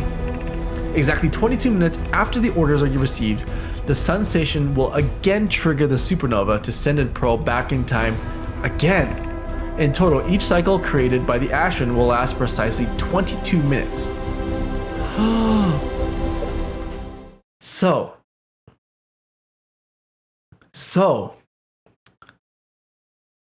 interesting. Our theory is right then. Our theory is very, very close.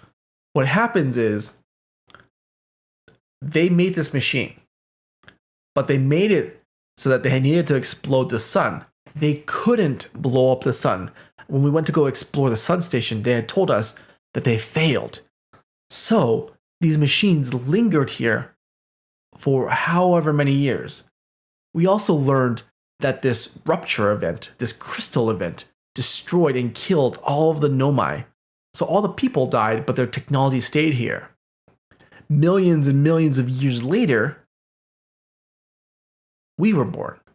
Our species was born. Our species of very, very primitive explorers in space were born.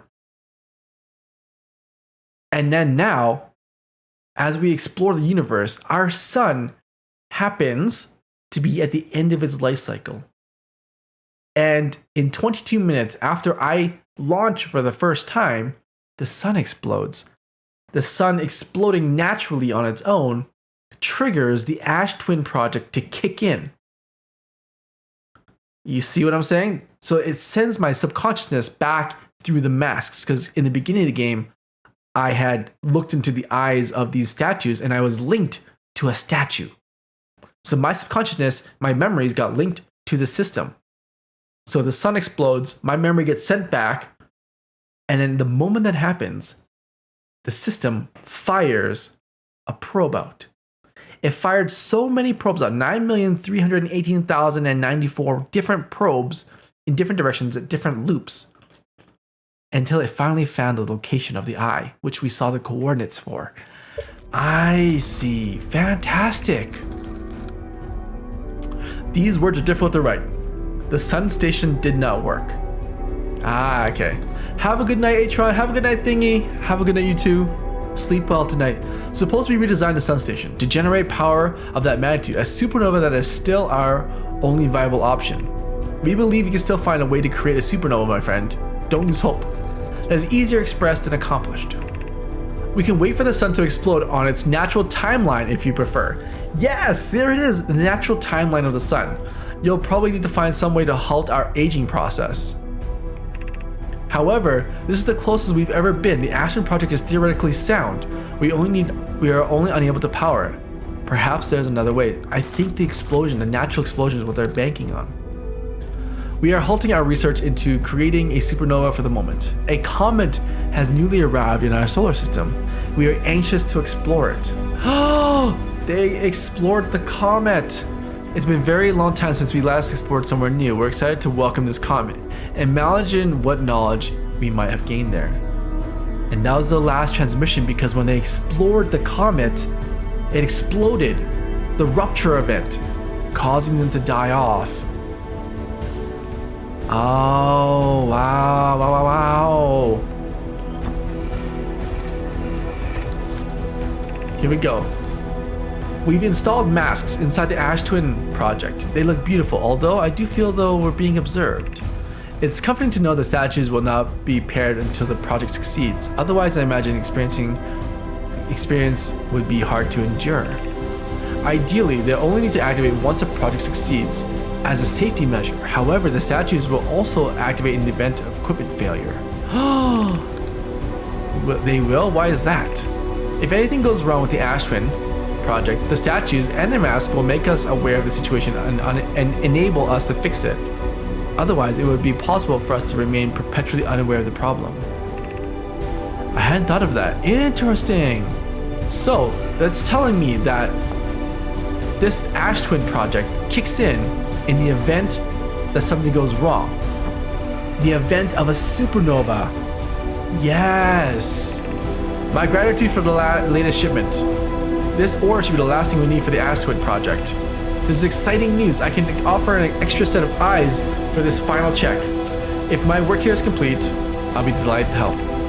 I'd be grateful if you would. The more eyes, the better, as the smallest flaw opening in the shell that protects the Ash Twin project can lead to disaster. Oh, once we finish the shell that seals off the central chamber, we'll check to ensure there are no longer any physical entrances. That's why we needed to teleport into the system here. No more entrances, no physical entrances. I see.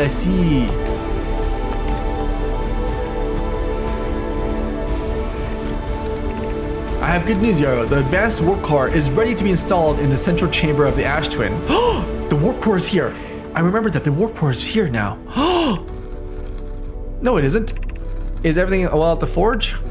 The core's durability can still be improved. More time is needed. The core is finished. If my sister tells you otherwise, she'll be finished as well. Don't worry, love. Poke is only nervous. The core is extraordinary, and her design work is beautifully clever. I'm intrigued, love. Everyone here working on the Ash Twin project is excited to see it. They finished? No, wait. That means the core is here. Where's the core? Where's the heart? Ooh. What does this do? What is...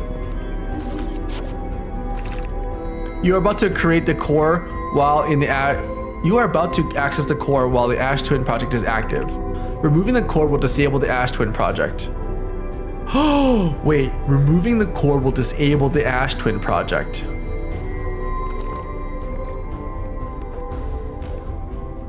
Oh, wait. If I disable the Ash Twin project, there's going to be no more loops. What is this? Artificial gravity control. Don't remove the core. What do you mean don't remove the core?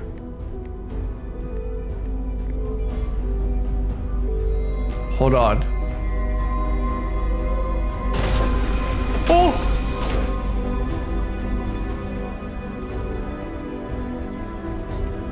Because if you die, you're dead for real. Oh! Oh my god, D, you're right. The Ash Twin project is the only thing keeping me inside the loop because the sun is gonna explode. Wait. Wait. Hold on. Wait. If I remove the core, the loop ends. And I die.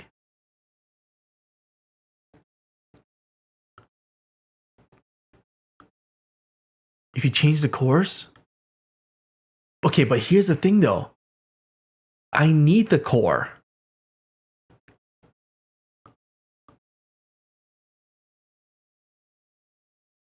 I need the core because I need to put the core into the warp port, the warp machine, remember? I need to grab the core and put it into the warp machine so I can go to the eye. But if I remove it, the Ash Twin project doesn't work and I just die. Reset time first and speedrun it.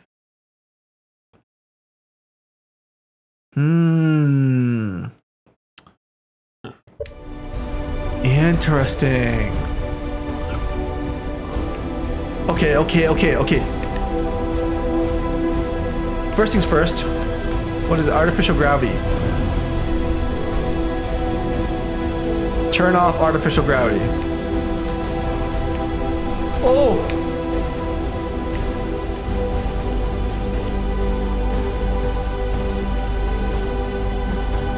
Whoa. Okay. Oh, wait. No! No, what happened? No! What happened to me? It aligned. Oh, it aligned. Oh, no. I messed up. Mind where you step. Oh, did I mess up? Oh, no. No, you stepped on the white hole. Oh, I stepped on the white hole? The planet farted me out? Damn it! Damn this asshole! Damn it! Just.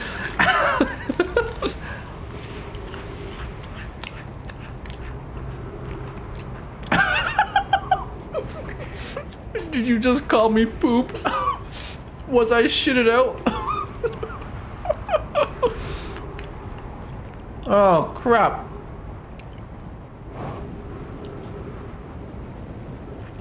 There's no more sand for it to suck. Oh. Okay. Black Hole Forge. Alignment. Ash Twin Project. Ah. We're missing some things, but that's okay. Oh.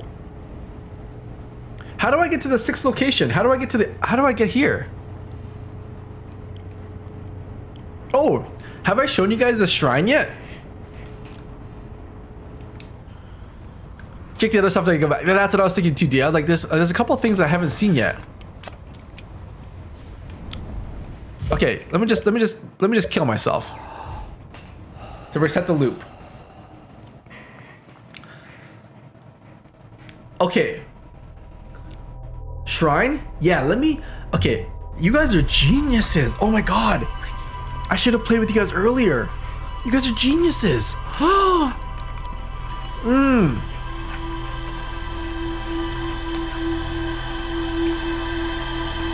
Before we rip out the warp core, but I got a feeling, I feel like D's words are right. If I end the loop, I have a strange feeling something bad is gonna happen. I was traveling and studying and having a hell of a month. Oh, D, we could talk about it afterwards. Or share it. Share it in Discord, I want to hear. I want to show you guys this first. Maybe you guys can help me solve this.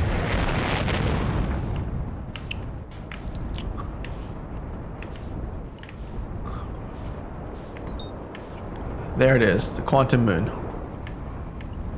As someone who's played this game before, yes, it's smart to at least finish the Quantum Moons before taking out the core. Okay, thank you for that. I just wanted to confirm that first, because like, there's this thing. Because I feel like the warp core is like a really big thing.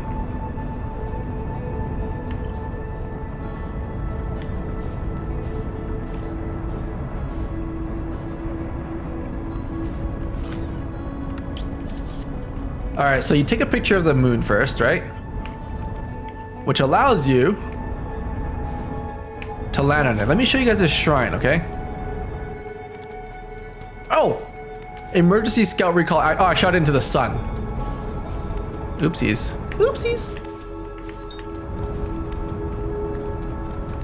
Yeah, if you stop the loop, you'll die forever during the supernova. Yes, it's exactly it. I will die forever. Okay. So, I take a picture of the moon.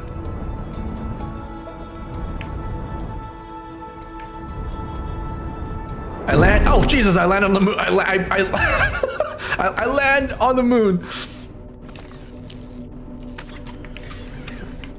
Let me show you this shrine. Maybe you guys can help me figure this out. Ooh, okay. First things first. There's this thing too. Okay, so the Nomai wanted to explore the Quantum Moon, right? So they actually sent out a explorer to explore it before I got here. This is what they saw. I'm here after watching it wander the skies for so long. I'm about to stand on the Quantum Moon. As expected, my shuttle has landed at the moon's south pole. I will make the remainder of my journey on foot. Wait, that might be important. Hold on. As expected, my shuttle has landed on the South Pole. Okay, so we're on the South Pole right now. We don't know why the Quantum Moon always welcomes its visitors at the South Pole, just that this is true. Okay, so every visitor arrives at the South Pole. As a child, I considered such unknowns sinister. Now, though, I understand they bear no ill will. The universe is, and we are. I am ready. Wait. You're telling me I'm at the South Pole right now? Oh yeah, look at the map on the left. I am at the South Pole. That's where I landed.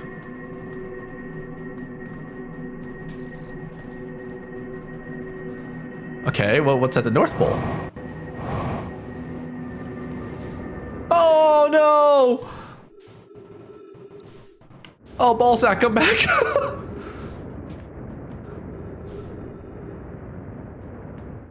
Oh, it just kicked me off the moon. Am I unable to go to the North Pole? Am I unable to go there? Yes, ballsack. Camera damaged, cockpit damaged. That's fine.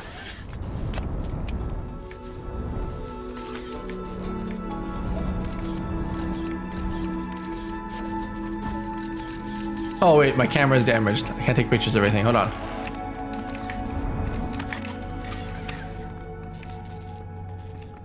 Actually, no, the front camera is working, right?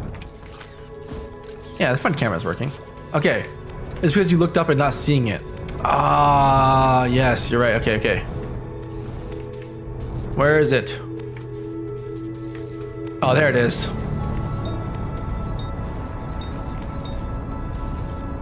So.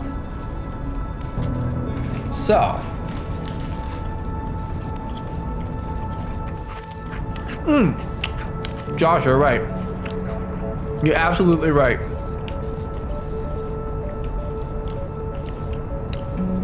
Let me take a selfie.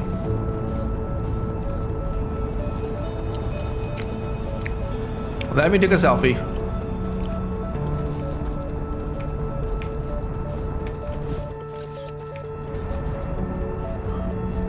Let me. Oh, Jesus. Oh. Okay. Here's another thing. Watch this. Notice how it's different. I have noticed that as I land here, whichever planet it is currently orbiting is the planet that is highlighted on this planet, or on the moon. It's almost 2:30 a.m. Oh my goodness. Yeah, you can go to bed. It's okay. Have a good night. Sleep well. Don't stress. You can always rewatch this VOD later too. So I'm gonna finish this game today. That's my goal. Now, okay, I don't know why, but I can't find this shrine. There's like a shrine here. It's spawned. Oh, that's freaky. This is the shrine here. Okay. It moves just like the moon does. Watch. It's a weekend anyways, I can sleep in. Okay. Now watch this. If I go inside, this is the part that I don't completely understand. I can turn on the lights, right? Close the door. Now watch this. These are just some of the things we've learned. Okay? Watch this.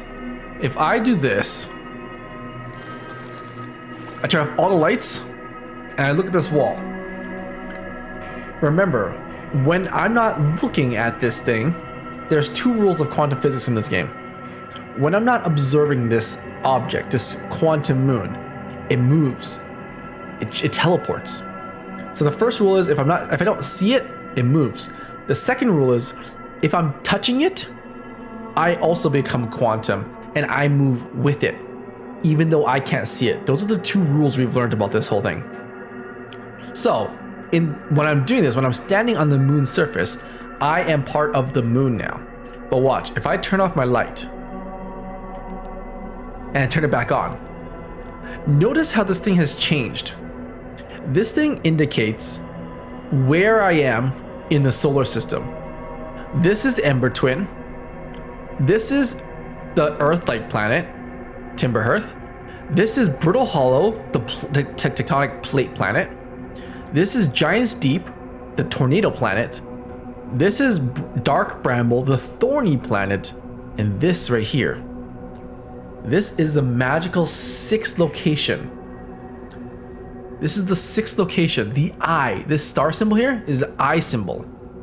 And this little moon symbol is currently the moon where it is. I am currently orbiting the eye. But watch this. If I open the door,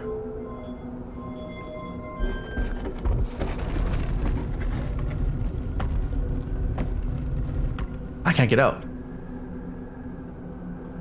There's just no way for me to get out.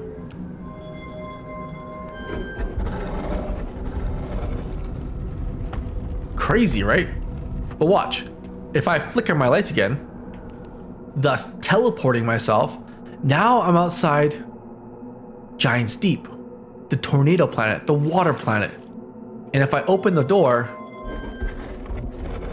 and remember how I said earlier, the moon takes on the properties of the planet that it's orbiting. So now I'm on a water planet.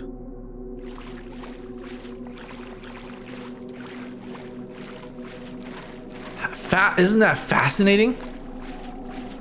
I've also discovered this Nomai right here. This Nomai is dead in the same spot on the moon in every variation of the moon. The same Nomai is dead there.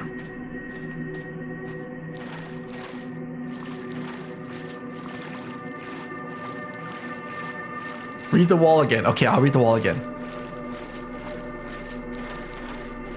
Oh, there it is. Let me read the wall again. Okay. Recall the rule of quantum entanglement. Yeah, that's the one where we teleport with it. Recall the rule of quantum imaging. That's the one when we see it. Recall the rule of the 6th location. Huh?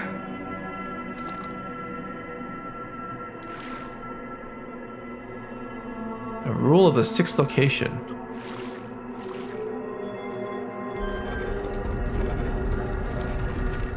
Huh? Hey, Sneaky, how's it going? So, if... Hold on. The images are where you learn the rules. Oh, crap! I haven't... The Tower of Quantum Knowledge. I've never been there. Is the 6th location of a planet doesn't align? Maybe, Vlad. Maybe. Wait. I haven't been here yet. Wait. You're telling me the Tower of Quantum Knowledge is... That's the black hole. This is Brittle Hollow.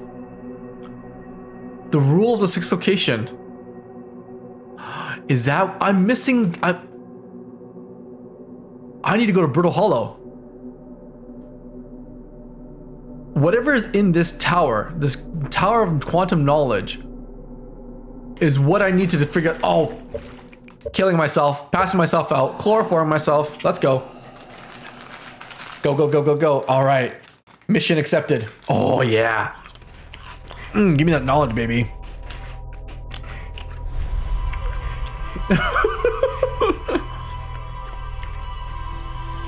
Oh, we are so deep in this right now.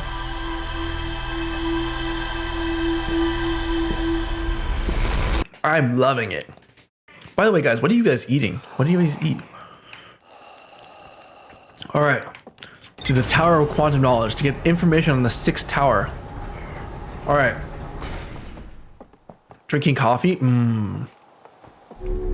We had sushi tonight. Oh, I'm so glad. I'm so glad that you're doing so much better, D. Cherry sours. Oh, beautiful. Okay, Brittle Hollow. You're telling me the Tower of Quantum Knowledge is here on... Just brush your teeth? Oh, you're in for a treat then, Sunshine Shadow.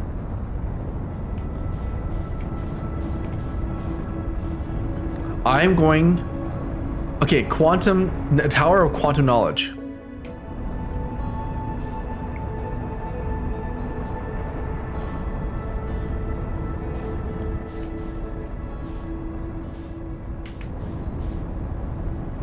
How do I get into the Tower of Quantum Knowledge?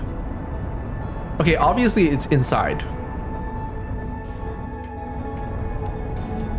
I want to get cinnamon bears. Ooh.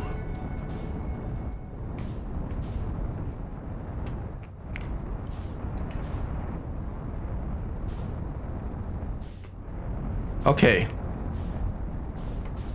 All right, let's go. Let's get inside. Let's get inside. Tower of Quantum Knowledge. Oh.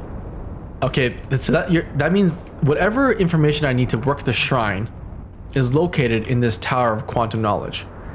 Got it. Got it. Landing A+. Get out.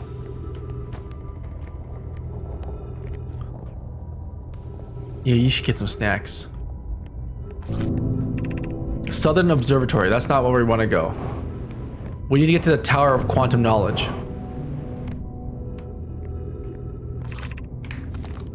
All right, going. Speed run. Oh, Josh, I love black licorice. Do you guys know what my favorite ice cream flavor is? My favorite ice cream flavor is Tiger Stripe. It's literally orange sorbet or orange creamsicle mixed in with black licorice, like veins of black licorice. Oh, so good. Oh, Vlad's sea salt. Oh yeah, sea salt's really good too. Got them Buckies a couple hours ago. Wait, was the Tower of Quantum Knowledge inside? Okay, here's the, oh, there it is, that symbol. This is the symbol. Oh, I remember that. Okay, so it's opposite of the cannon and opposite of this. Oh my god, that means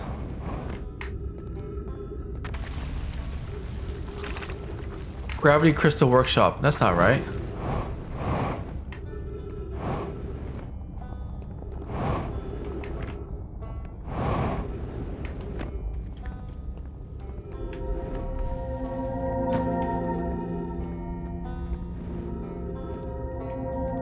Where is it?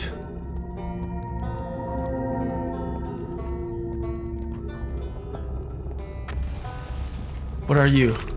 Tower of Quantum... Tower! The Tower of Quantum Knowledge! Oh, suck me some knowledge. I see the tower.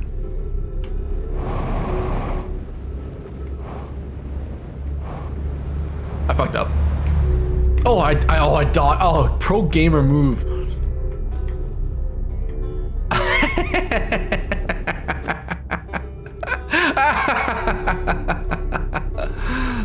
Vlad, I'm a professional.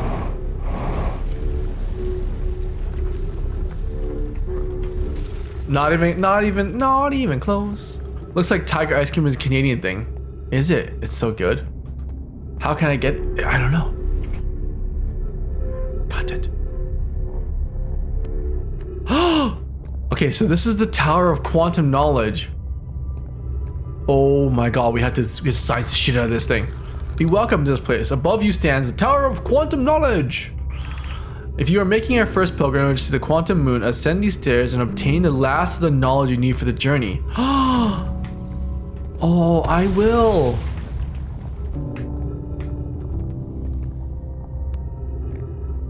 Wait. How?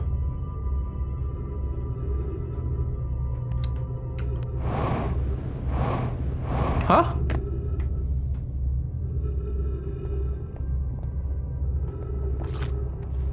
Yeah. I need to get up here. Tower of... Look at all that knowledge! There's basically the special occasion for when a baby is born. Really? Yeah. Wait, how do I... Wait, surface integrity 40%. What does that mean?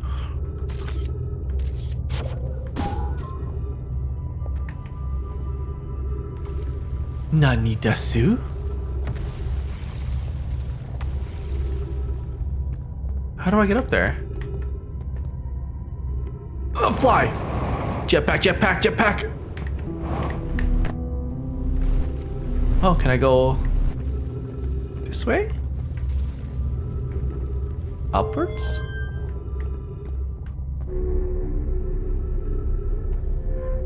This is a tricky one, eh? Well, I can suck my tricky dick. Oh. Ow, my legs. I don't know.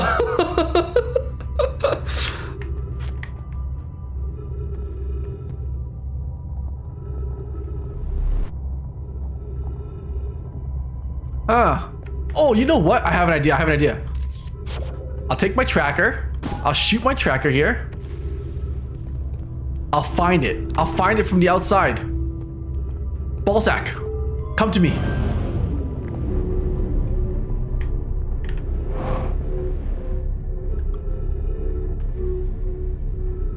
Yes, I'll find it from the outside.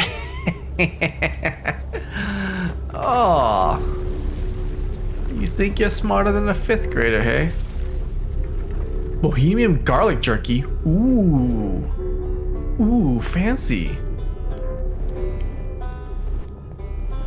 Okay. Alright. Plus I need oxygen, so I need to head back. Wait, surface integrity dropped to 20%. What does that mean?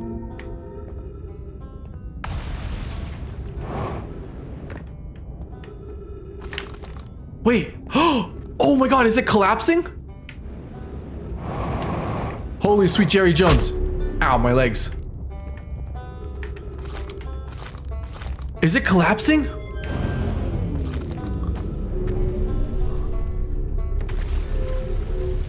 Surface integrity. 20%.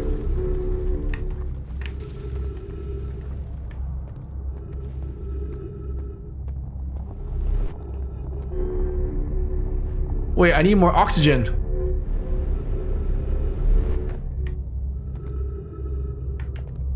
What does that mean?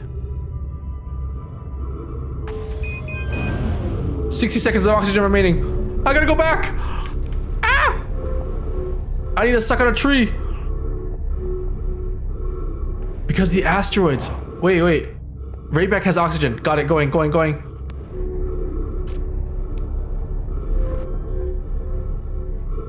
Rayback, where are you? Where are you, buddy? Kill yourself and try again. Surface integrity 10%. I got some oxygen right here. I'll suck in these trees. Yeah, put some in my bag too. Here, refill. Thank you.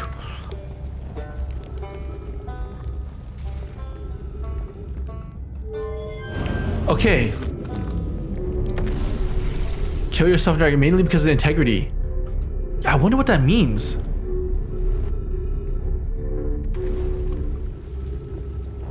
What does that mean? Oh, look, there's staircases on the outside. Oh, I should have explored more. Oh, I could have gone up there. Look, there's staircases right there.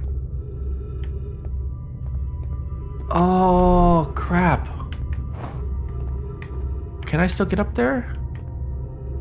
Oh God! I just broke my neck back.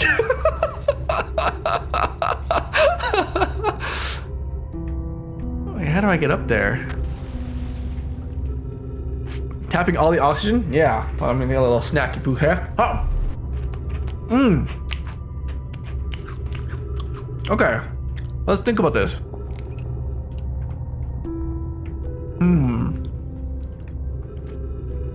It looks as though this piece here fell off of this piece here.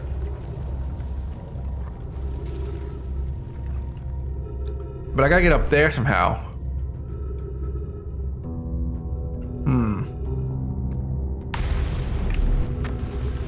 Surface integrity 5%. Oh crap, I gotta hurry. Maybe I get to those staircases. Yeah, I'll get right there.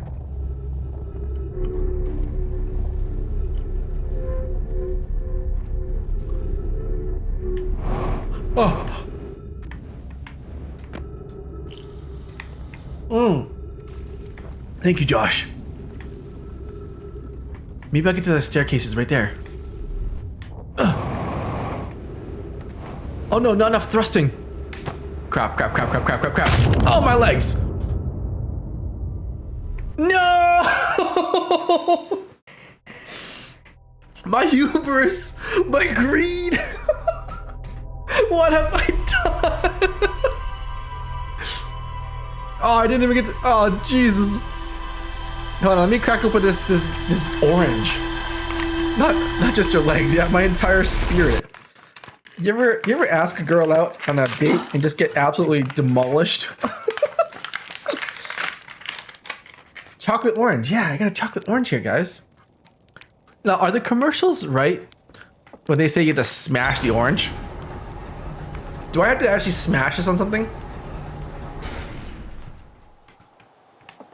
Let me start flying to this place and let me smash it on my ass. Hold on.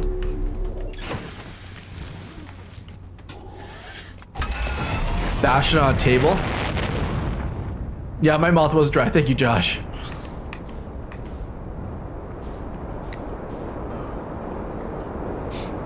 Your mouth looked dry. Oh, wait. Can I get to this place? Can I get to this place from the outside? Okay, hold on. I gotta smash this thing, right? That's my secret, Sunshine Shadow.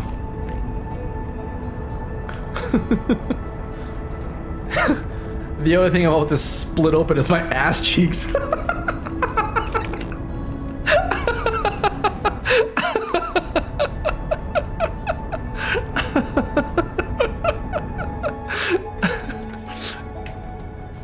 Wait. Oh, is this it? Oh my god, is this it? Is this the Tower of Quantum Physics?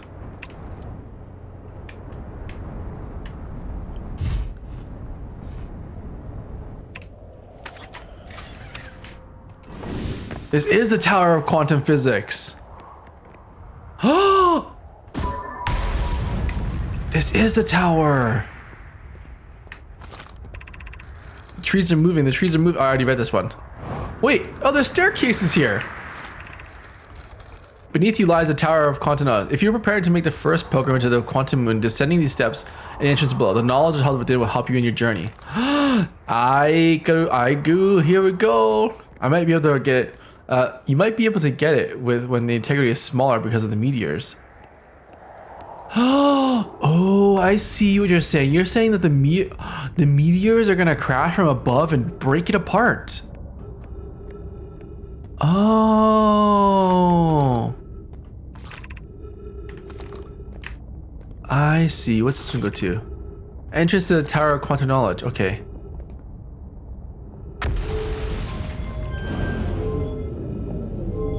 Oh, you're saying I need to. Oh, I need to wait until the surface integrity is at minimum surface integrity. Okay. Minimum surface integrity. Got it. Oh!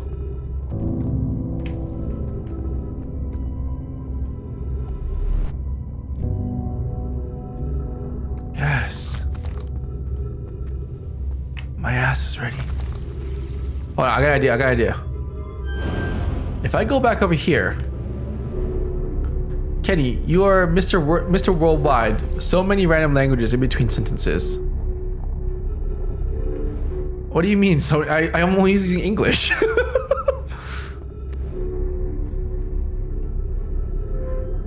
That's a piece of the planet being sucked into the black hole. Wait.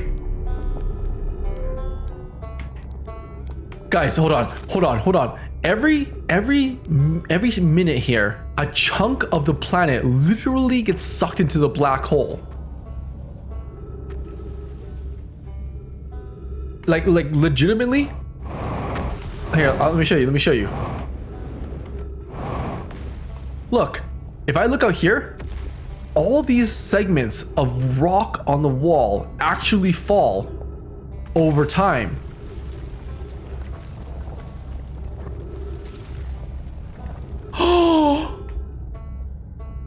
What if it's the tower that falls? Holy Jesus. Doze off. Well, let me doze off for a second.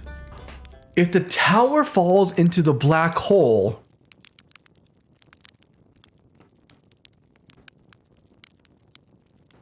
it'll come out of the white hole.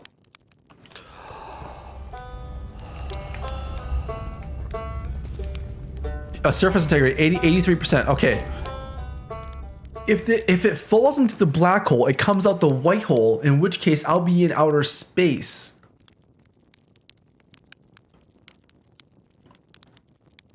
Which means I can just access it in space. Because everything that falls into the black hole comes out the white hole. That's what structural integrity means. It means it's falling apart.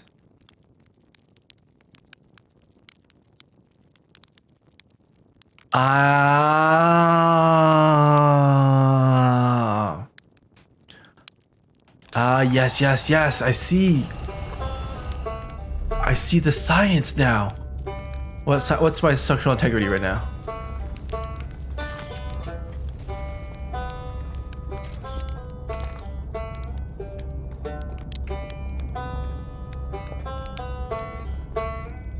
Right back. I see. You may need to explain using buttholes. Yes, of course. Of course. See this tower right here? You see the parts of the planet here, guys? Parts of the planet are legitimately disappearing. Surface integrity, 45%. Pieces of the planet are legitimately falling. That's what you saw earlier, Sunshine Shadows. You saw pieces of the planet literally getting sucked in. Sucked up by the black hole. It is sucking the shit out of this planet. And every minute or so, the surface integrity goes down because the surface is crumbling away. I have to wait until this plug gets sucked into that butthole down there, the black butthole. Once this plug is in the butthole, I will also go with it into the butthole. It'll spit me out of the white hole. And then I'll be floating in outer space because this black hole exits into outer space, a random point in space. Yes. Hold on, let me sleep a little bit more. Yes. Surface anxiety. All right, let me. I see so well. And then I'll crack this orange on my ass. That's what we all really want to see. We don't want to see black holes and white holes. We want to see an orange hole. Of course.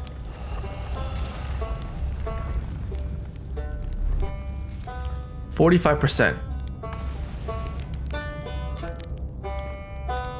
Doze off. We're gonna keep dozing off until that drops. Yes. That's my secret, D.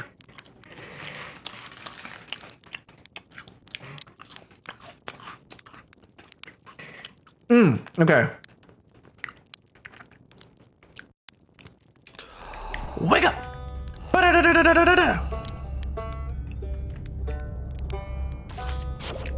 Guys, look and see how much of the planet is being absorbed. You guys see all that? The planet is, half of it is missing now.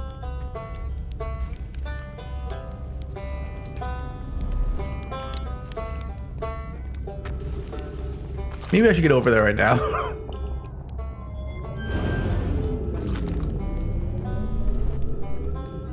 %. No, I'm gonna run out of oxygen before I get there. Okay, we'll doze off a little bit more. Oh, I want to crack this orange on my ass immediately. Fun fact, meters are actually random and follow the gravity of the planet. Very interesting. Very interesting. Let's go 2.5. Oh wait! It fell! Oh shoot! I slept. Oh, straight into the black hole.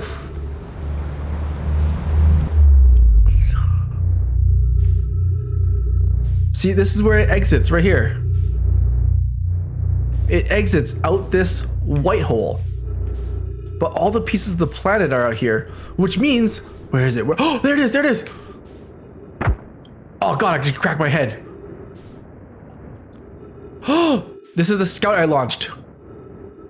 Oh, the Tower of Quantum Knowledge. Oh, I will suck the knowledge out of you. Oh. Yes, here we go, here we go, here we go. Ah. Yeah.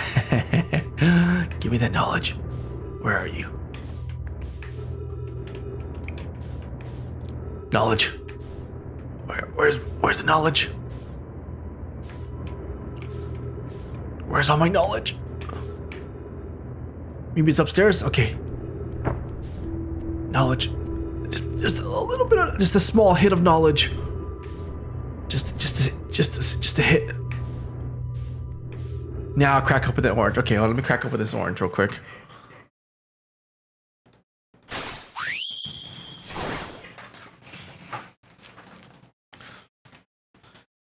Gluteus? Do I hit it on the Terry side or do I hit it on the butt side? I'm assuming the butt side. Ass to ass. Gluteus, Titicus. And then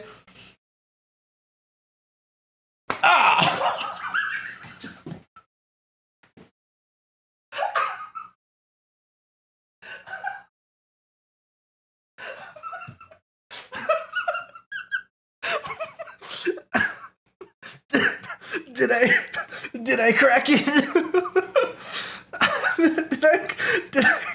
Did I get it? Let me crack it on the other side. Kira, look away. Look away, Kira. Tight cheeks, and even tighter. Oh.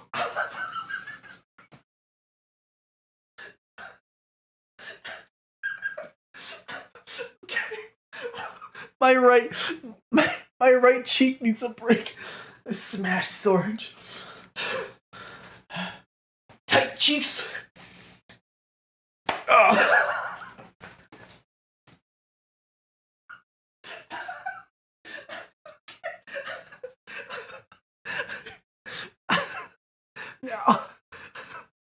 Now, you may not notice it, but this orange is definitely deformed. Oh God, my ass. Okay. The real question is, have we successfully achieved butt cracking? Let's find out.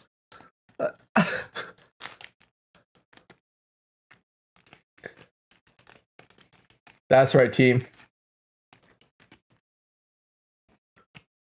When in doubt, use your butt. Look at that.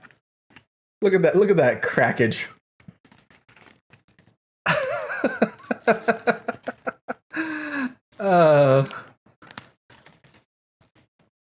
Look at that. You see that right there? That's my hands are shaking.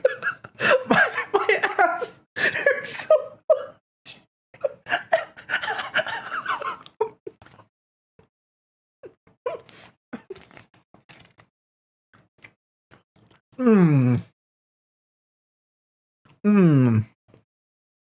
If we ever meet in person and you guys buy an orange chocolate, I know what you're gonna ask. And yes, I will use my ass to split it for you.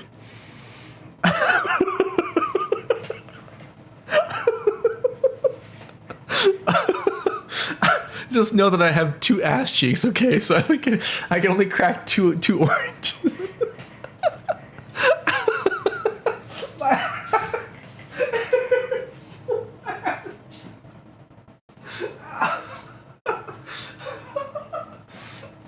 I actually went pretty all out on that one. It's no, it's not a feat that many mortals can handle. Luna, you're back. You just missed me cracking orange chocolate with my ass. It's great.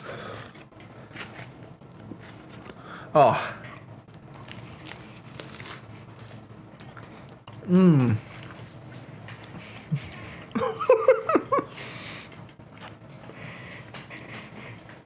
I have Bunzo steel. Oh.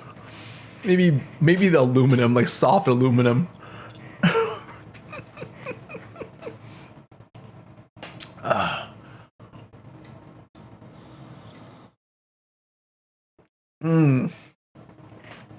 I knew I saw a chocolate orange. Yeah. We're all gonna try to use our asses as a group. Yeah, we'll put an orange between us and we'll just ram our asses against each other. That's what we'll do. Whoever cracks their orange first buys lunch. Yes. But you've seen the power of my ass. You don't want to... Since we all talked about our ass for the past hour or so, those chocolate oranges look like it. You know? But Holicus Reticus is a great time. Next time you gotta try putting it in between the cheeks, clenching to crack it. Like an apple. I crack an apple with my ass. I'm not gonna try. I'm gonna have bruises. Not bad, but having tapped to the side and saw the orange, I was like, I knew it. Oh, booty bump, yeah. Okay, physics. back to physics.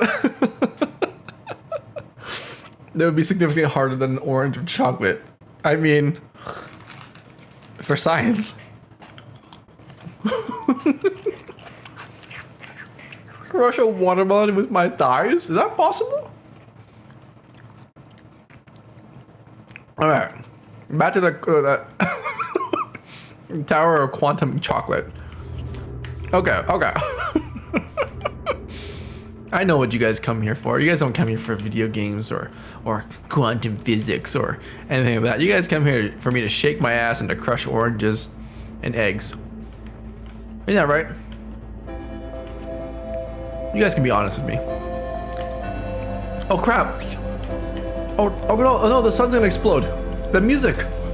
I need to go quick.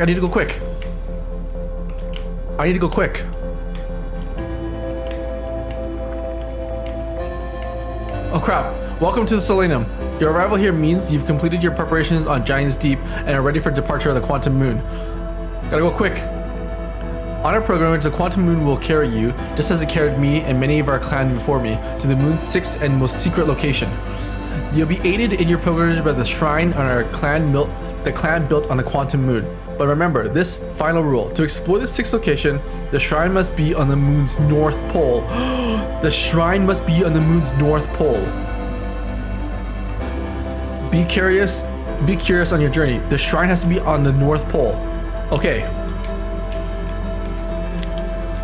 I see. Okay. North pole. Oh, I see. The shrine has to be on the north pole. Come on, Kenny. Read faster. If you're here to make your first pilgrimage to the Quantum Moon, you're almost prepared to set out on this deeply significant journey. Before you do, pause and remember your history. We make this journey not for ourselves, but honor our members of the clan who came here before us, and after the crash brought us to the solar system, began stranded in Brittle Hollow and Ember Hollow. Okay, these nomai looked upwards from the two different planets and saw the same wandering moon visiting their skies. It was the moon, the Quantum Moon, that kept their curiosity alive during the long periods of hardship. After the two divided groups were able to reunite, they became the clan's united group and find the visit of the Quantum Moon. This took the time many nomai dreamed of seeing the Quantum Moon die before the journey made discovery. When you reach the Quantum Moon, recall... Oh, no! When you reach the Quantum Moon, recall what? When you reach the Quantum Moon, recall what? What did it say?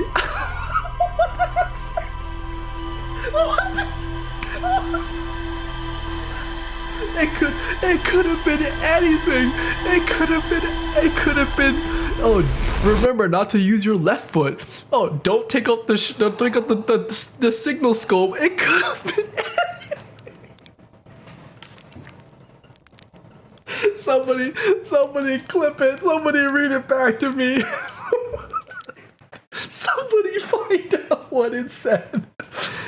Before you go to the quantum moon, recall. Oh, Noisy Boy, recall those who came before you. Oh, okay, thank God. I was like, recall. It literally could have been anything.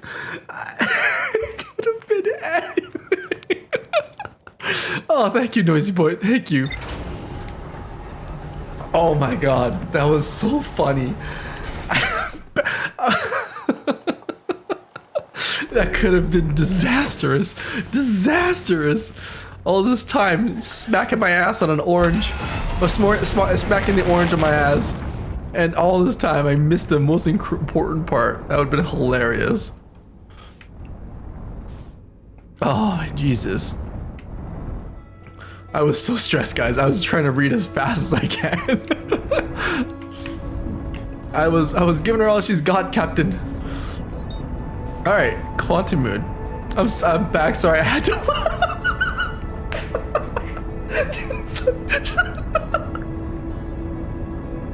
Oh no! What a moment. Recall these Nomai character curiosity onward. Okay, okay. Fantastic. That means.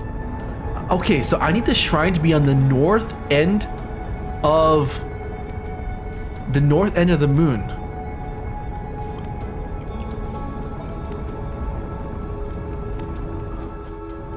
The north. Oh, okay, okay, okay. So you're telling me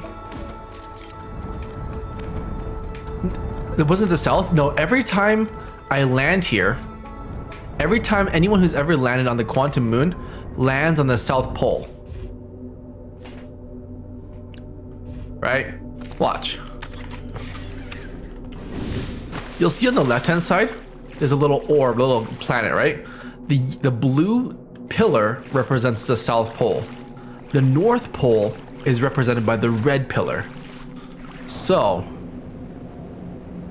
I need to make my way over to the North Polar. Oh, okay. But the North Pole has a tornado in it. Oh, Jesus.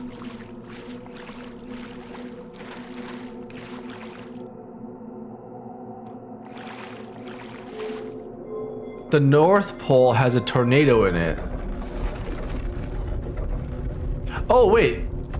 If I go to a different planet, will it be a different location? Can I get a oh, I see. Oh, my ass hurts so bad. I think I bruised myself on both cheeks. You know, like when you have one ass cheek that hurts, you try to like sit on the other one. But I just realized I did it to both cheeks. I double dipped my cheeks. Every time I switch one, can I get to the North Pole? No, I can't. Rocks. Oh. I told you, but I never listen. My moderators will. I have never once listened. Okay, so the big water planet is a no-go. Ember Twin, no-go. Brittle Hollow? Brittle Hollow, ice. Ice wall, no-go.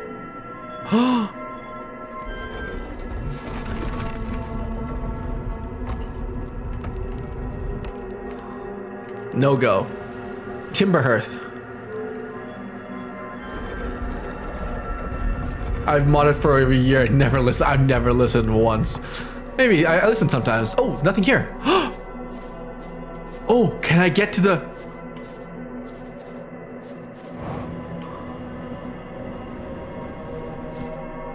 I'm at the North Pole. Where do I go? Oh, I need the shrine. I need the shrine to be here. Where is it?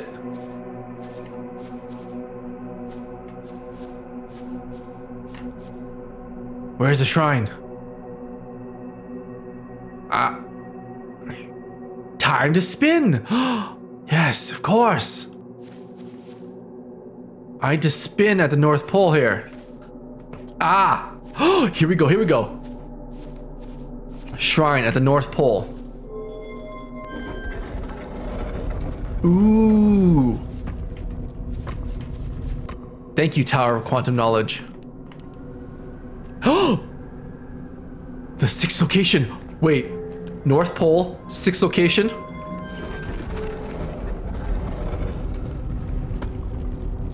The rule is that it has to be at the North Pole. The shrine has to be located at the... Oh!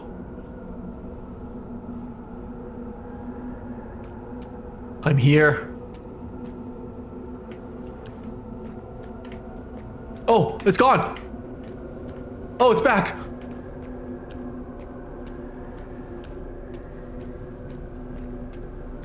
Whoa. Thank you, D, for being such an awesome mod. Thank you so much. I know I'm not the easiest person to mod. Look at all these rocks. These rocks remind me of all the quantum stones. Did all those quantum shards, the ones where we learned of all our lessons, come from here? They might have. They're all pieces of the quantum moon, which is why they exhibit quantum fluctuations, quantum properties. They all exhibit quantum. You're the only one I mod? I have no references? Okay, cool. Let's leave it that way. I don't want to be the one to be like, oh wow, I've really had a shitty time modding for this guy. Oh. Is that another asshole? Wow. Whoa, whoa.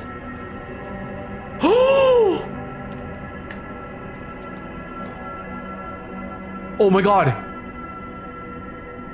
Selenium.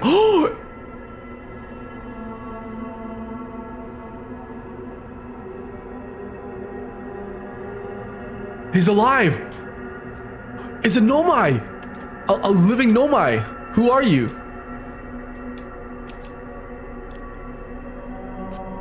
What?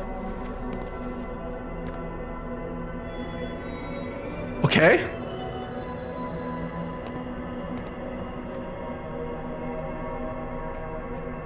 Huh? What do you want? Oh my god, I have never seen one alive. What? Pick up quantum moonstone. Oh. Oh, oh.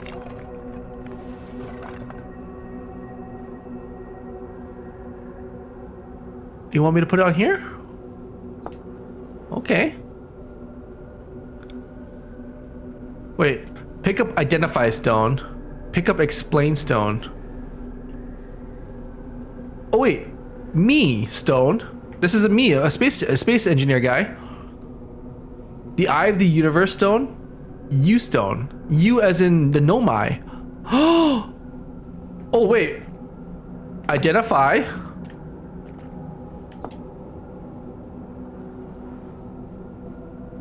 Huh? Is it a way for me to ask questions? Use one to pick a topic, the other to ask a question. Kira, you're right! This is a quantum moon where we both are standing. You're right, I see. That's how they communicate. Despite also orbiting other celestial bodies, the quantum moon is the eye of the universe's moon. The quantum moon is the eye of the universe's moon.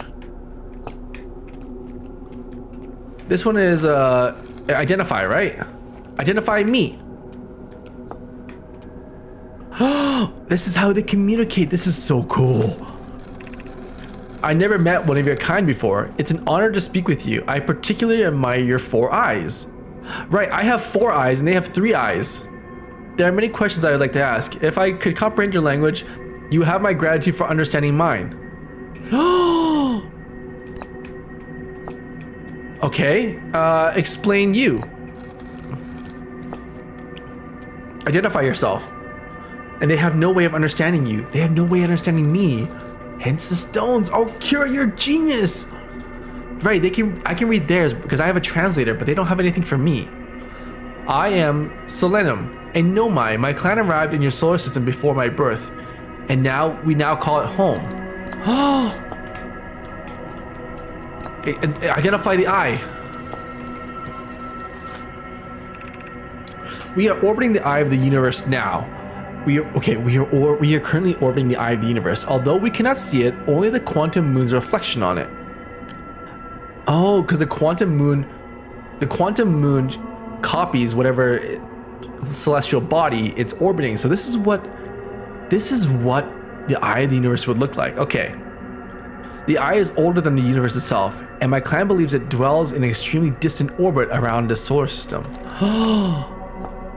I see. Okay, wait. Identify. Explain. Yes, explain to me the eye.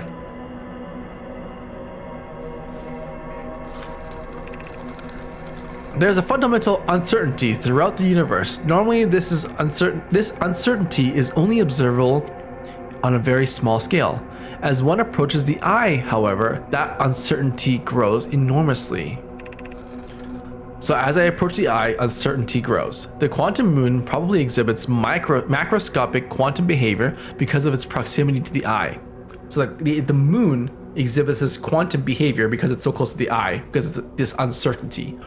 Shards that broke off from the quantum moon have a similar effect, as I imagine you see somewhere in the star system. Yes. Conscious observation forces a quantum object to collapse into a single possibility. But what would happen if a conscious observer somehow entered the eye itself? Over time, that has been my clan's greatest question. Oh.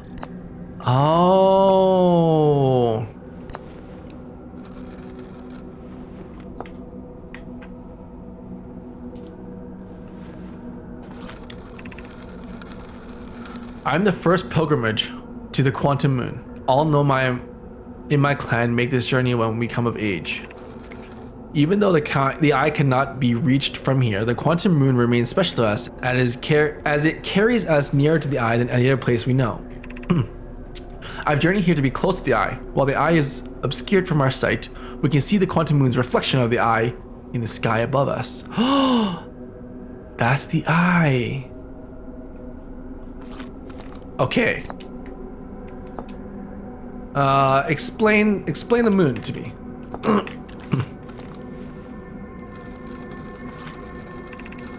Have you encountered a quantum shard on another planet? I have. The shards look the same as the quantum moon's surface does now, while at the eye. From this, we can reasonably infer the quantum moon's natural state, as well as seeing it now, that the eye is primarily its primary location. I see. So the moon originates from the eye. Given the quantum moon is the eye's moon, it is likely that any characteristic the moon exhibits is also exhibited by the eye itself. The quantum moon and its shards, for instance, are quantum, thus the eye is likely also quantum. In fact, this moon is possibly quantum because its proximity to the eye made it quantum.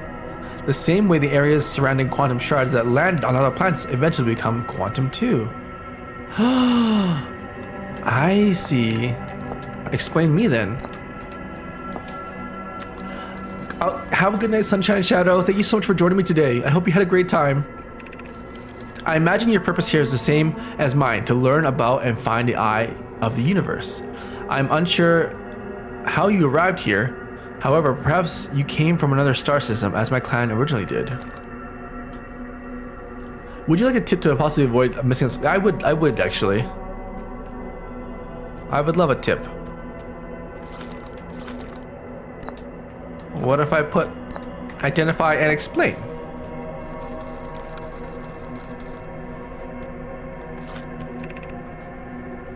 These are two tenets of Nomai: philosophy, secret understanding, and way of living. The stones don't need to be placed in a blue/orange combination.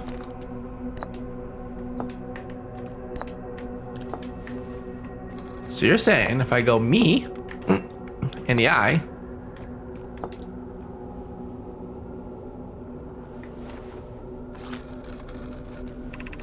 suppose you could reach the eye of the universe, would you enter it? Oh, what do you imagine the effects of a conscious observer might be? Okay, so what I'm getting so far is that The eye itself is quantum. It changes. So, oh wait, what about me and you?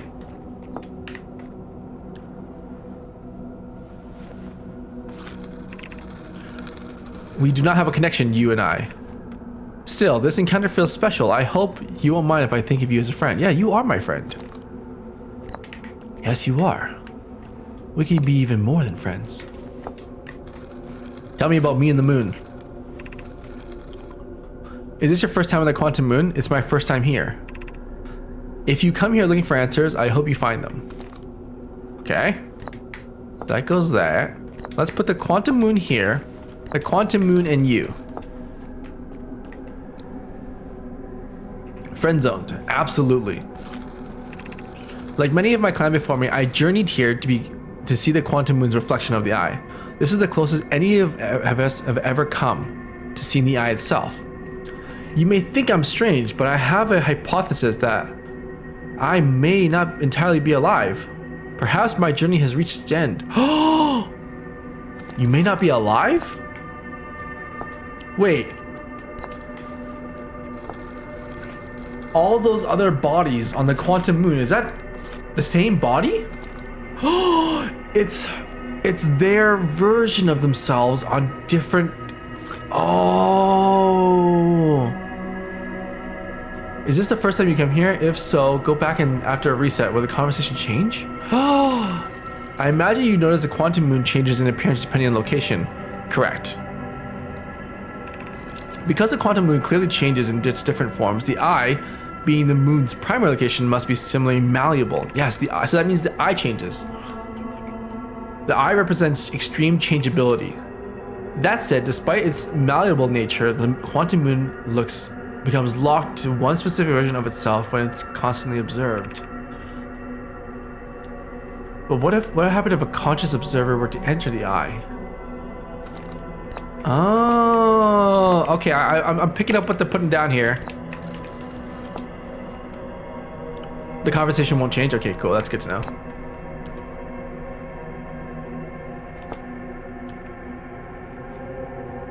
Okay, the I and myself.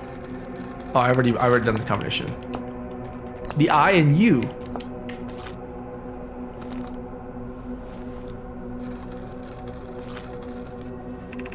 My clan has believed the eye is called to us for a particular purpose.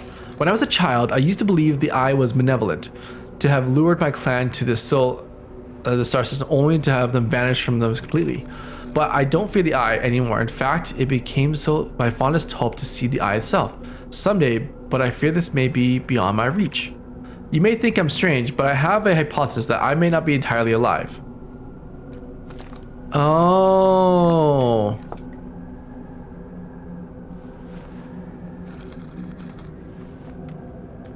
Oh, they're not alive anymore. Oh, I think it's all the combinations I had. So they aren't alive anymore. This person isn't alive either. They only exist in this quantum state. Interesting. So everything here is kind of what the eye looks like. This is made out of quantum shards, and this is a reflection of the eye. Ah, crap.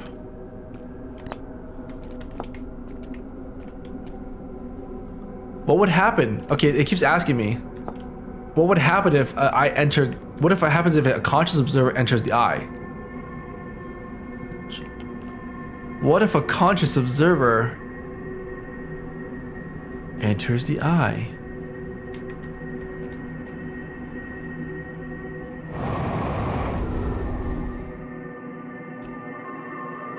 Oh!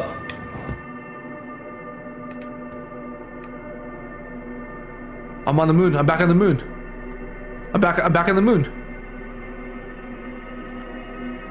This is the point I just talked to. Oh my god. Oh no. So in every other instance they died. Oh. Oh, so they only exist when they're next to the eye on the quantum moon. Oh no. If the comet killed everyone, is she only alive in the sixth location because it's far enough away? No. Let me explain to you guys what I've come to understand here. What I've come to understand here is this whole thing is it's a little bit obscure, but bear with me here as I explain this. To be a part of the observable universe is to be in a universe that can be observed. Okay? You can only be part of the observable universe if you're in some place that can be observed or you can observe from. When they're in this eye location, it's super far away from what's happening. It's like furthest away from every other celestial body, furthest away from the sun. But what's happening is this eye is constantly in flux. This eye location is constantly changing. So you remember how when we saw the moon, we can only interact with the moon if we're observing it. Okay? We can only interact with the moon if we are observing it. Now, there's a theory in principle where if a microscope was looking at an electron, an atom, right? Is the camera observing the electron? There's a theory. There's two parts to that theory. One theory says no because it's inanimate, non-conscious. The other theory is that it is, and therefore does observe it. The interesting part about this whole dilemma here is that once we're orbiting around the eye, what is currently observing the eye? Because according to quantum entanglement, we should be seeing the eye, but we don't see the eye. Why don't we see the eye? My theory, the reason why we don't see the eye is because we're no longer unobservable. We are no longer able to observe. When we are in the quantum moon around the quantum eye, we are now no longer able to observe. We are no longer conscious observers. Okay? That's my theory, is why we can't see the eye right now. Here's another theory. If we are no longer conscious observers, what are we? I believe we become part of the quantum moon. Quantum entanglement. I believe that when we're so close to the eye, we are no longer conscious observers. We are just inanimate objects. I think we're stuck in some sort of time and space where the only thing that's able to observe the eye would be us, but now that we're orbiting the eye, we can no longer observe the eye, which means that it's no longer physically there. Just like how the moon reacts when we are observing the moon, only when we see the moon through a photo that we have the ability to land on the moon. I think the eye works the same way. So ponder this. Ponder this. If you were on the moon and you're unable to trigger a physical relocation of an object, right? If you're on the moon and you're unable to physically trigger that, if an explosion, a death wave comes your way, would it hit you? Would it hit you?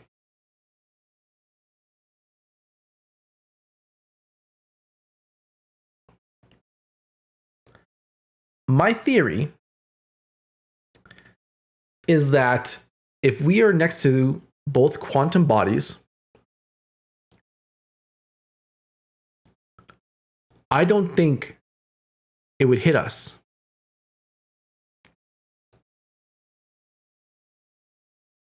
I think yes. I think we need to test it.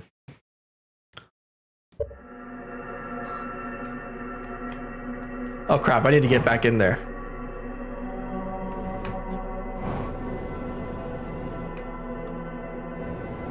That is a peculiar experience. Peculiar experience.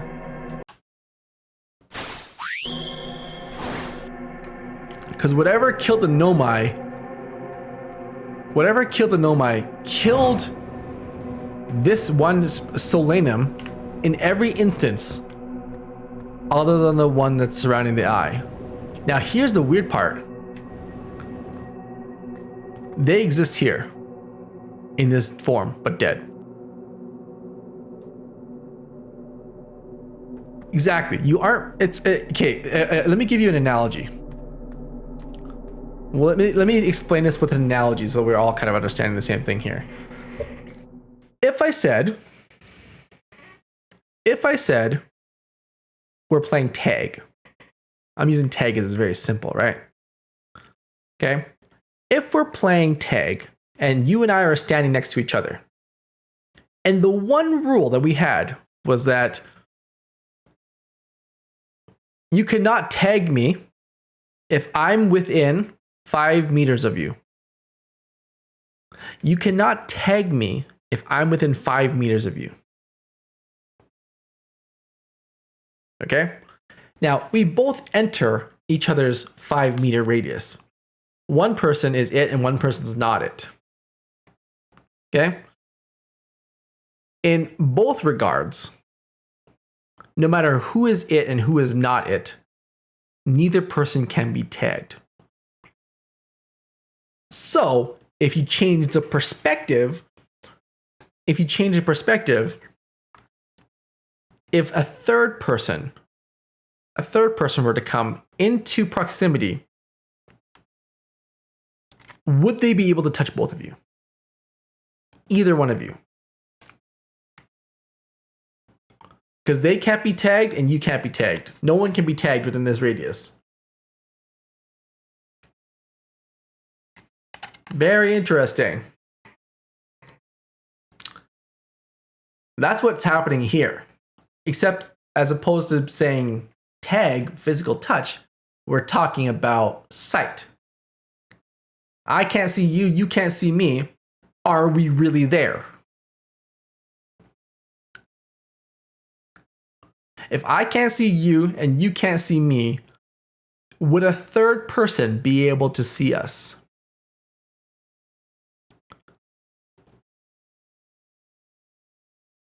That's the question. That is the ultimate question. If I walk up to you and I say, D, I don't see you, but you hear my voice. And D, you walk up to me and you say, Kenny, I can't see you, but you can hear my voice. If a third person came up to us, would they see both of us or neither of us? That's my question to you guys. If a third person came up and looked at us, would they see both of us or neither of us?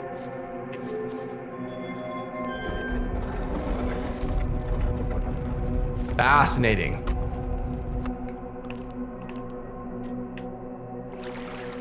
This is where my ship is. Okay.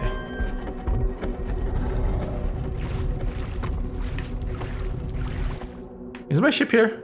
Where's Balzac? Balzac, where are you? Would the third person be the Epiphany? Would the third person be an Epiphany? These are the questions I ask myself.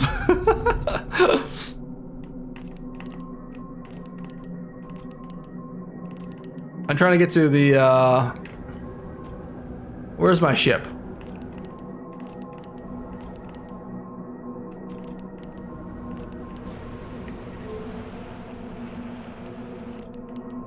Where's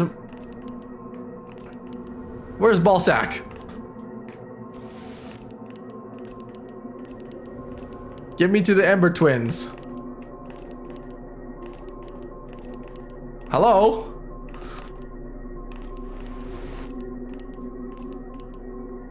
Why won't you go to the Ember Twins?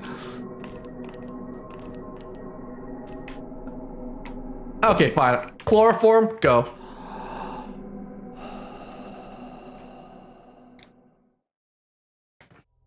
I think it's in space because the moon left it behind. Oh god.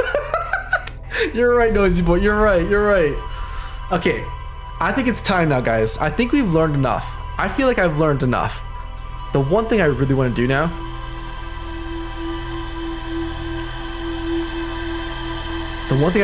guys, is go to the eye. Are you ready? Chocolate orange? Yeah. All right. It's time.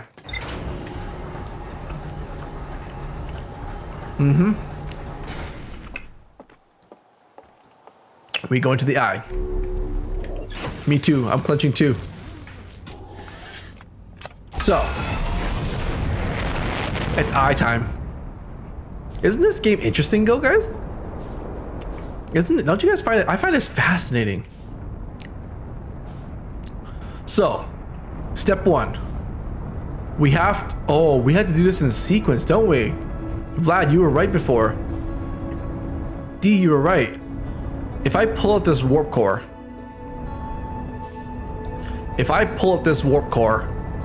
the reset cycle is gone.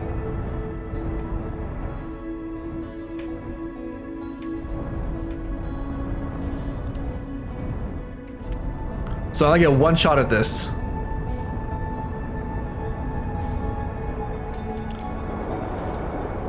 YOLO. Yeah, you're right. You only orbit once. No, you only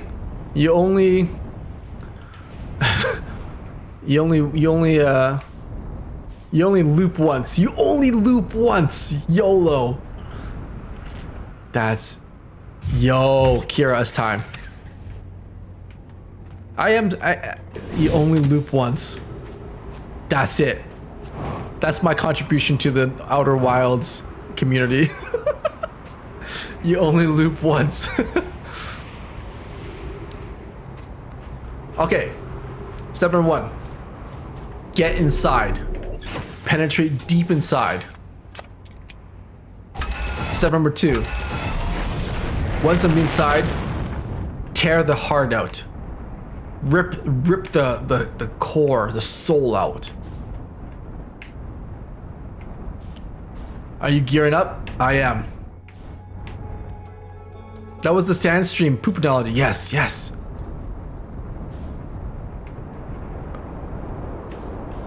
All right.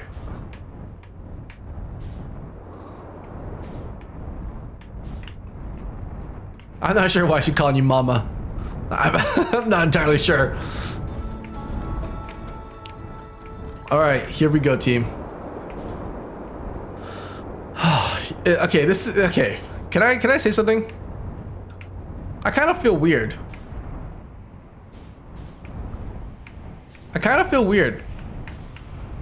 Knowing that this is the last time we're gonna loop. Kind of a strange feeling.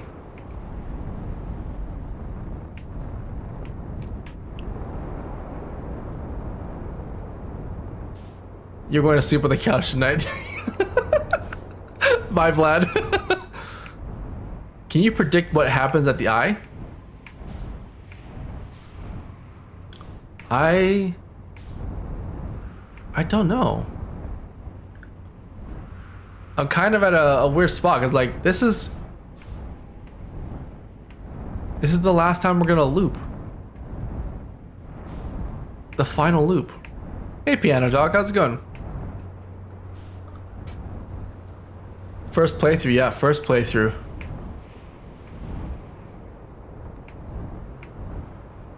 There's really no way you get it, but I want to hear it. Okay, you know what? Okay. Okay. Let me guess then.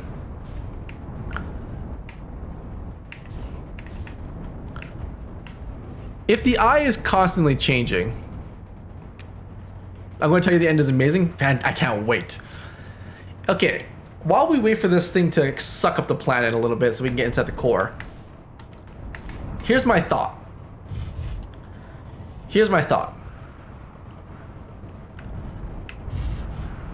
I think...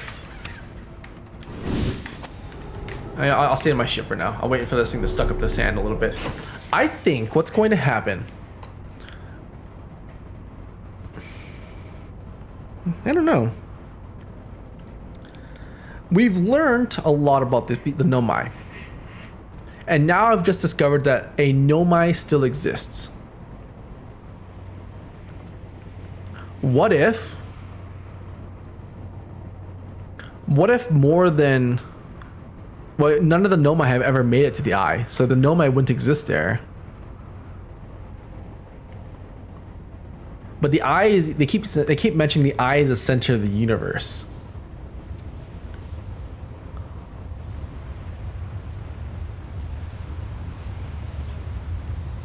Yeah, the last one remaining of their kind.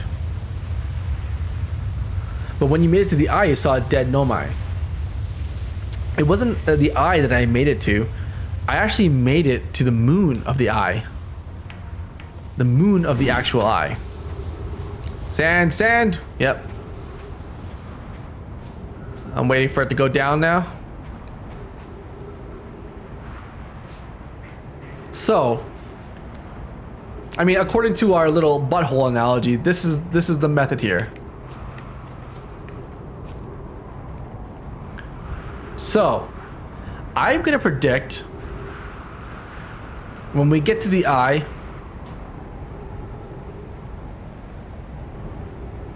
we're going to experience obviously the end of the solar system, because the loop ends, right? So we're gonna see the explosion. But would the explosion affect the eye? Because I think if our theory holds true, that the first rupture does not affect those close to the eye, because what we saw with the Nomai, that they didn't die when the rupture happened, right? So the Nomai race died, but this one person survived. I think what's going to happen is that we're close to the eye. When the solar system explodes, we're gonna get to witness the explosion of the solar system. We're gonna get to see the heat death of the universe.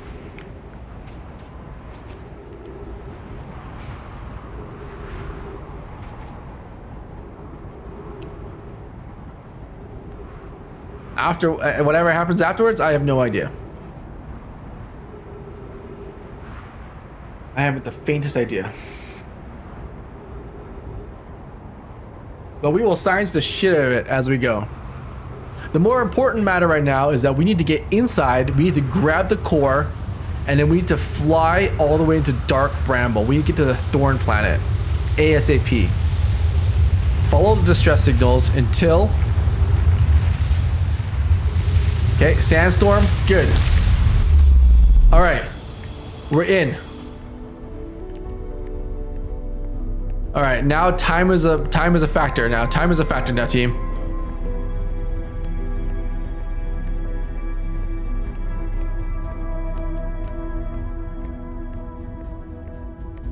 And we gotta insert. Oh my god, what does it look like? Oh, what does the pattern look like? Oh crap! I forgot what the pattern looked like. What were the coordinates?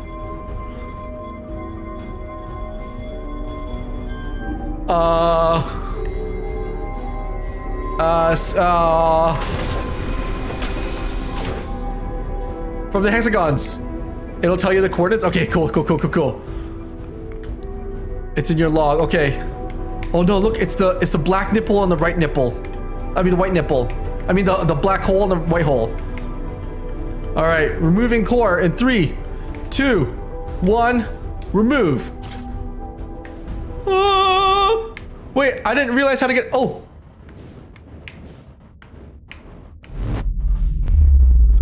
Okay, I have the core. I'm freaking out. Ballsack, Ballsack. Come to me, Ballsack. Okay, okay. I have the core in hand. Wait. Refresher, refresher. Someone screenshot this. C diagonal A N. C diagonal A N. Okay, here we go, team.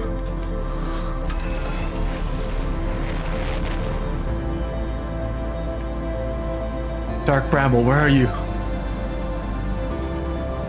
There it is. Don't slip now. Sasha, why you gotta say it like that, Sasha? Welcome in, Sasha. First time chatter, welcome in. Everyone, welcome in, Sasha. It'll tell you? Okay, cool. Alright, guys. This is it. No going back. Alright. Beginning penetration.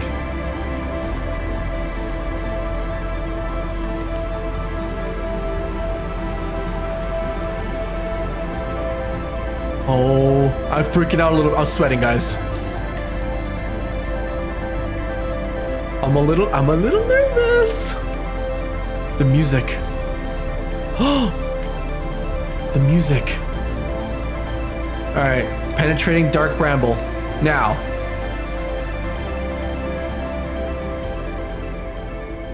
Scout. Distress beacon. Target acquired.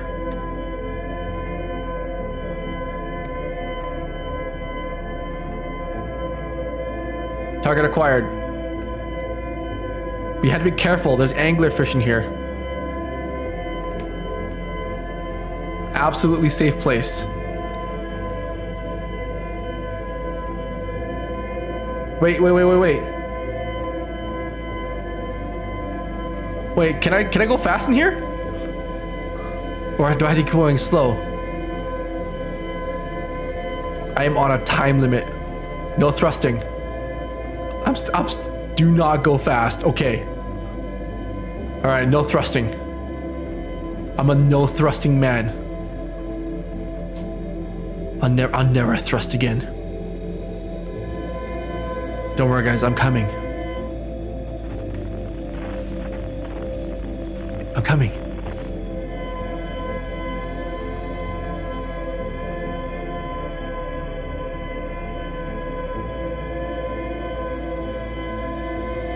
Anglerfish. Anglerfish. Don't worry. Take our time. Take our time. We don't rush this. We've come this far. Just don't mess it up.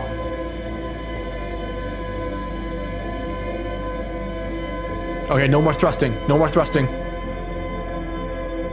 This next one you need speed to get through.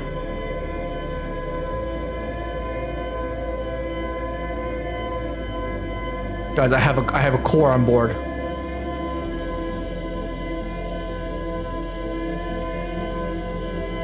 I'm scared. I'm afraid.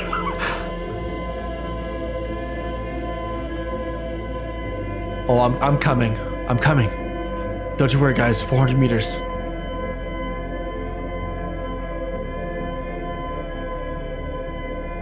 Here we go. I see the light trail.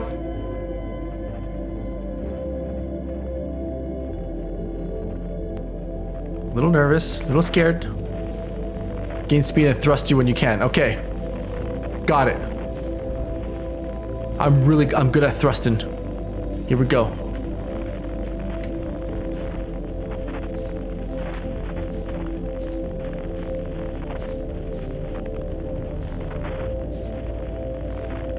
Here we go. Gentle.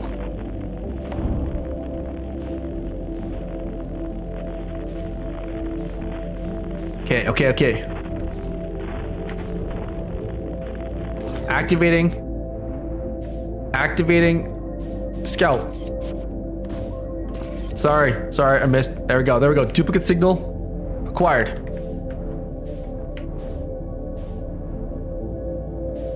Okay. Don't worry, we take our time, take our time.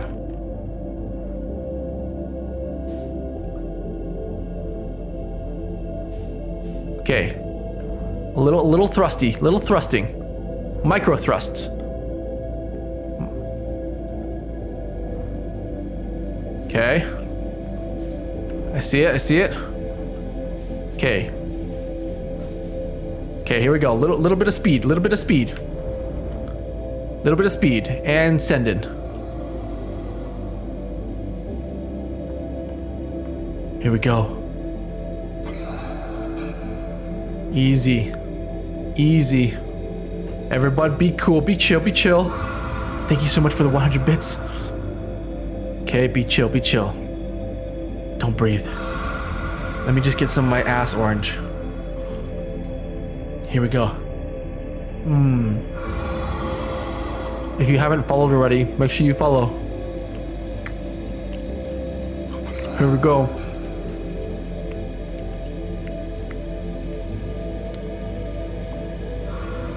I love fish. Cerulean Juve. Jove, thank you so much for the follow. Alright. Eggs. What happened to your fish tank? Oh! I donated the fish to my friend to take care of for a little while I get a new tank set up. And I sold the giant fish tank, and then I have a smaller fish tank I need to set up still. Alright. Reacquiring new target. Can I thrust now? Wait. Let me get to the eggs first. No thrusting, no thrusting? Okay.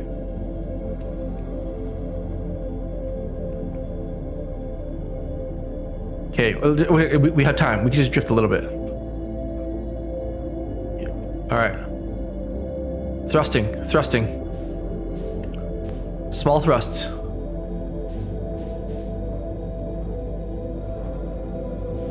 We don't need to go crazy, guys. Just a little bit of thrusting goes a long way.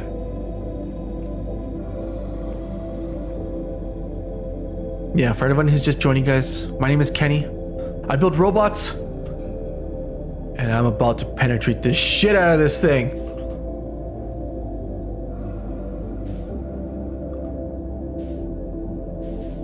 Yes. Go!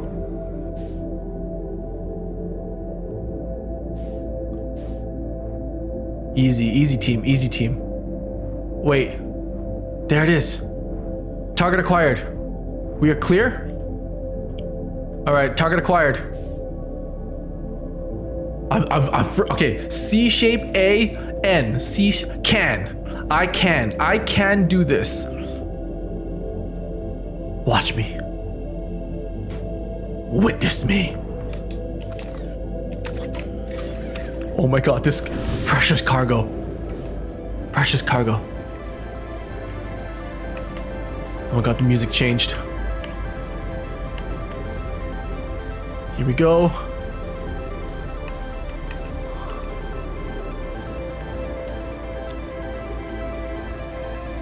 Here we go. Okay, oxygen. Good. Oh my goodness. Okay. Easy, Kenny. Easy, Kenny. Precious cargo. It's precious. Inserting my core. Oh!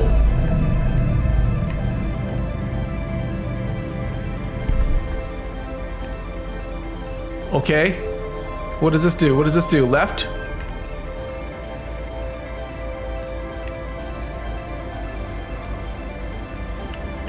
What does that do?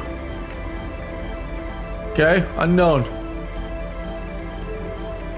Okay, let's go to the right. Oh, yeah. Okay, here we go. C shape. Okay. Gentle.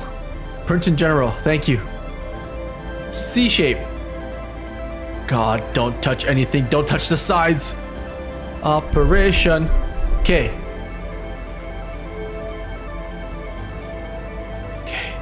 A shape. A.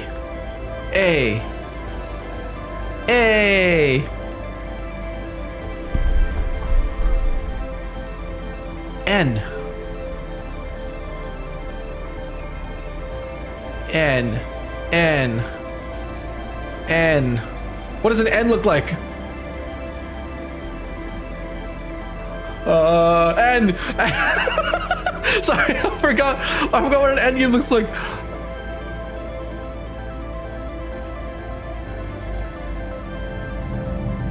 Password inserted. Warping. Oh!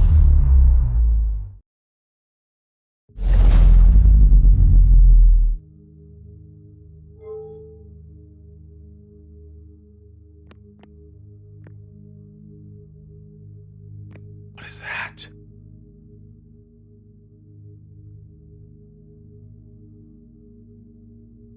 What is unknown?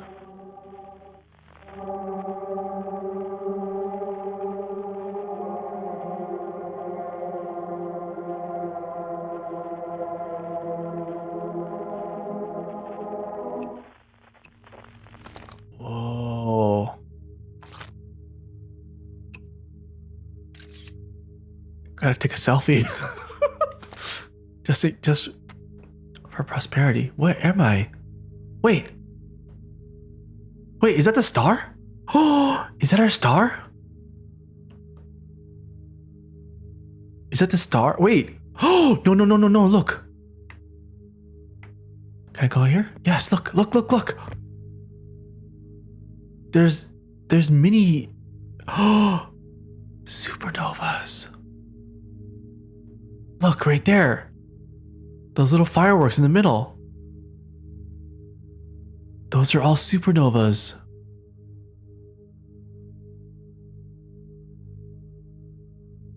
Wow. Oh, a square sun. Oh, it's right. These are supernovas. Look. Just like how it happens to our sun.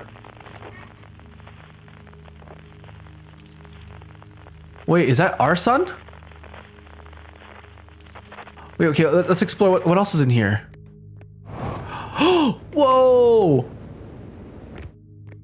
Oh, we warped the entire ship. Oh! We warped the entire ship. Hello? Uh-oh.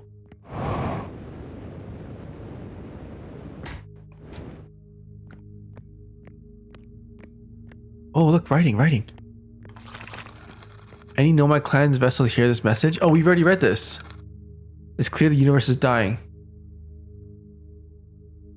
There are fewer and fewer resources and safe places within the space now.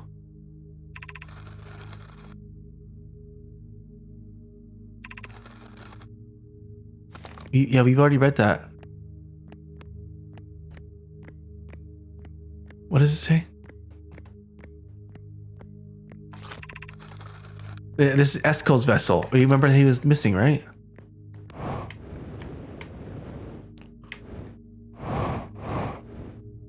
There's a lower level by the coordinates. Oh, really? Okay. Look at that. Whoa!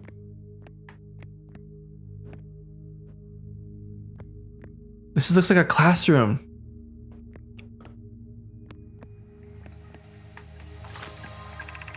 I'm recording it now. I've never encountered anything like this. The signal the vessel is receiving appears to be older than the universe itself. Wait! The signal the vessel is receiving appears to be older than the universe itself. You're telling me we're at the eye? Oh! The eye! Look at the eye symbol. Hey, wait. Where did the sun go? Wait!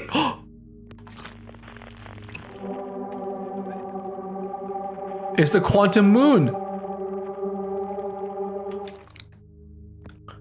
Wait, the quantum moon is orbiting? Oh! That has to... If I look away, this thing's gonna teleport. That means this is the eye! Oh, whoa. This thing's the eye? The sixth location. The quantum moon was just orbiting it. We're at the eye. Oh! How do I penetrate the eye?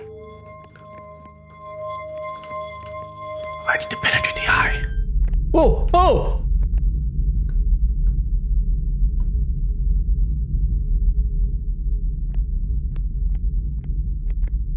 What does that do?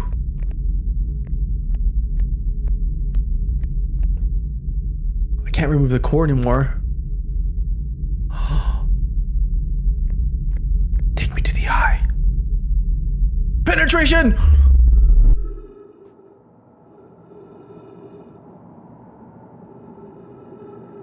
Oh!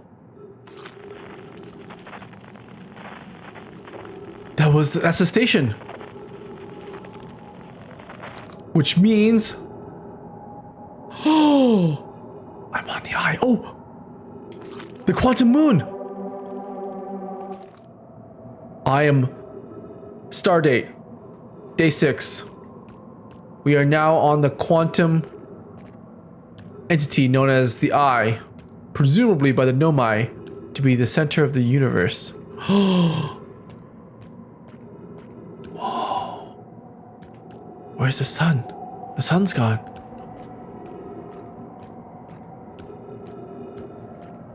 I.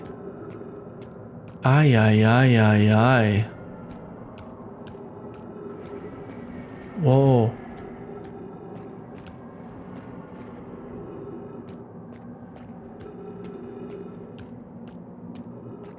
Wow. Look at this storm. What is happening here? Wait, do you guys hear that?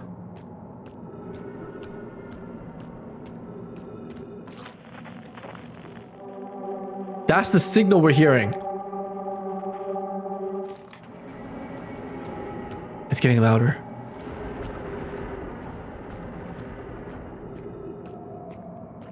Oh. Oh!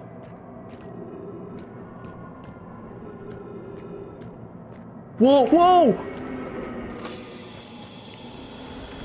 Whoa, something's refilling my oxygen. Whoa! Whoa, trees! Quantum trees! Quantum trees! Quantum rocks! Suck on these trees while they're here. Do I take my helmet off? I want, oh god, the quantum air. Look, every time there's a lightning strike, a quantum object appears. You see that? But this, this is what we saw on the moon.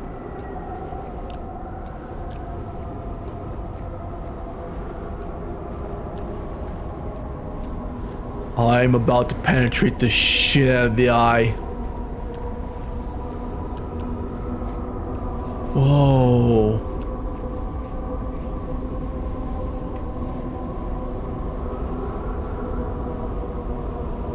Huh.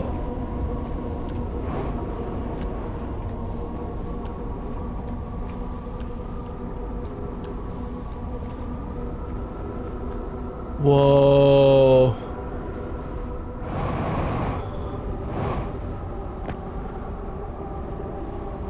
I guess we gotta do what we always do.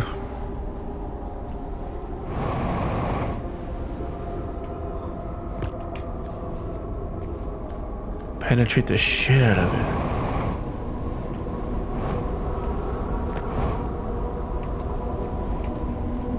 Okay, I'm going up. Wait, I can't fly? Oh, the gravity is too high here.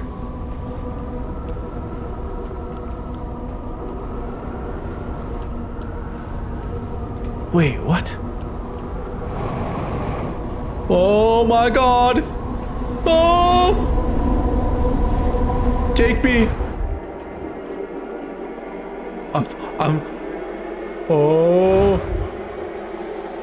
I'm now inside. I'm now experiencing The cervix of the eye. Ah!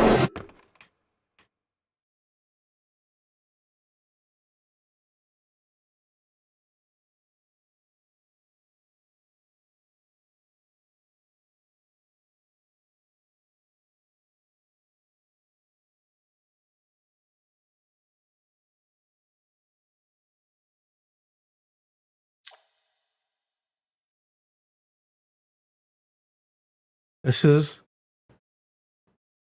is the first observatory area we came into when we first landed, when we were first exploring the main town on the Earth-like planet.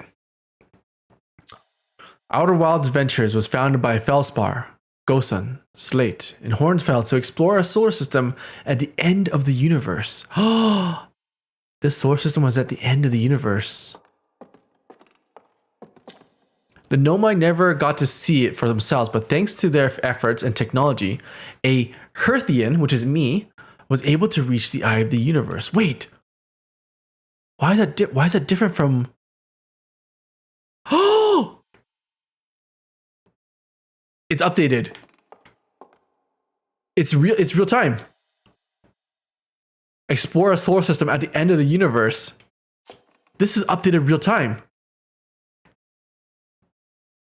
So I'm not a goat. No, I'm one of these guys. These elf-looking guys. These goat-looking guys are the Nomai. But look, read this. The Nomai we never got to see themselves, but thanks to their efforts and technology, a Hearthian was able to reach the eye of the universe. You're telling me that this is an updated version of the ooh, what's over here? Where am I? What the heck? Am I in a different time?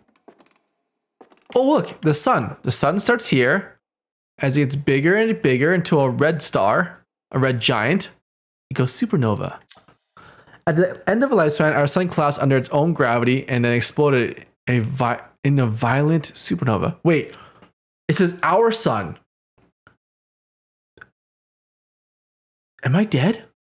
Is this a recollection of all my memories? At the end of its lifetime, our sun collapsed under its own gravity, then exploded in a violent supernova. Of all life forms who will perish in the oncoming death of the universe, we will miss the anglerfish the least. Suckers. The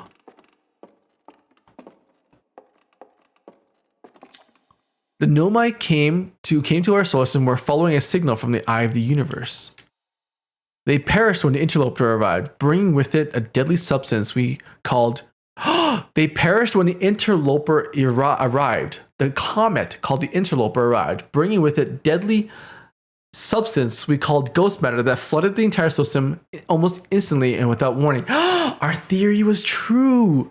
The interloper brought that rupture event, the ghost matter that we called.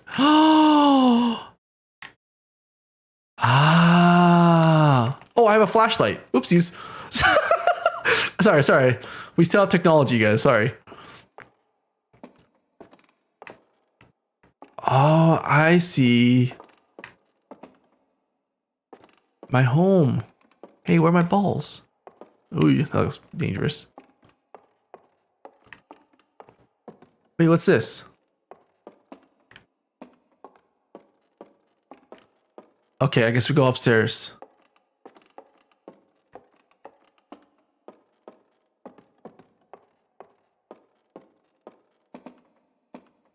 Oh! Wait. When I first started this game, this was just a map, they use sticks and stones and colorful rocks to demonstrate the map of the solar system, but now it's just a big star. Oh! Observe. Oh! I'm on the eye. What? Supernovas. Everywhere. Our galaxy? Oh!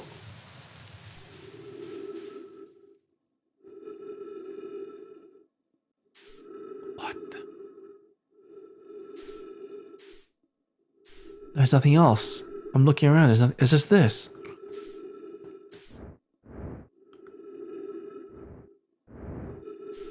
Whoa. Oh, I can fly. I can fly.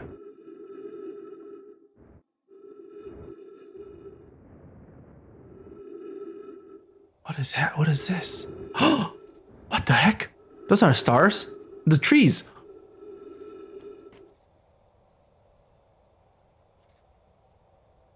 Wait. They're all universes. What? I feel like I'm in Interstellar right now.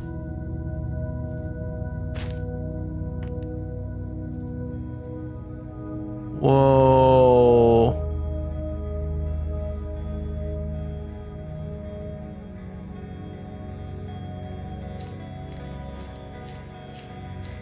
I hear music. Oh, I hear music. No, wait. Whoa. They're all exploding. So the universe are seeds that you plant and sow its knowledge? Maybe. Oh no, all the galaxies are dying? Oh wait. Oh wait. Flashlight?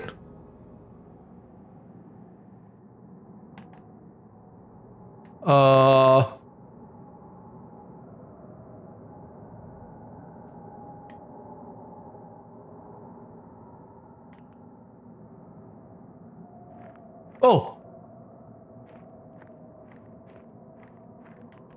It disappeared! Unidentified signal nearby. Oh!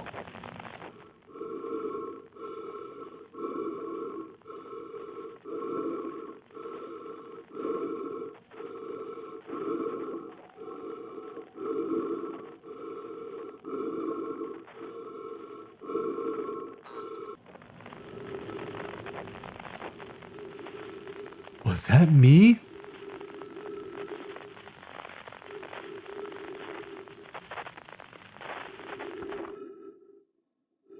Was that me? Oh! The trees, they're holding hands. Oh! Oh no, we turned the trees into fire.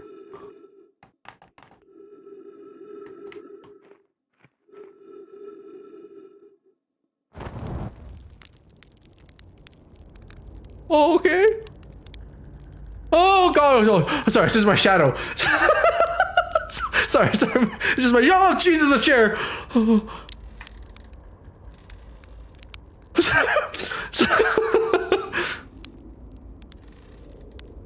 Oh gee.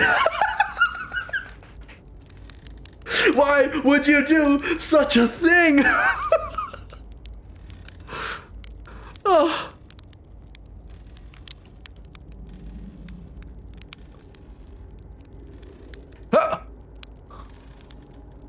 Is that like the camp you were in a tower? Yeah, this was like the camp. Esker. Do you hear music?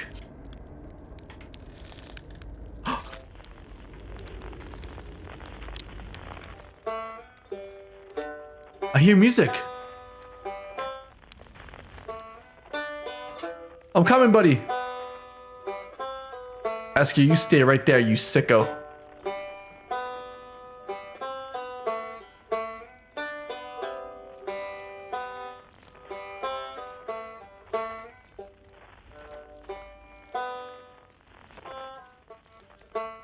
Oh!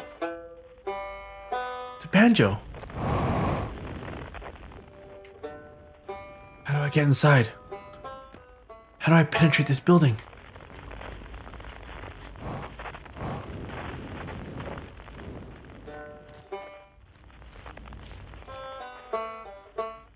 Banjo.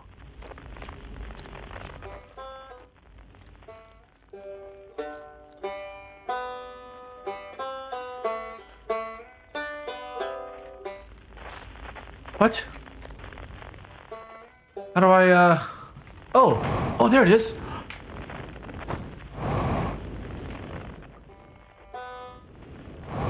No, no, that's not right.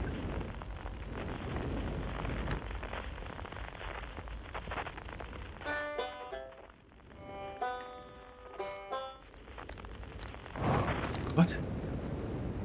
Esker, tell me, what's wrong?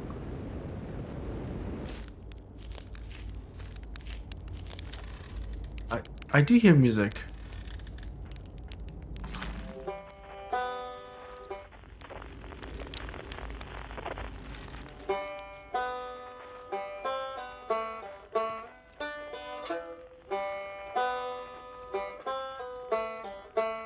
Wait! Quantum physics, the building's changing! Oh! Quantum! Yes! Yes, yes, yes, yes, yes, yes, yes! Oh!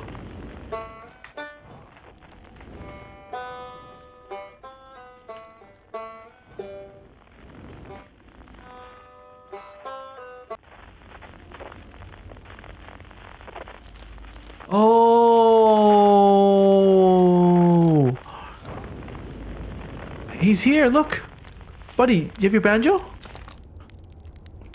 It's not quite time yet. I'm pretty sure you need the others to take this part. We'll need, you know, everyone. No rush, take your time. It might not even exist here. The others! My friends! Oh, my friend! Not my friend, not my friend!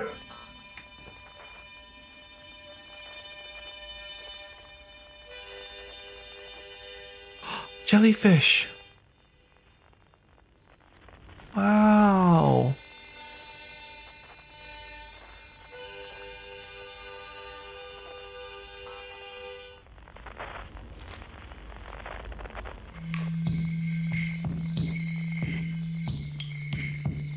Oh, everyone else! Oh, I gotta gather all the...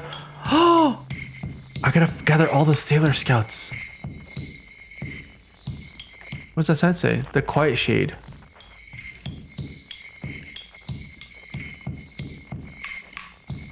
Drums! Whoa!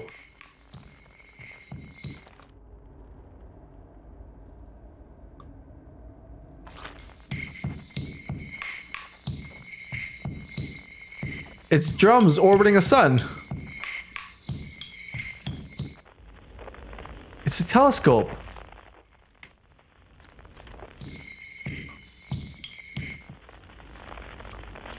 Huh? Hello?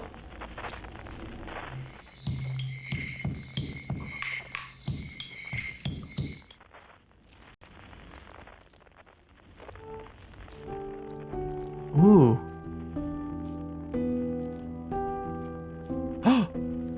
Nomai? They're all flipping each other off. Oh, they're all pointing at something. Oh, they're all pointing up. Oh!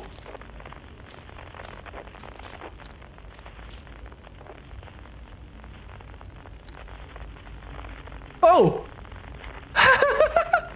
Yes, climb, my friends. Climb! Oh!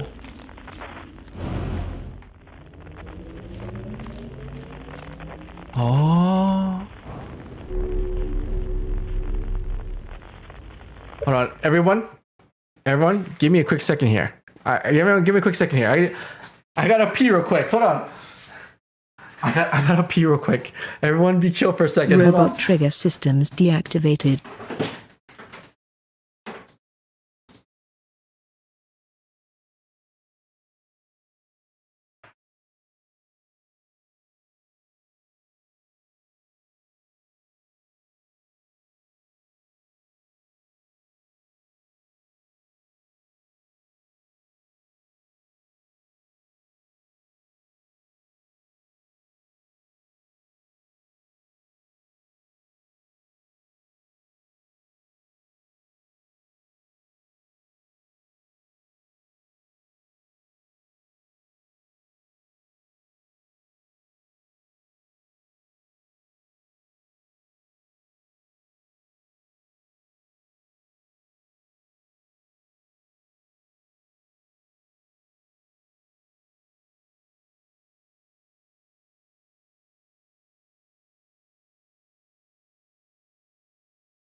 Okay, I'm back.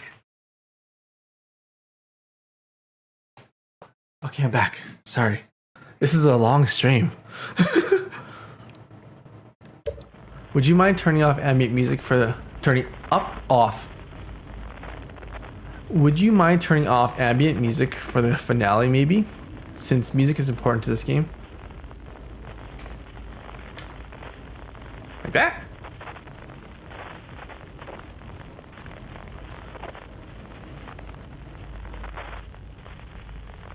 Gotcha. Thank you. Alright guys, I'm back. Sorry. Okay, here we go. So if I go over here, long stream worth it. Yeah, it's worth it. Huh? Launch.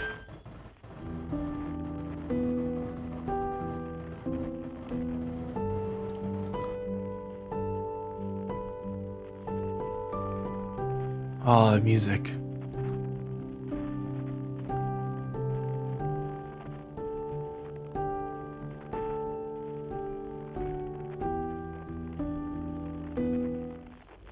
Wow. Launching.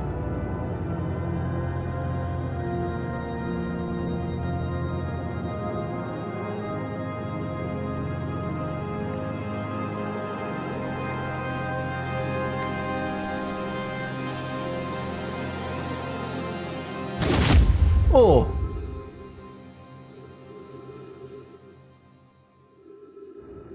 Oh, I can fly. It's a Nomai mask. Whoa, whoa, whoa, whoa. I have a Nomai mask.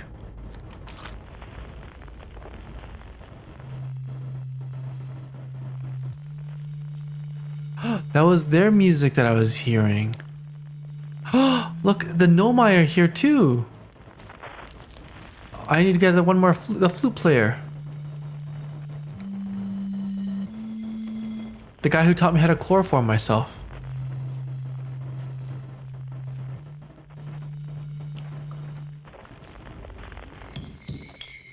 Oh.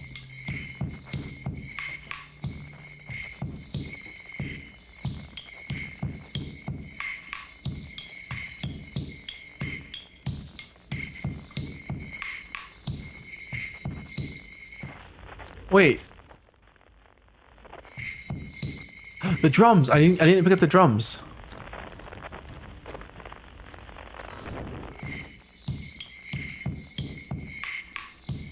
Huh? What happened to me?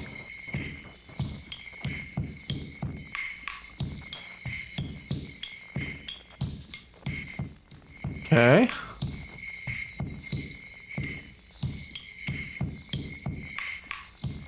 Wait. Here's a telescope again.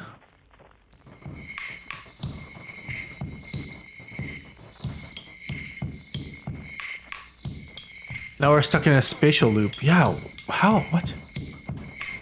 Oh, wait a minute. This is a quantum thing, isn't it? Tick. Oopsies. Take a photo of it. And now it won't leave. Oh, bloody hell.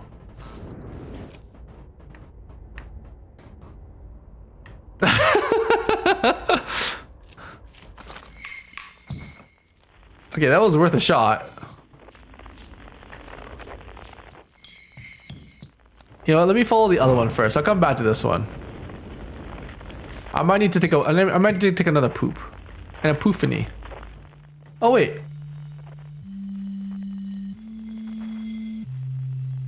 Hello?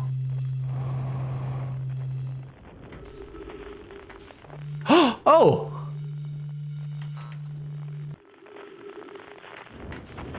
Hey! Oh god, I'm upside down. Sorry. sorry. Serious moment.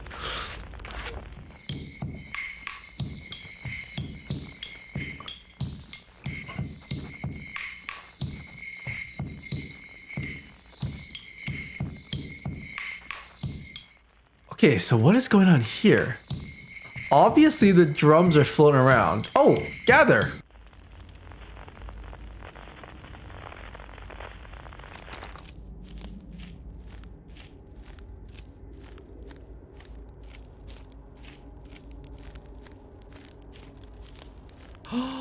All my friends. Can't wait to play with the whole group. Can I start? I will let you down. Okay.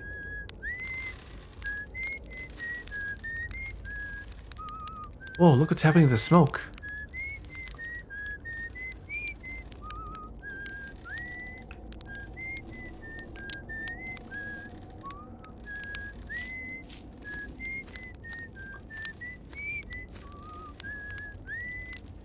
Oh, I talked to them all. Gabbro. Yeah. Hit it up, buddy.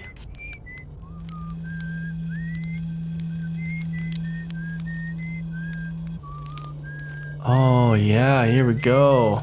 Felspar, let's go.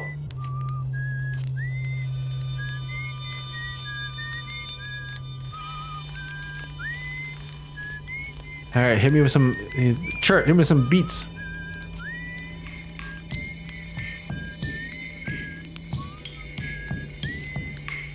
Finally, Rayback. Slap me some strings, buddy.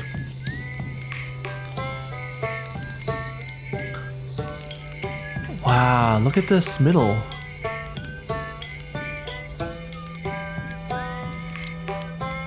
All my friends play music.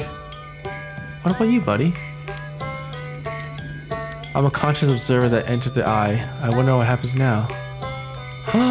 A conscious observer has entered the eye. I wonder what happens now. Is it time to find out? This song is new to me, but I am honored to be part of it.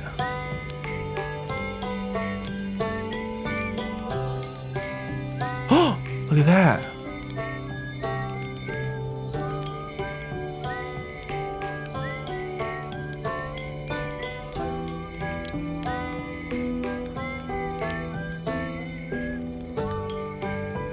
Everyone's already playing. What is...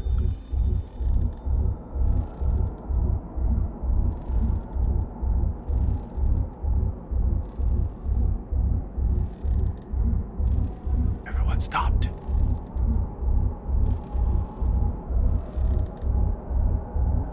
Is it the is it quantum?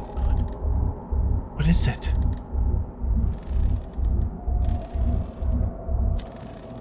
Whoa, how long has it been since I got to make music with everyone around a campfire? I'm really happy we're all here. Even if it's over now, I had a good time learning. But I think the rules are about to change. Guys, if you haven't followed already, do remember to follow for more great content like this. I learned a lot by the end of everything. The past is the past now, but that's, you know, that's okay. It's never really gone completely. The future is always built on the past, even if we don't get to see it. Still, it's time for something new now. I believe we've reached the end of our journey. All that remains is to collapse the innumerable possibilities before us. Are you ready to learn what comes next? Not yet. I want to talk to the others first. I'll tell you what, this has been really fun. I got to help make something pretty cool, so I've got no complaints. I mean, not me exactly, but close enough. It's kind of the thing that makes you glad to stop and smell the pine trees along the way, you know? You cut it a little close, don't you think? Well, it worked out in the end, all right in the end, I suppose. I hope there are besties in the next one. Oh, we're besties too.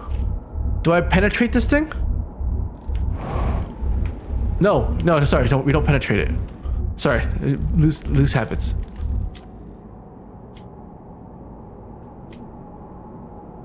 Are you ready to learn what comes next? Yes. I admire your curiosity, friend. Let's find out together.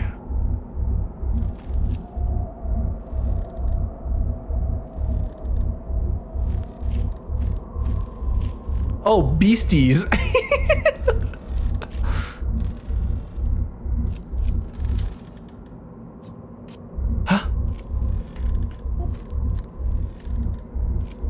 Do I light it on fire?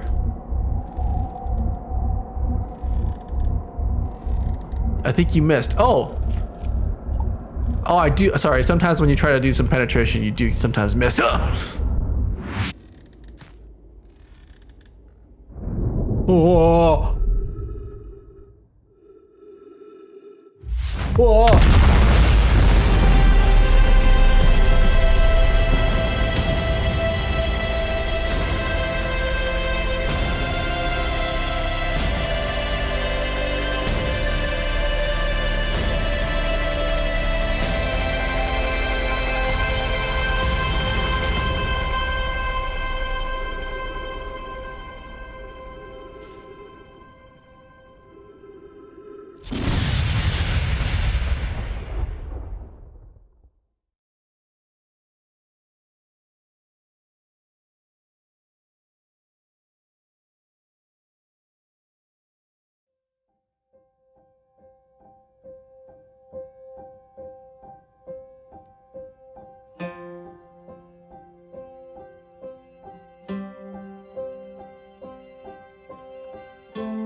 Wow.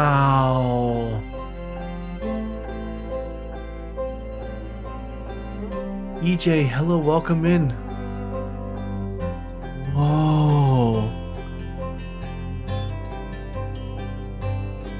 Was that heat death of the universe?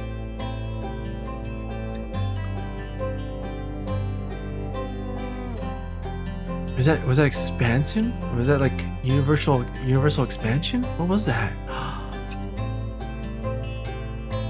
I'm so hard right now. Wow.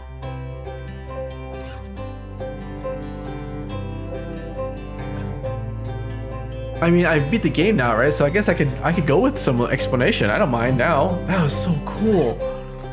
That was the ending of the universe.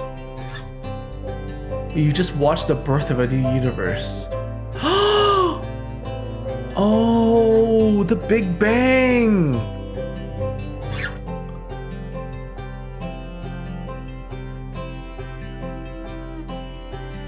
It was a Big Bang. Wow.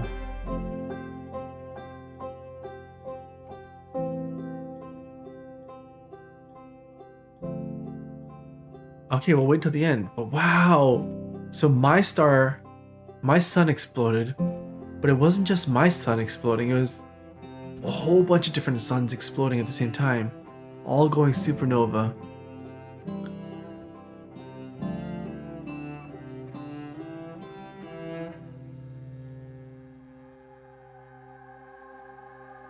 Your thoughts influence the eye and the universe. Wow. So in a way,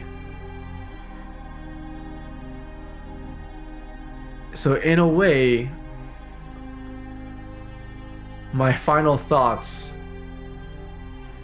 shaped the creation of the new universe. I sort of felt like we were in like a simulation near the end there. It's almost as if the eye was trying to like... It's almost, you know what it felt like? It felt like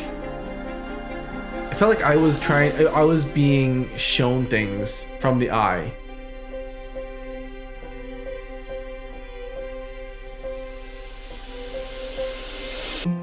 That's what it kind of feels like.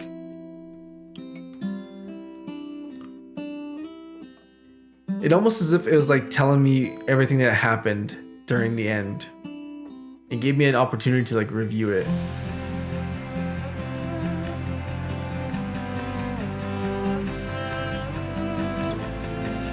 Interesting.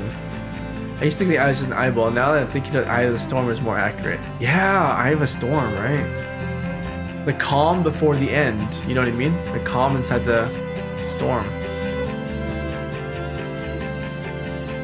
Wow, what a great game. Kenny, has anyone told you about the Interloper Discord server? Oh, that's pretty cool. Oh, I hope you guys enjoyed that though. That's really, I can see why you guys enjoyed watching it all over again. I'm pretty sure there are so many other people who are way smarter than I am, who don't get scared at their own shadows. That's super cool though. The eye sat you down and taught you a lesson. Yeah. Cool. And you said there's a DLC as well?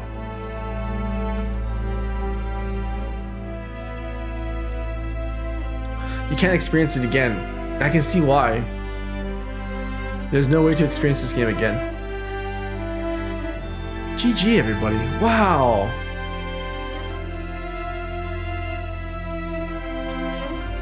Amazing. Amazing game. How much longer are you streaming for? Not too much longer. I kind of want to see what happens and then we'll, Me too. Did you guys enjoy this game?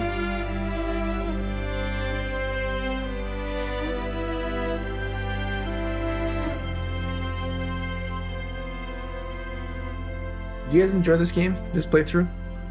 I like the music of the game too. Thank you for playing Outer Wilds. Woohoo! There's a paradox you can make. Sit at the warp core during the supernova. Oh, interesting. I didn't even think about that. 14.3 billion years later. Oh!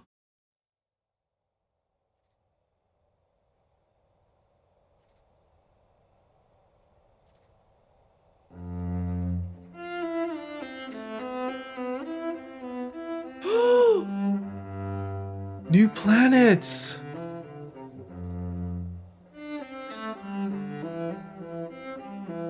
Whoa! A whole new world! New campfire! You guys can't see it. Underneath my camera, there's a new campfire that is lit up.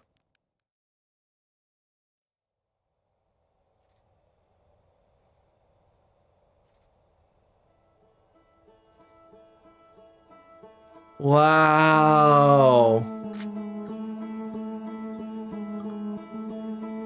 The rules have changed. The suns are now inside planets. Whoa! He's right. He said the rules have changed now. The rules will be different now. Wow. DLC, DLC. I like it. I want to play the DLC now. It was good. It's beautiful. Oh, I love games like this.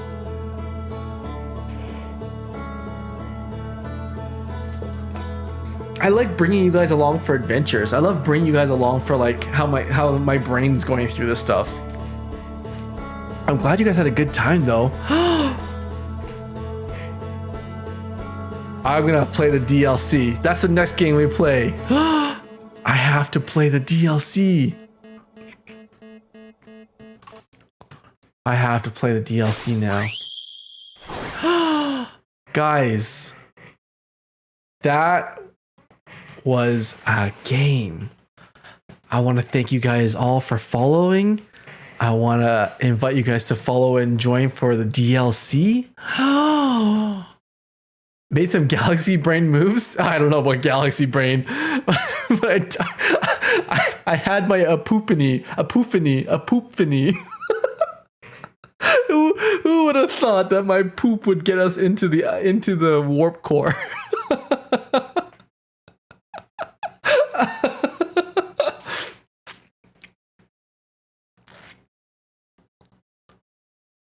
I'd recommend some things as well outside the DLC, like going to the Ashton Project at the end of the cycle. Ooh, I see what you mean, like moments in time, because time's always kind of fluctuating, right? Yes, my epiphany. Luna, thank you so much for the raid. Hello, everybody. Oh my goodness. Luna, hello. The game was magnificent. We have to play a DLC. But first, ladies and gentlemen, boys and girls, we have a tradition here on this channel. Every time we have a raider on this channel, we give it a free crane game. Luna, Thank you so much for the raid, guys. If you have not checked out Luna, go check her out. She is super awesome, an awesome member of this community, and a great streamer, and a friend of mine. Go check her out, guys. Super awesome. But Luna, are you ready to play the crane game? Ladies and gentlemen, my name is Kenny. I build robots. Welcome to the streams. This is the crane game where you can win legitimate awesome prizes right here on stream. Luna, you now have controls over the crane game. Exclamation mark right goes to the right, exclamation mark left goes to the left, exclamation mark back goes to the back of the machine, exclamation mark front goes to the front of the machine, and exclamation mark grab whenever you are ready. Luna, I wish you the best of luck. Go in there, show the people what it's like to be a winner chicken dinner. And everybody else from Luna's raid, welcome into the stream. Hello, Becca Boo. Good to see you again. Oh my good. Pastafarian, thank you so much for the follow. All right, Luna, you got this. But guys, what an amazing, amazing game. Oh, Luna!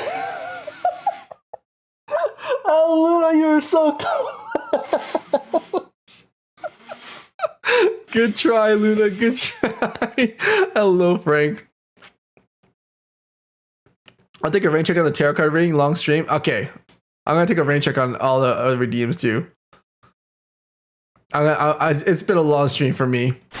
But, Otter Marty, I refunded you, so you request it next time. And, yeah. Oh, for those of you who are new here as well, there is my Discord channel there. If you guys want to join, that's where you can keep up with all the great stuff, all my YouTube channels, all my social media, TikTok, you name it. You can all find it right there. Like I said, my name is Kenny. I build robots. Welcome in to the stream, everybody. Feel free to join the Discord server. That's where I'll be doing all the announcements of when we're playing the DLC next. Guys, what an amazing, amazing game. I'm going to buy the DLC right now. And then next time, we will play the DLC because I just love games like this. And I hope you guys have an amazing time. I hope you guys enjoyed this game. Frank, thank you so much for the 6 months. Frank, thank you so much for the sub. But guys, thank you guys so much for joining me today. Look forward to the DLC. Absolutely. It was fantastic. It was amazing. We're going to play it. I've no doubt in my mind. I can't wait. I need to finish the DLC before you do. Oh, yeah. It's been Outer Wild. I see what you did there. But yeah. Will you be there on Sunday for Rush Hour? I don't think there's anything this Sunday. I think it's next Sunday. Next Sunday for Rush Hour. Oh, Piano Dog, thank you so much. Oh, wait, Wild Rounders, thank you so much for the gift sub to Piano Dog. Piano Dog, we have a rule here on the channel. Every time you get a gift sub from someone, rule number 1, thank them. Rule number 2, and the most important rule of all, go out in the world and do a good deed for somebody else. Just go do a good deed for someone else. I don't care what it is. Call your mom, tell your lover, you know? Yeah, go do something good for someone else, and that's how we're going to pay it forward. That's how we're going to make a difference in the world. But yeah, I hope you guys enjoyed today's stream. Long stream, but we're going to get some rest now. And, yeah, I hope you guys had fun. I hope you guys enjoyed it as much as I did. I hope you guys enjoyed nerding out as much as I did. The epophanies as I did, because we had a lot. But guys, thank you guys so much for joining me, guys. Have a lovely, lovely Friday. Thank you guys for all the subs and support. And go have a great, great weekend.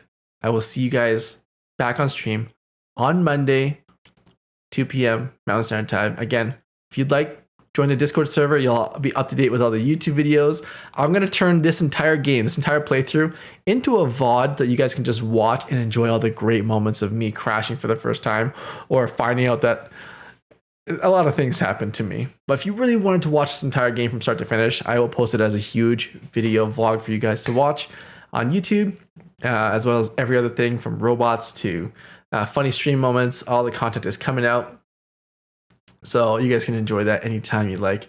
But guys, have a good night, everybody.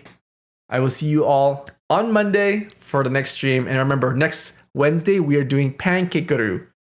It's a machine that allows chat here to make art using pancakes. So look forward to that on Wednesday. And have a great night, everyone. I'll see you guys on Monday. And with that, guys, I will see you nerds next time. Bye. If you want to get on a call, let me know. I'll let you know, Josh. I got you. All right, guys. Bye.